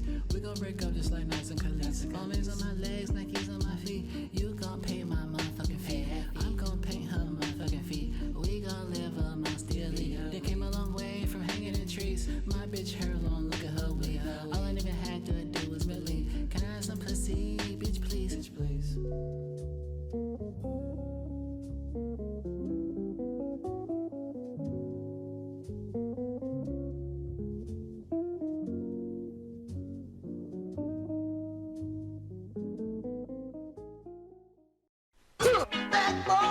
What you want, what you want, what you gonna do when Chevy John don't come for you? Tell me what you wanna do, what you gonna do? Yeah, bad boys, what you gonna do? What you gonna do when they come for you? Bad boys, what you gonna do? What you gonna do when they come for you? Nobody now give you no break. Police now give you no break. That old soldier man now give you no break. Not even your eyes now give you no breaks. Hey, hey, bad boys, what you gonna do? What you gonna do when they come for you? Bad boys, what you gonna do? What you gonna do when they come for you? Cops is filmed on location with the men and women of law enforcement. All suspects are innocent until proven guilty in a court of law. ご覧のスポンサーの提供でお送りします。Ops, colored people in prison. No, I'm going to say cops. Colored ops in prison. There you go. Wow, I said that totally fucking wrong. But welcome back to the stream. I didn't wash my hands. I got shit on my thumb. Let's do this, bitch. Real celebrity. I'm not. I would never think that. I don't think I'm like an actually famous person. Okay, now this part I have some more issues with. First of all, it's not the money that makes somebody a celebrity, it's the fame. If millions of people know who you are, you're famous, you're a celebrity. Just because there's not as much money in streaming as there is in Hollywood doesn't mean massively popular streamers aren't celebrities. Second, while people do see celebrities of old media and new media differently, Hasan is still rather famous. More importantly, he's influential to younger millennials and Gen Z, a demographic that's known for being difficult to market and appeal to. Someone like Brad Pitt is definitely more Yeah, not a lot of people from Gen Z and Gen Alpha watch TV like that. famous, but he doesn't have the kind of That's why you don't see TV shows gaining that much traction unless it's like Warner Brothers that have been doing it for decades or whatnot, and they got money to spend like that. But even then, those are not getting tractions as well because everybody's going to streaming services where there's better quality shows. political influence over the youth. Like, yeah, there's some slop, but at least it's better slop than what they're showing on digital TV. Like Hasan does. Downplaying this influence seems irresponsible yet convenient for him. He claims to be just a dumb Twitch streamer, but at the same time he is one of the most prominent political voices that younger people look to. This is more convenient for him because he can be more provocative and reckless without taking as much responsibility. Blurring the line between entertainer and political influencer is advantageous for people like Hasan, but only adds to the confusion of an already hostile and confounding political landscape. Hasan isn't the only streamer with this problem. If you have a democratic style Oh shit, it's Destiny, guys. The guy who I don't watch at all. of governance, you are entrusting I don't stop people being so loud. with one of the most awesome and radical of responsibilities. And that's saying that you're going to pick the people that are going to make some of the hardest decisions in all of human history. If you're going to trust people to vote correctly, you have to be able to trust them to have open and honest dialogue with each other. This is another political streamer, Destiny, having a conversation with Lex Friedman. I want to establish that by using Destiny's logic, he is in a position of great responsibility. If democracy is a radical responsibility for every individual voter, then those with political influence over thousands need to be held to a much higher standard of This is why I made responsibility. political, Not 'cause only I does have Destiny no have an opinion on audience of fucking thousands and politics. thousands of people, he also coordinates Like, I don't hate Trump has a political figure. I hate Trump has a person. And it's not even for what y'all people think. canvassing campaigns. According to the recruitment for the 2024 canvassing effort, they're gearing up for the largest project anyone in the online politics space has ever attempted, and they need your help. This adds even more responsibility to Destiny's position. Not to mention, there are people in his audience more willing to listen to him rather than their parents or family. Wait, this nigga was doing streams in his kitchen? Hey, I gotta respect that hustle, bro. I don't think I have my kitchen in the background with the ninja fucking what you call that, air fryer and a fucking espresso machine. Even on non-political issues. Listen, the guy that I was like, I don't need to listen to my parents, I can listen to my streamer growing up, and now this guy's turning around saying everything I heard and I told my parents to fuck off about, and now I'm like, Dude, I don't know. Maybe I hedged my bets in the wrong place. In this clip, they're talking about psychiatrics and taking medication, a serious topic. Destiny does say during this conversation, "Don't listen to me, I'm being toxic," but he also says he's speaking from the heart. And then towards the end of the hour-long This conversation, dude over here eating grapes underwater. he urges his audience not to take any of it seriously, so then he can shirk the responsibility of having the discussion he just had in front of thousands of people. But then what about the people who were tuning in and out who wound up taking Destiny at face value when he was talking about cardio health? Yeah, I think that's kind of dangerous. That's why, like, I am no financial advisor. I am no health guru. I am none of this shit. I'm not a person. Person will tell you like general shit of life, but this is what I learned growing up, and this is what somebody else like not told me, but this is what I learned, and others have learned as well. And usually I pass on that advice or whatnot. But like I always say, shit doesn't work for. Just notice that shit doesn't work for everybody. You can't be goofy like me and end up pulling women and stuff like that. Because I'm a goofy motherfucker, but I know how to use my goofiness and shit like that to my advantage. Like, there's like, because if you make a girl laugh, like, that's an accomplishment for me. If I can just make you laugh, I don't give a fuck if I'm hitting on you or not. Because like, if I hit on you, I'm not hitting on you. I'm just making a joke. But if I really want to hit on you, I'll just make you laugh, dead ass. And it's really fucking easy too, because like when you talk to people, you realize like their mannerisms and like how they approach conversations and how they react and stuff like that. And I can slip in a joke or a random quote or two or whatnot and just get them to laugh or whatnot. Sometimes I do fuck up, but that's how you practice shit like that. You see what works and what doesn't. Health and Now do that for about 20 years. Adderall. Your heart is the main concern? It's not. I'm pretty sure my heart is going to be healthier on Adderall because I'm probably going to be going to the gym every single day because my sleep is going to be better regulated because I'm going to be awake when I need to be. My habits are going to be better regulated. I'm pretty sure the overall... I wonder how people do... I mean, like, is there a way to actually do something like this? Is this wallpaper? I think this is wallpaper engine. I'm not sure. Gains in health, even cardiovascular, would probably be superior on amphetamines than off amphetamines. No, that's wrong on every front. Not only can Adderall... In studies, up to 30% of children taking ADA medication took up to an hour longer to fall asleep, even on low doses. The same report found a connection between insomnia, severely and increased dose. Wow, what is that? What is that? Hold on. I cannot fucking read today. It's probably a word I know but never read in my life.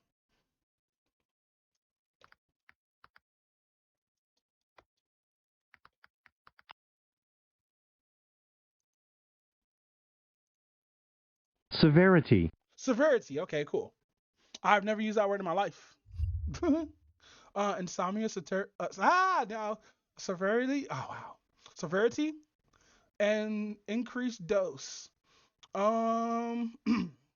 Another study found that as much as 27% of people who take Adderall can experience insomnia. Cause So insomnia, never take Adderall, I guess. but working out on it can potentially cause a heart attack or stroke. I guess The risk of working on an Adderall, cardiovascular issues. Hey, what's on Apple Vision? What's Apple Vision? Is that headset shit they bought out?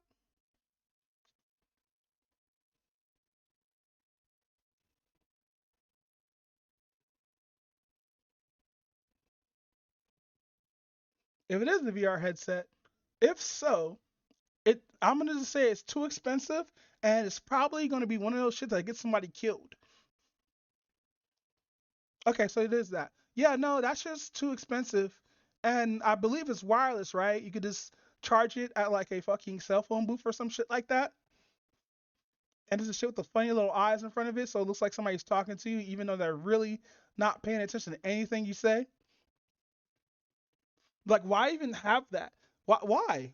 It doesn't even move with your eyes. You know that, right? That shit's like, it's just like an LED screen that takes a picture of your skin, or your skin color. You put in your skin color, and it will try to match that skin color with some basic ass eyes.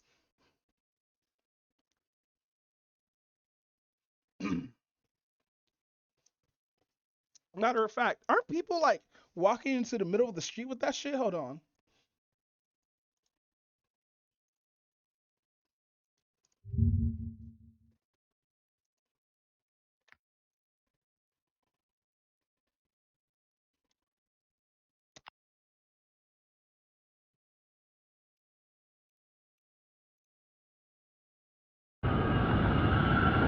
Hey guys, this is real life. Do not do this in real life. You need your eyes. I don't care if there's a little camera that's here or whatnot. That is only recording. It will have lag or whatnot, streaming straight to your face. Do not skateboard or be inside the middle of the street with anything that obscures your eyes. This is how people have Final Destinations.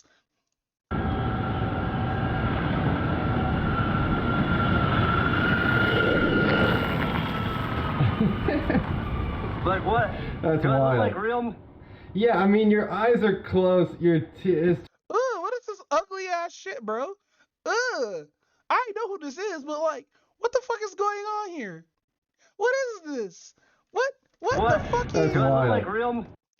Ugh, bro, that shit looks ugly. Our future, if it looks like that, is gonna look fucking nasty. What is this, bro?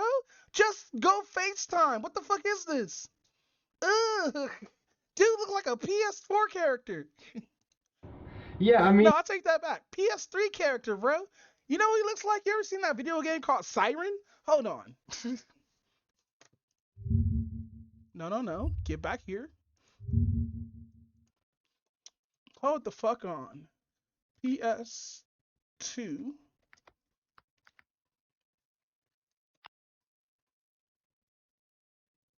Where is this shit?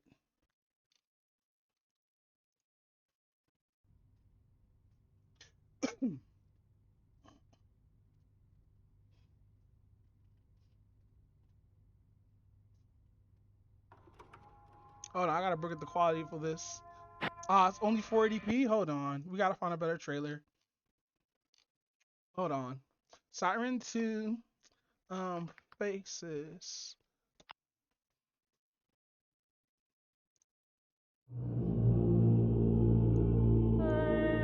Oh, come on. This is not in 1080. Fuck out of here. Hold on. We're not watching this shit in fucking non 1080.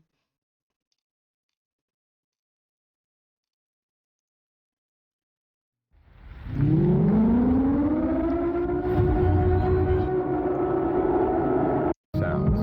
Place in a village. All They have what you have. days.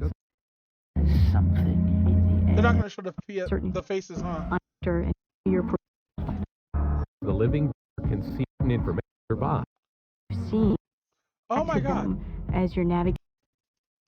Cause there was like shit that they did. They did something similar in yeah, like the fucking faces would look like, so the faces were modeled. Hold on. Is this gonna show gameplay?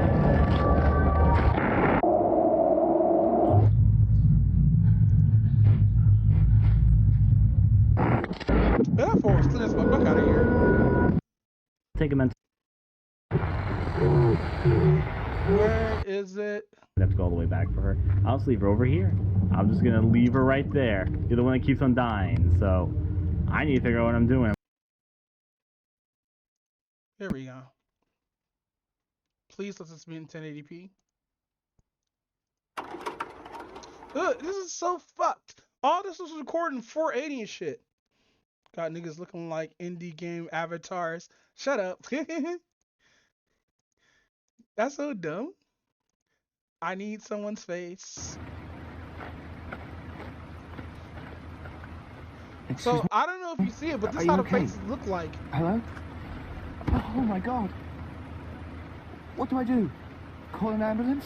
So this is on our PS2 era. What they did was they rotoscoped his face on a model that looks like him, but they recorded his face and placed it on there. It's the most weirdest fucking shit. It's like super uncanny, dude. But no, that's what this shit looks like. Your It looks eyes like are some shit from that closed. video Your game. it's too much teeth, I think. I don't know. I want to make a review. Come help me. All right, sounds good. All right. See you downstairs at 5. All right.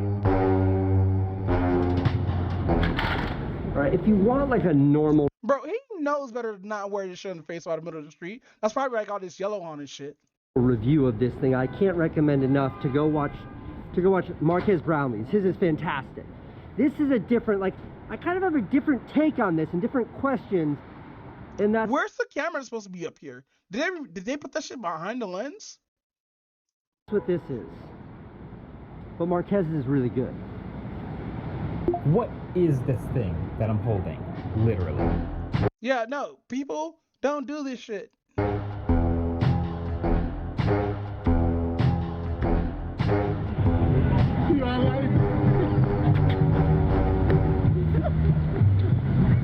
They're playing Wu-Tang in the background. This is definitely New York. How do you find it? I've had it for like an hour. Yeah, okay. Can you put windows up now if you want to? Yeah, so like I can put a window up now, but when I start walking, they like go away. They fade away. Yeah, Cool. Well, enjoy it. Careful, kid. Take care. All right, you too,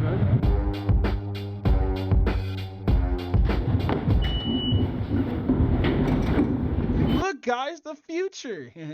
Get a random pile of bricks, an old toilet. I found the restroom. And a bunch of random wooden poles. There's more poles. Wait, they have Wi-Fi in subways? Oh, wait, you know why? They do have Wi-Fi in subways. We don't have it out here in our underground subways. We have it on the Let's train. pile onto that boat and leave. And as you can see, well, later in this video, we're going to 100 Island and also Super Island. But first, we're gonna head over to. Ah, this is like VR chat in real life. Ugh, I hate it. I low-key want one, but I would never go out in the street with this shit. This is robbery waiting to happen, bruh. People are like, don't record me, bitch.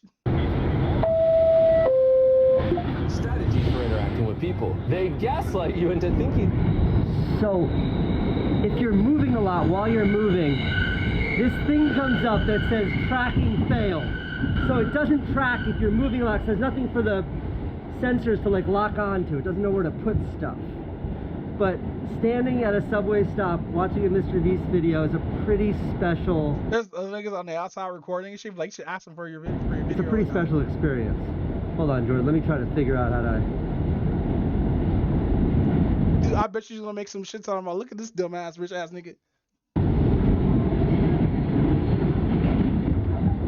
What do you think? It's interesting. I can't imagine why you're looking. Yeah, the art of getting right will happen. You will see the art and progress being made. I'm looking at you right now. Oh, okay. I can see you clear as day. You got on a blue tie with a beautiful tie pin at the top, so I can see you. I get off here. Enjoy your adventure. Bye bye. Niggas gonna be playing video games with this shit. This is gonna be crazy as fuck, bruh. It looks so fucking stupid. That's the thing. I opened up Apple TV, and it was like this window right here, Jordan. And as he started to move, the window went away with the subway car. You can't use windows if you're in like if there's a lot of like kinetic movement. And I imagine it works in an airplane because the airplane is so steady, but this is a subway and it's bouncing. So I gotta wait till we get there. It looks like you still have issues walking around or whatnot. And also, with human eyes, you have peripherals that you can and cannot see. You have a limit, and it's wider than what probably this is. I have this thing tethered to my iPhone. It seems to be working well enough, but for some reason when I try to open Safari, it won't open.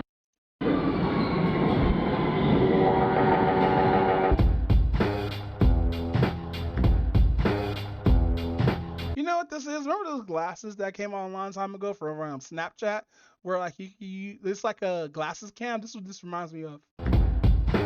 At least with those, you can look at like your surroundings, shit like that. I don't like this at all.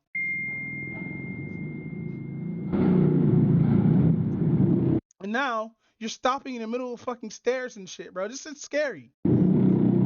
I can't, bro.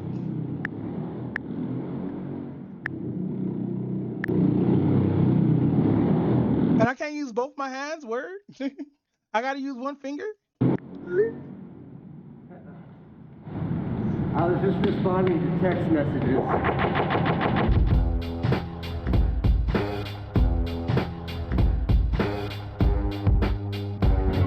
No way! You're the only person I wanted to be. In case he missed that, I can't tell. Did he not? Okay. Fucking ad just ended. Welcome back, everybody. Cause ads are toxic. So apologies. No way. Oh my god. But I have to play ads, guys. God. We were just oh my god! No way! I'm actually freaking. The idea that I could have my whole like computer digital online world that exists in the real world, that's what feels like is bigger than AR or VR. Like I have the Oculus, it's great, but it definitely feels like a toy. 100%. What do you This mean? feels like a little glimpse into the future of what computing could be like down the road. Why is everybody staring at me? Do I look as ridiculous as those people make me feel like I look? No, just your eyes are glowing. Nah, you look fucking ridiculous, nigga.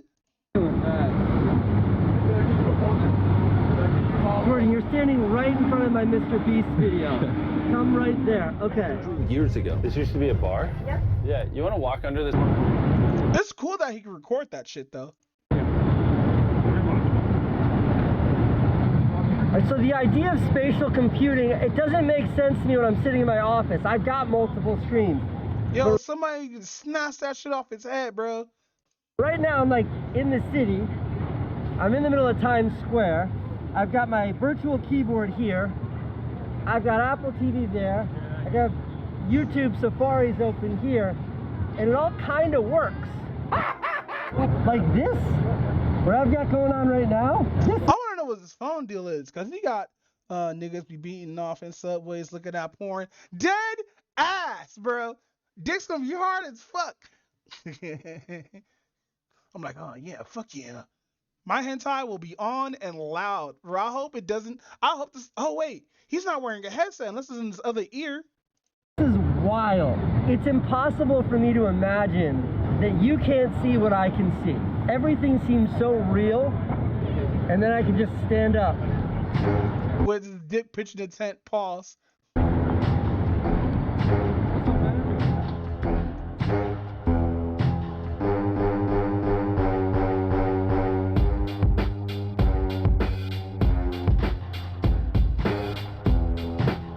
he knows better not to walk out in public with this.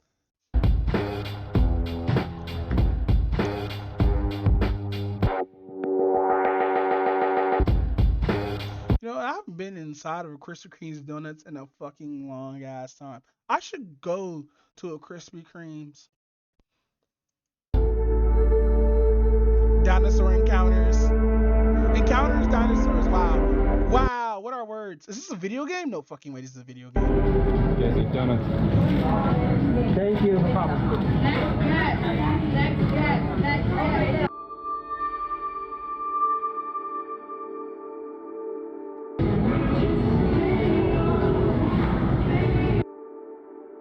Hold on. What the fuck's going on here? This little girl's like, man, I'm sure wish I could look at what donuts I could pick for this idiot fucking moves out my fucking way. Bro, she is staring. She has a 1,000-yard fucking stare, fam. What is this? This girl is like, is this life? Is this what my future's gonna be? Being an idiot eating a donut with a headset on my head?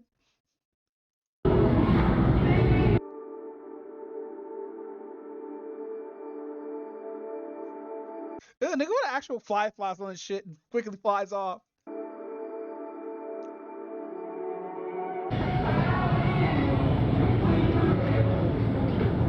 The butterfly's eating my donut.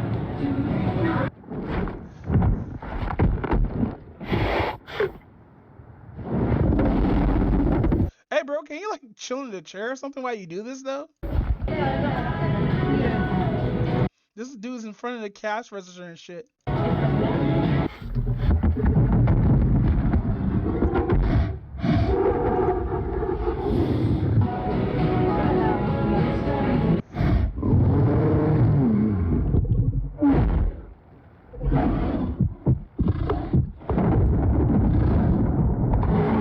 The concept for this video was to run around New York City wearing these, because I thought that would be funny. I think it was funny. But something happened. Something happened today Yeah, no, it costs way too much money for me to get. that was completely unexpected. And that's something I don't think anyone else has really touched on. None of the reviews I've seen or read, none of them really put to words what I experienced. So when you take these off, they kind of go to sleep like your phone. And when you put them back on, you have to unlock them. They scan your eyeballs, and then to start They scan your eyeballs? Okay. screen recording, go through them. It takes a second. So rather than doing that, I just left these on the entire day. The like 2.5-hour battery pack you can plug into a fatter battery, so I never ran out of battery power. And after a couple of hours of running around the streets of New York, as in not in a controlled environment, my brain sort of clicked, and it just forgot that I was looking through cameras and screens, and it Oh, that's bad. Oh, that's really bad. just it took what it saw as reality. And that is where that's where that profound moment came from.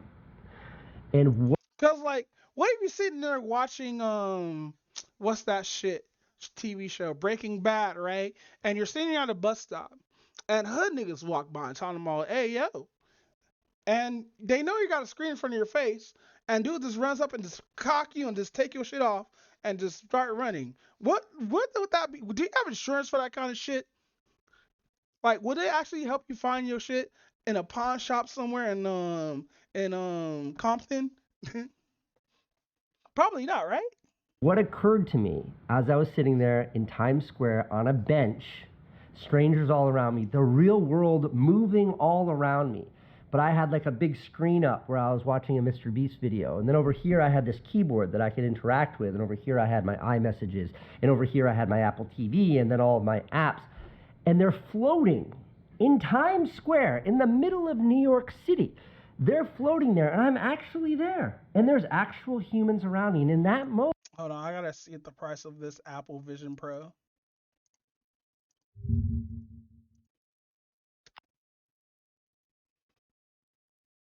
Damn, $3,000? 5,000, 5,000, 5,000, $6,000. Now, what's the actual fucking price now? No, we don't need to buy. Let's go straight to buy. Kits. Wait. It's not gonna tell you the prices. So 256 gigabyte is like 3,500. Next one's 36. And the last one is like 3,800. And then buy finance. Who the fuck is gonna? Why would you fucking finance a headset? Just buy it. Yeah, that's 3 times my rent. I can't buy this even if I fucking wanted to. I was like, holy shit, this is it. This is the future of computing that everyone's been promising for like No, please. No, don't let it be the future. Somebody's going to get killed or die. the last 15 Yeah, because people die when they're killed, by the way.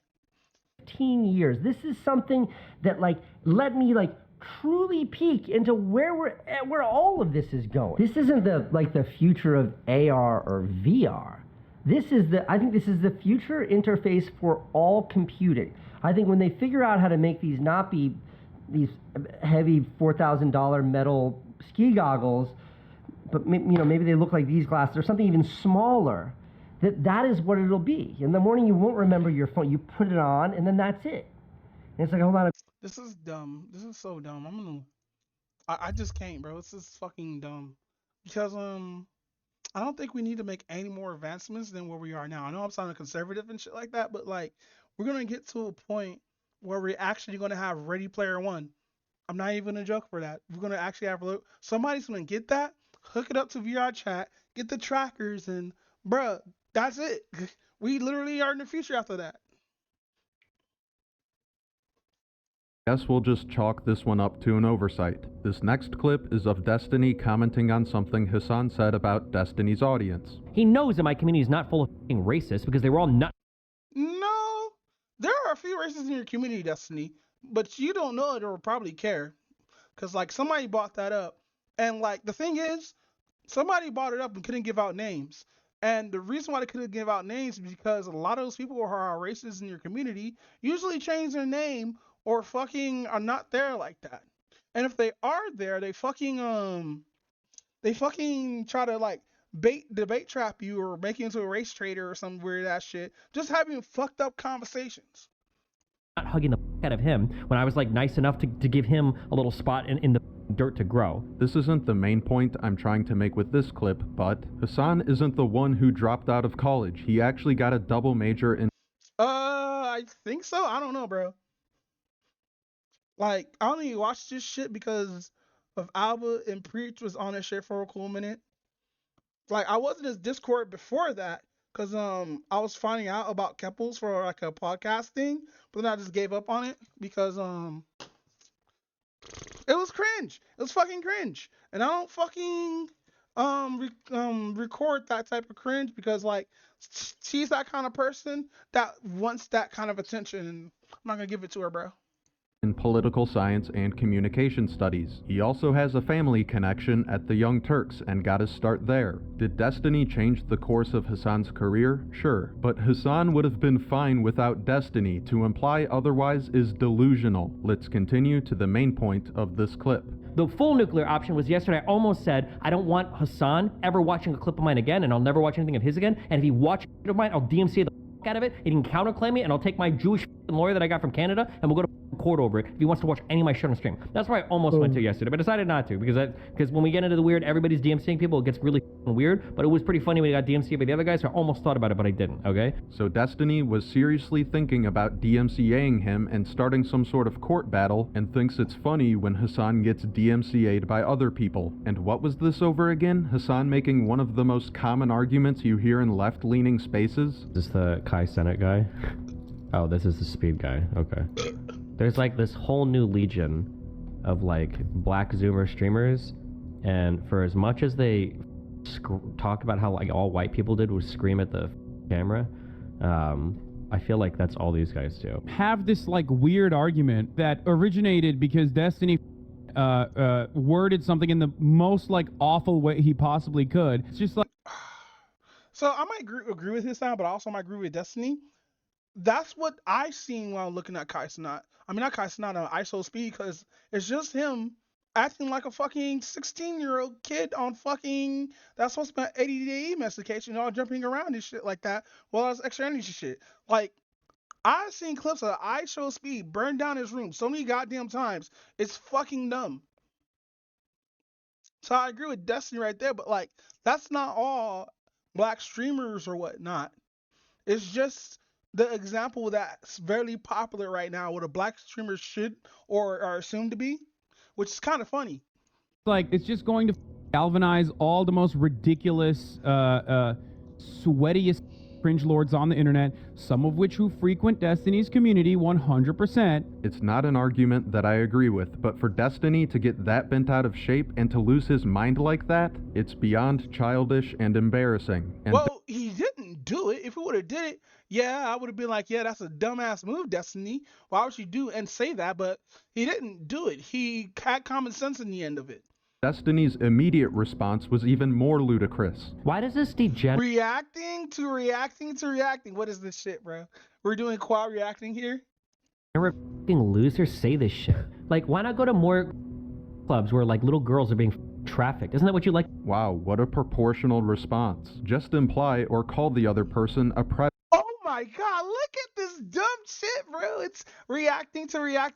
Dude, we haven't hit the precipice of fucking reacting to people. Just go on a Discord and talk to each other, nigga. What is this fucking side fucking roasting? Predator, and Destiny is the one who brought up. This is why I think the community is so fucking weird or whatnot. Just be like a black comedian and just roast him to his face. Like, what the fuck is this lollygagging here where like fucking you have his stream open talking about something you said, then you're getting mad at something that he said that this is you said he said you say he said type shit, isn't it? DMCAing, striking down each other's channel and taking each other to court. Are you kidding me? Ah, well that's just drama. Surely Destiny doesn't engage in bad faith when it comes to real political discussion, right? Vosh calls Destiny a sophist and says that he's the ultimate incarnation of the problem with online debate. Do you think he'll show a single clip or example of me when he says this, or do you think he's going to do the simulacrum thing again? Please, God. I already know he's not going to. So I'm being performative now when I say this. No, I'm not being performative. I do genuinely hope he does. I hope he gives one example. I hope that he gives one example of me doing this in a debate. So if you tell me, hey, Destiny, I feel like you misrepresent people's arguments, and then I ask you, okay, well, what argument have I misrepresented? And you go, well, I don't have any examples. Then those are your feelings. We're talking feelings. They're now. all examples. I don't think you could find an argument where you actually argued somebody's point. I think you can Okay, just... but you can't name, it's so strange that I do this so often, but you can't name a single time it's happened. That's very strange I just to me. did. Okay, I just so did. we can talk specifically then about that, about me arguing with Mr. Medicare. If you're listening to me and you're a mutual fan of me and Vosh, or if you're some Vosh fan that stumbled into here because some Discord said that I was talking about him, you should, when you're watching content creators, and this doesn't just apply to me or Vosh, when you're watching content creators and they talk about other streamers, you should ask them for, wait, you said that streamer said that? Do you have a clip of that? Do you have a source of that? Is that true? Now, this is a reasonable request. Ask for evidence when somebody makes a claim. And somebody recently provided a clip on Twitter of Destiny arguing for, well, the kind of violence that's intended to wipe out a certain group. While I don't like that they tried to get YouTube involved, it does technically violate TOS. Now that there's a clip for Destiny to... I want to see TOS, Twitter's version of TOS. That streamer said that. Do you have a clip of that? Do you have a source of that? Is that true? Now, this is a reasonable request. Ask for evidence when somebody makes a claim. And somebody recently provided a clip on Twitter of Destiny arguing for, well, the kind of violence that's intended to wipe out a certain group. While I don't like that they tried to get YouTube involved, it does technically... Okay, hate speech is not allowed on YouTube. We do not allow content on promotes violence or hatred against individuals or groups based on any of the following attributes, which is indicated protected group status under YouTube's policy: age, Cassie,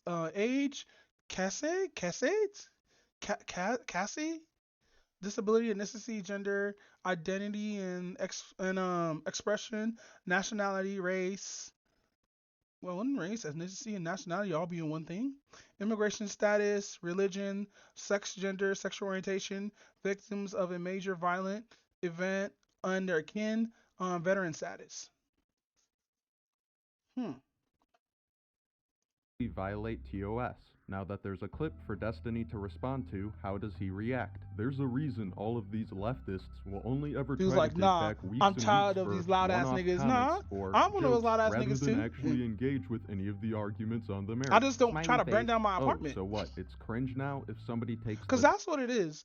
That's what it is for entertainment now. The much more destructive and toxic it is, the much more eyes you're going to get on your shit. time to find the evidence, which is what Destiny was begging for, and then he tries to dismiss it as a one-off comment or a joke. But then the people who watch him point out, no, this is your position. This is the position that you've been taking during this whole conflict. Destiny responds saying, so it's just actually, cast, that wasn't a one-off comment. That actually silent. wasn't a joke. That really is my position, but you need a little bit more context to understand why it's so smart. Oh my god, you sound like a fascist. Why are you arguing like a fascist? I'm gonna try to dismiss you as a fascist now. Just to recap, Vosh and others have called out Destiny for being disingenuous. Destiny emphasizes the importance of evidence and clips to his audience when others make claims. A clip of him using violent rhetoric is brought to his attention. He makes fun of the effort of finding the clip in the first place and tries to write it off as a one-off comment, as a joke. His audience points out this is a lie. Destiny moves the goalpost once more and tries to gaslight the opposition. Like I said with Pokimane, it's very hard to prove a character judgment. But if you're trying to make the argument that Destiny is dishonest and he asks you for a clip, this is an opportunity for Destiny to lead you on a wild goose chase, to distract you from your argument about him being dishonest. But you can't name, it's so strange that I do this so often, but you can't name a single time it's happened. That's very strange to me. Okay, so we can talk specifically then about that, about me arguing with Mr. Medicare. Which makes it completely reasonable to Yeah, think it means Destiny divine, is dishonest. It's class. something he did 4 years ago, Oh, and it's so something like he religion. still does now. Vosh calls Destiny a sophist and says Divide that he's class? the ultimate incarnation of the problem with online debate. Do you think he'll show a single clip or example of me when he says this, or do you think he's going to do the simulacrum thing again? When you stream just about every day and stream up to 10 hours a day, it's absurd to expect people to remember exactly when you said something and for them to be able to provide a... It will be difficult for the streamer itself because this dude streams every day for between 6 to 10 hours or a little bit over 10 hours. Yeah, that's a lot of fucking things you're saying. Like, what are you doing for? You know what? I don't want to sit there and watch Destiny stream for like fucking 11 hours though. Clip each and every time, and when he is confronted with a clip, he's willing to dismiss it rather than address it. Play it. Why don't we play this Is clip? that are we where you we're said- doing the clip farming now? I don't have to, I don't talk in no, why clips. don't- I why don't don't we exist play in the 30-second clips.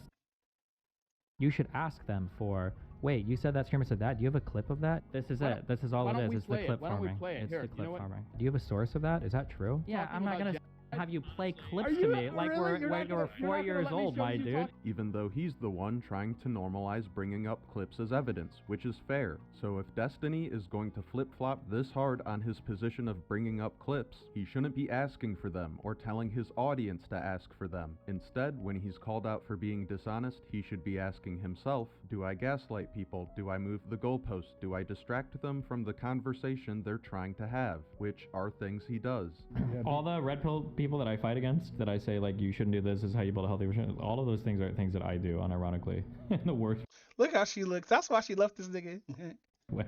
Maintaining division and That's crazy. She left a millionaire for some toxic ass dude who was suicidal. She rather deal with some super emotional dude than this dude. That says something. Oh shit. No, I went back too far. All the red pill people that I fight against, that I say like you shouldn't do this, is how you build a healthy relationship. All of those things are things that I do unironically in the worst way.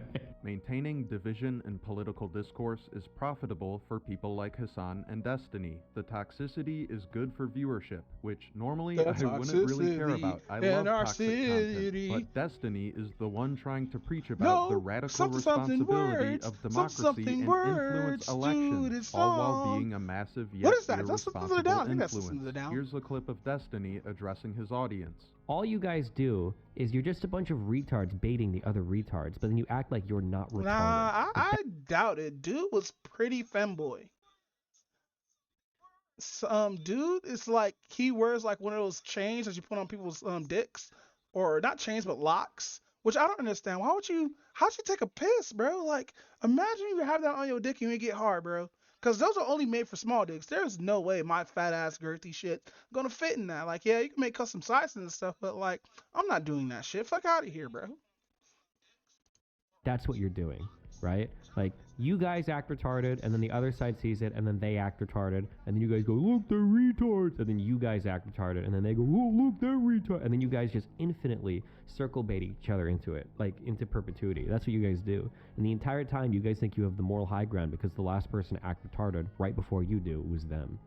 It's so stupid. It's so cringe. But this is how Destiny often engages with people. Knowing how much influence he has over his audience, they probably learnt this circle baiting behavior from Destiny. So what does Destiny think about streamers being hated? This is a tweet in regards to reactions, but it also gives us a more general idea as to why Destiny thinks streamers are hated. He says that it's popular to hate them, and that's all there really is to it. This is similar to one of the points Hassan was making. I'm saying it's the wave right now, and it will inevitably pass, and they will move on, and they will turn around and start shifting their attention to whoever the next wave of content, where the next wave of content is coming I from. think people hate the streamers that make the platform looks bad, which is those who are on the foreface of making the platform look bad. Like, it's usually people like Amarath, Pokimane, XTC, Hassan, Destiny, I Show Speed, and 40 other motherfuckers like 40 other motherfuckers like Miskiff and them, and some people I don't, and this counts for Kick too. That makes the platform looks bad because those are the ones who makes examples for your streams or whatnot. Yeah, they may have a good setup, may have a large audience or whatnot, but their opinions and how the way they act and how shady they act and shit like that, and how fucking narcissistic they act, it makes the platform looks like it's everybody doing this, not just the small few. That's it, because it's a popular thing. but Destiny's take is certainly more reductionist. 2 days earlier, however, he tweeted, "Almost every single person that inhabits the streaming YouTube world is a horrible human being. I'm grateful for the incredibly few people, less than 10 and 13 years, I've met who haven't turned out that way." Well, that seems like quite the contradiction, and the only way it wouldn't be a contradiction is if Destiny is saying this from a place of intellectual superiority, that he's the only one that's able to see the scummy behavior amongst streamers, and anyone else who hates streamers, well, they're just... No, like, I wouldn't say every single one of them. I say it's a small group out of all the ones, because there's actually genuine people on this site who actually wants to grow an audience, shit like that. I'm not saying that's me, but like there are people who are fucking genuine as fuck, and other terrible people who are like the terrible people are always the one who are the loudest to everybody else, which is kind of fucked up. Doing it because it's popular, as if we're incapable of making proper judgments. But, like I said, it might just be a contradiction. Destiny also has some thoughts specifically about other political streamers. Well, they actually do things, what do? They do dono drives. Wow. They solicit their audience for money while they sit there and get record high viewership, a number to show how much clout they are, positive coverage all over the internet. They don't even have to leave the comfort of their own house. But isn't that what I'm and you're doing right now, Destiny? Don't even donate to their own fundraiser? Wow. Amazing. Oh my god. How selfless. What would the world do without these guys? Or the political activism they'll do if they can get famous people on their stream. Well, actually, I did things with the senator, oh, really? With one that nobody's ever heard of before, or just with literally the most popular people you can find on Twitter? Like, it's all clout sharking, dude. I agree that donation drives can be an easy way to buy... Yeah, get fucked this. I've not seen this scene. Get fucked, bro.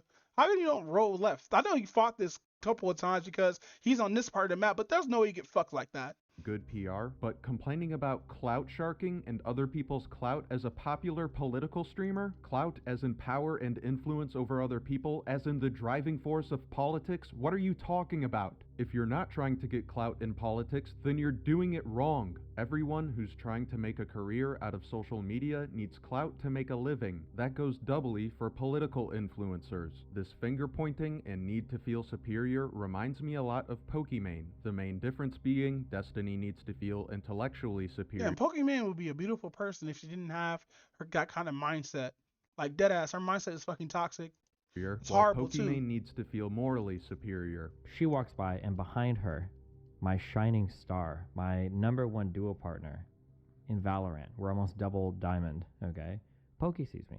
In the New York Times article, "The Queen of Twitch Wonders What Turns Teenage Fans into Trolls," Pokimane talks about hate and misogyny. At first, seeing all the misogyny was a bit confusing and surprising. I was like, have young boys always been this way? But the accessibility and anonymity of the internet allows for these things to happen. While she's right about the accessibility of the internet allowing hate to flow more freely, she doesn't acknowledge how she feeds back into that cycle. Her consistently condescending and passive-aggressive approach to criticism is part of the negativity that comes from all directions online. Pokimane still expresses hate, just in a more nuanced and disguised manner, implying things like, "You're an embarrassment, you're friendless, you're pitiable, you're less than me," while maintaining an upbeat facade. She is a part of the problem she complains about. The root of this problem isn't misogyny, it's the desire to justify hateful behavior in one way or another. There's also something to be said about the age of her audience who regularly grow out of her childish yet motherly shtick,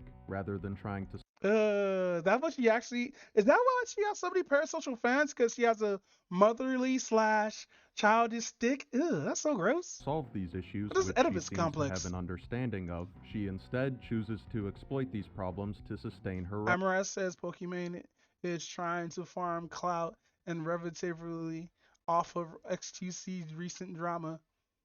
I read that totally backwards, but it still came out right somehow? But no, Amaras should not be talking, bro. What the fuck is this? Relevance. Her concern isn't addressing the problems with hate and volatility online. Her concern is how to utilize these existing problems to suit her wants and needs. If she really wanted to do something about the broken media landscape, she could be one of the most effective and prominent advocates out there, but instead she only mentions these issues in vague, general, and unproductive ways. I shouldn't have to dig up an article which documented an... I downloaded a dating app and it's ain't for me.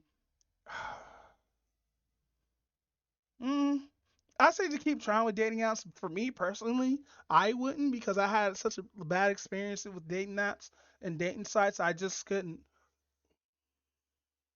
An Instagram story which only stays up for 24 hours to find Pokemon's most in-depth yet still shallow take on the issues of social media, if it's something she truly cares about. The kind of sustainability she's looking for can only be kept up through insincere and toxic behavior, which isn't really all that sustainable. What separates lolcows from other online personalities is the audience being able to make more entertaining. Damn, bro, I remember when I snapped a fucking DS in half. Like, not screens, I'm talking about through the middle. Content Oh, not through like where it opens or closes or whatnot, not that slot. I'm talking about snapping that shit like, you know how a Kit Kat is made, but you break it the wrong way, that shit. Them than the content creator themselves, i.e. the milking of laughs and content. With many streamers today, their content isn't entertaining as much as it is engaging. They are far closer to becoming lolcows than they would like to think. Sometimes the only thing preventing a fan from turning into a hater is their unhealthy connection to the streamer. There are a lot of inflated and fragile egos in the world of streaming. Imagine if, say, Hassan's entire community turned on him for a single day. Not just average backlash, but absolutely no one in his chat or on Twitter showing him love or support for a full day. He would lose his mind. Even in his current position, Hassan gets into heated arguments with his chat all of the time. I think most people I've talked about in this video would break if they had to deal with the kind of hate Wings of Redemption or DSP have to deal with. The need for attention and validation in these communities is incredibly high. At the end of the day, they don't want to quit. They want attention at all costs. They want the viewers. If they really did care and it really bothered them, I mean, a lot of them have the wealth to off and do whatever they want and live a happy life. But that we have. No, he's right. Because like Pokemon's like, she has $23 million in the bank. She could just fuck off and be fine. She's set for life. Why is she still doing this? It's not about, it's about money. That's why she did those cookies. That's why she's switching to YouTube. Because she said deadass Twitch is not a viable source of income anymore. We have a disease, a lot of us. But then she gonna laugh at Kick streamers for going to Kick because of her morals. We crave attention for the short span we have on Earth. And so if we were to lose that, that would be sad. Like, your morals will tell you, even though you're not making that much money on that platform, you'll stay on there. Not even for loyalty brand or anything like that. Like, mind you, she was in a contract, so like she was getting paid anyway. But like, if you really had those morals or whatnot, I'll say stay where your audience will like you to stay or whatnot. So we succumb to things. Now, since we've looked at some of the individuals in the streaming world, it's time to talk about some key takeaways. One is a bit more clear and, to be honest, rather depressing. The other is a bit more abstract, but I find it to be more interesting and not quite as dark. I'll finish with that one so I'm not ending on such a dreary note. In a viral clip not long ago, the controversial streamer Sneako ran into some fans in public, which was either filmed or live streamed. I'm not sure if this was an actual meetup, but that's not important. The kids that came up to him couldn't have been older than 12 years old, and they were saying some pretty wild things, especially considering their age. The point I'm trying to make here isn't about Sneako in particular, although there's definitely an argument to be made there. What I'm focusing on is the age of live streaming audiences in general and how easy it can be to influence them. This is a 2018 research report about live streaming and children. Most of this data comes from a survey of 2,000 parents in the UK. Quote, although watching live streamed content is not as common It's the UK though. as watching vlogs, around 2 in 5 parents believe their children are watching them. The average amount of time spent watching live stream videos per week is 1.5 hours. This doesn't sound like much, but taking into account other social media usage, and considering this was before the lockdowns, streamers have a good deal of reach among children. Quote, younger children in particular are felt to be easily led by what they are watching. Parents This is true. This is 100% true. I've seen this shit firsthand. Shit's funny. Recognize a change in their child's behavior which they claim correlates to what they have seen in vlogs and live streams. None of this is to say creators should be responsible for the influence they have on children unless they're intentionally targeting the youth as their demographic. What I'm arguing for Is that Nick Cannon? here is That is parental Nick Cannon. Hold on. None of this is to Nick say Cannon over here with creators should 13 be kids. responsible for the influence they have on But Nick Cannon was fucking. That's the crazy part. Nick Cannon was getting pussy. children Like, I don't blame him unless they're either. intentionally Nigga targeting was the youth as their fucking demographic. running around here like pops, like bang, bang, bang, bang. If y'all understand that joke, fucking, you're welcome. What I'm arguing for here is parental awareness. Streaming is a powerful form of social media and should be treated as such. I understand that because the internet and smart devices are so prominent, it makes parents feel like their children are being left out if they don't give them access. However, giving into the trends of tech may introduce their kids to new social and developmental problems. Yeah, this is 100% true. There's a lot of young girls who need to think they need to look at Ice Spice and shit like that, which they actually don't. They don't need all that shit. Stating this suggestion But then again, I'm not a parent, so I don't know what the fuck I'm talking about. probably won't have an effect, but I think it would be wise for parents to have And that's not me being like, mocking or anything. I actually don't know what the fuck I'm talking about. Yeah, I may babysit some kids or whatnot during my younger days or whatnot. But like, honestly, I'm not a parent. I don't know what kids do, to be honest. group discussions about these issues. Beyond that, I'm not sure what else could realistically be done. There's a disconnect caused by the popularization of streaming. Streamers don't necessarily have to be interesting, skilled, or Dude, entertaining people. Imagine all the juices inside just busting in her mouth. They merely need to convince an audience that they are attention worthy. Oh, stop! Ew! This is why I hate ASMR. People, like, I swear to God, next person lick my ear, I'm fighting you. Dead ass. We're squaring up. Through Don't lick my ear. social media engagement and parasocial Bro, it's in her mouth?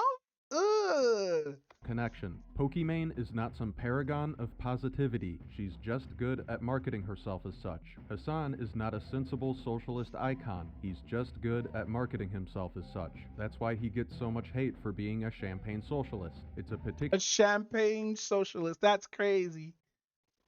particularly obvious contradiction. Destiny is not a level-headed political thinker. He's just good at marketing himself as such. If he was truly exceptional at debate and politics, he would be better at changing the minds of the people he talks to instead of pushing them away for the sake of spectacle and ego. Sneeko is not a practiced philosopher. He's just good at marketing himself as such. Earlier in his career, he did make some more thoughtful content, but at some point, like for many, fame and influence became the primary focus.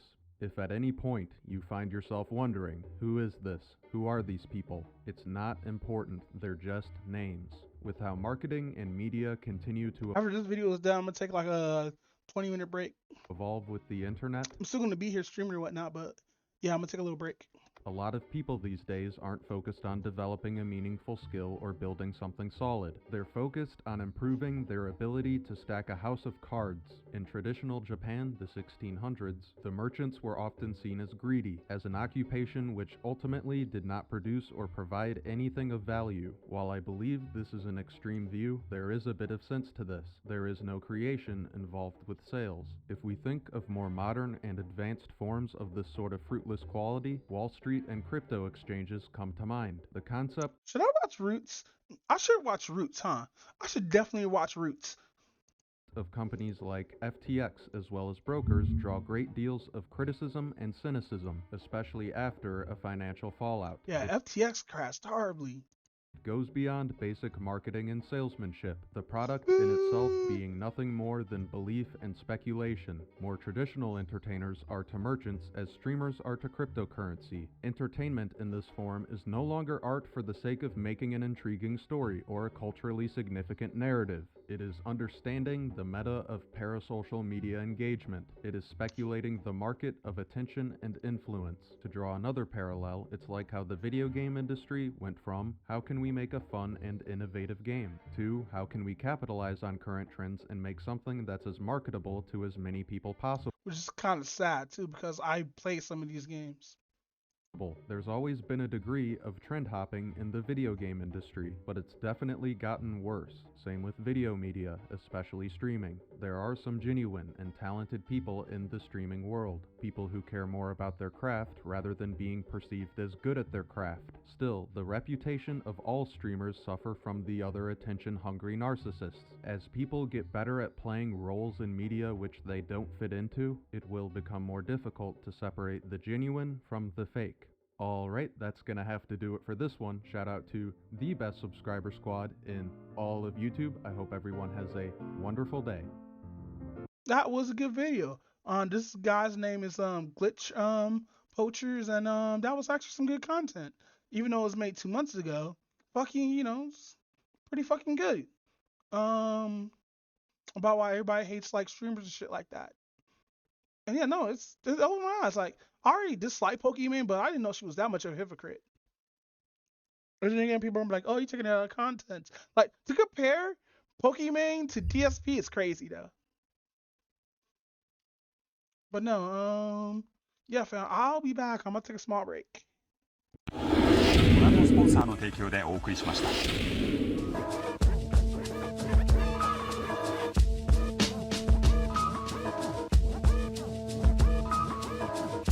Check my comprehensive catalog of crafts. I'm daft, I battle all like I don't have it all. Avangard, Battlestar Galactica, got rhymes per capita. I'm shining through the aperture, but I'm not gonna. Figured out that Idris Elba was British. Oh, that fucked me up. That fucked me up. No best no caps for ya. That's another genre. I'm the black bomber, track charmer, sack burner, distract burdens. If it ain't that urgent, nerve prince, word sentinel, invisible, infidel, interstellar, hella clever endeavors, immeasurable with only heaven. Music power.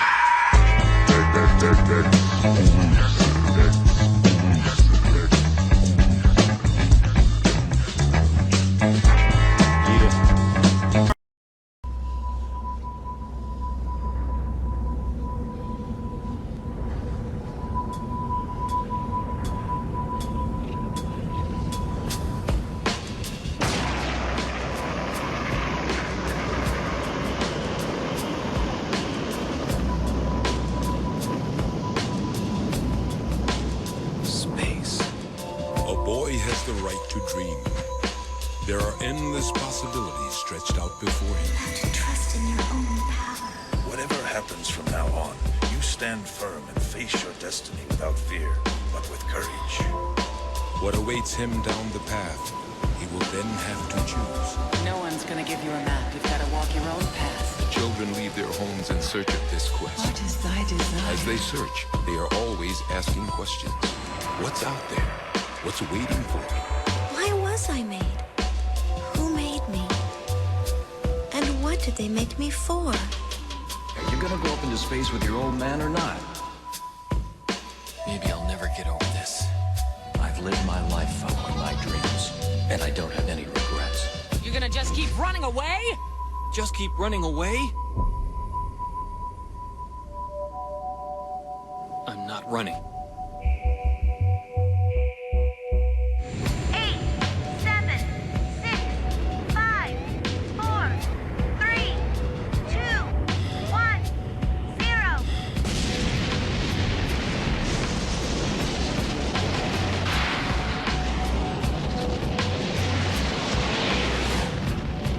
Believe in yourself and create your own destiny. Don't fear failure.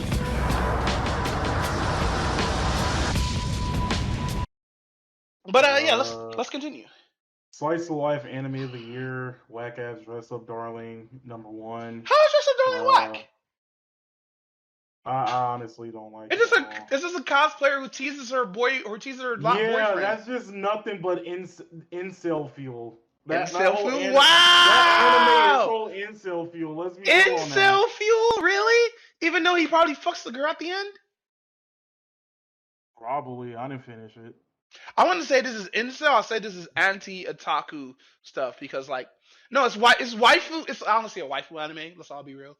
This is made for like the character to attach the viewer to attach itself to the main character, since the main character is like socially awkward and shit. But my theory still stands about anime. Incel fuel. Wow. So socially awkward people are incels? Wow. Dang. Go ahead, King. No. That's not what I'm 100% saying. Dang. That's not what I'm 100% saying. You hear that, socially awkward boys? You better man the fuck up.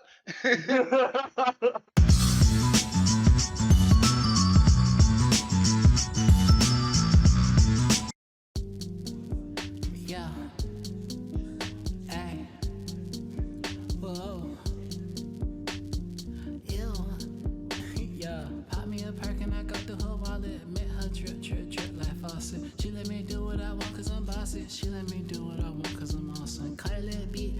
awesome, jawsome. We gon' get married like Nas and Khalees.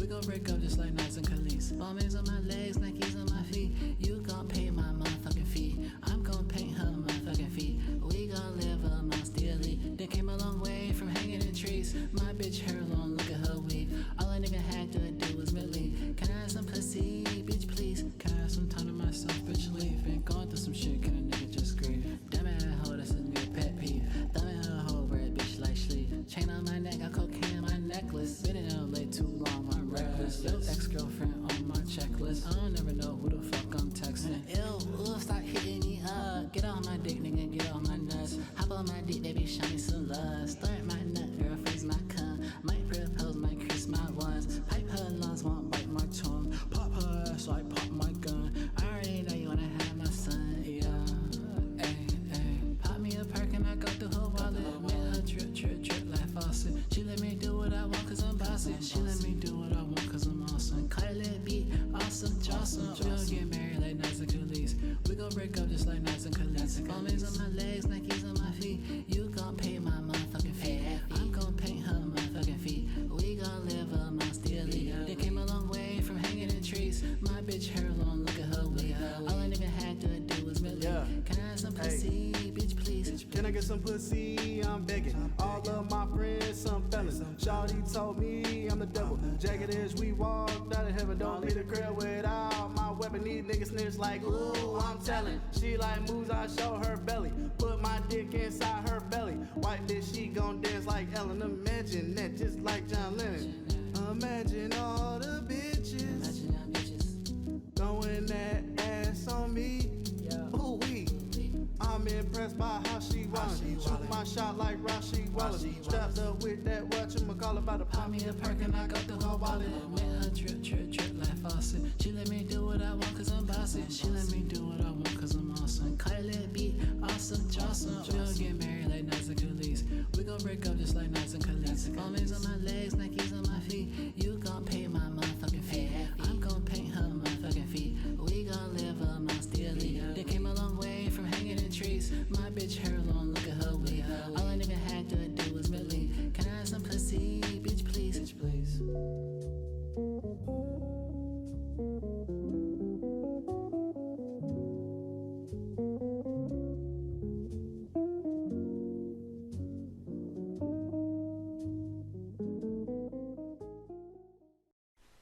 Bad boys, what you want, what you want, what you gonna do when Chevy John don't come for you? Tell me what you wanna do, what you gonna do. Yo, you know I came back a little bit early, but I'm tired actually. I'm gonna take an actual nap, guys. I think I'm gonna come stream back a little bit later, but yeah, I think I'm gonna take that nap now. Cause I get super tired and I have just yelling all fucking stream and stuff like that. But no, with that said, thanks for everybody for coming to the stream. Thank you for the 2 new people who came in here and all that good stuff. But with that said, I'm gonna take a fucking nap and all that good stuff, fam. Deuces, y'all.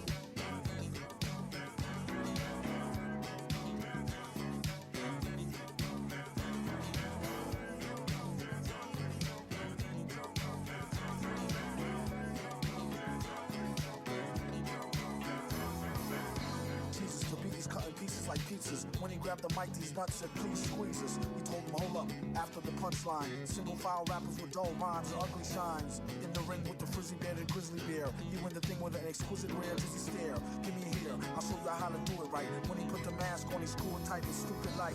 True story, you could ask. Uncle No! I didn't know that was you. Everybody be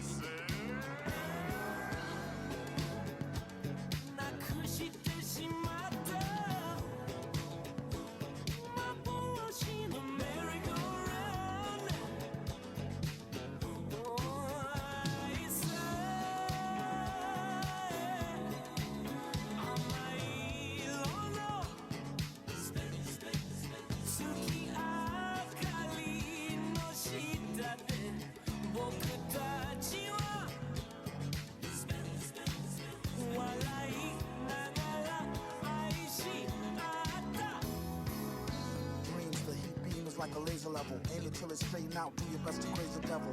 Bass and treble peak and make sure they even. Be faking more and he break her jaw and teeth in. Leaving, creeping, no time for weeping and grieving. Deep in breathing, keeping on believing it don't matter. Owning on the data, in the zone, zoning, owning microphone, chatter, batter, swing. That's the thing he's known better for. Worse than the casualties in the metaphor wars. Forget your applause, bet, pause. Answer me these questions 3 to get across. Who's the boss? What size of them shoes are yours? We the wrong crew to cross. True or false? Don't look at him, ask. Uncle, no! I didn't know that was you.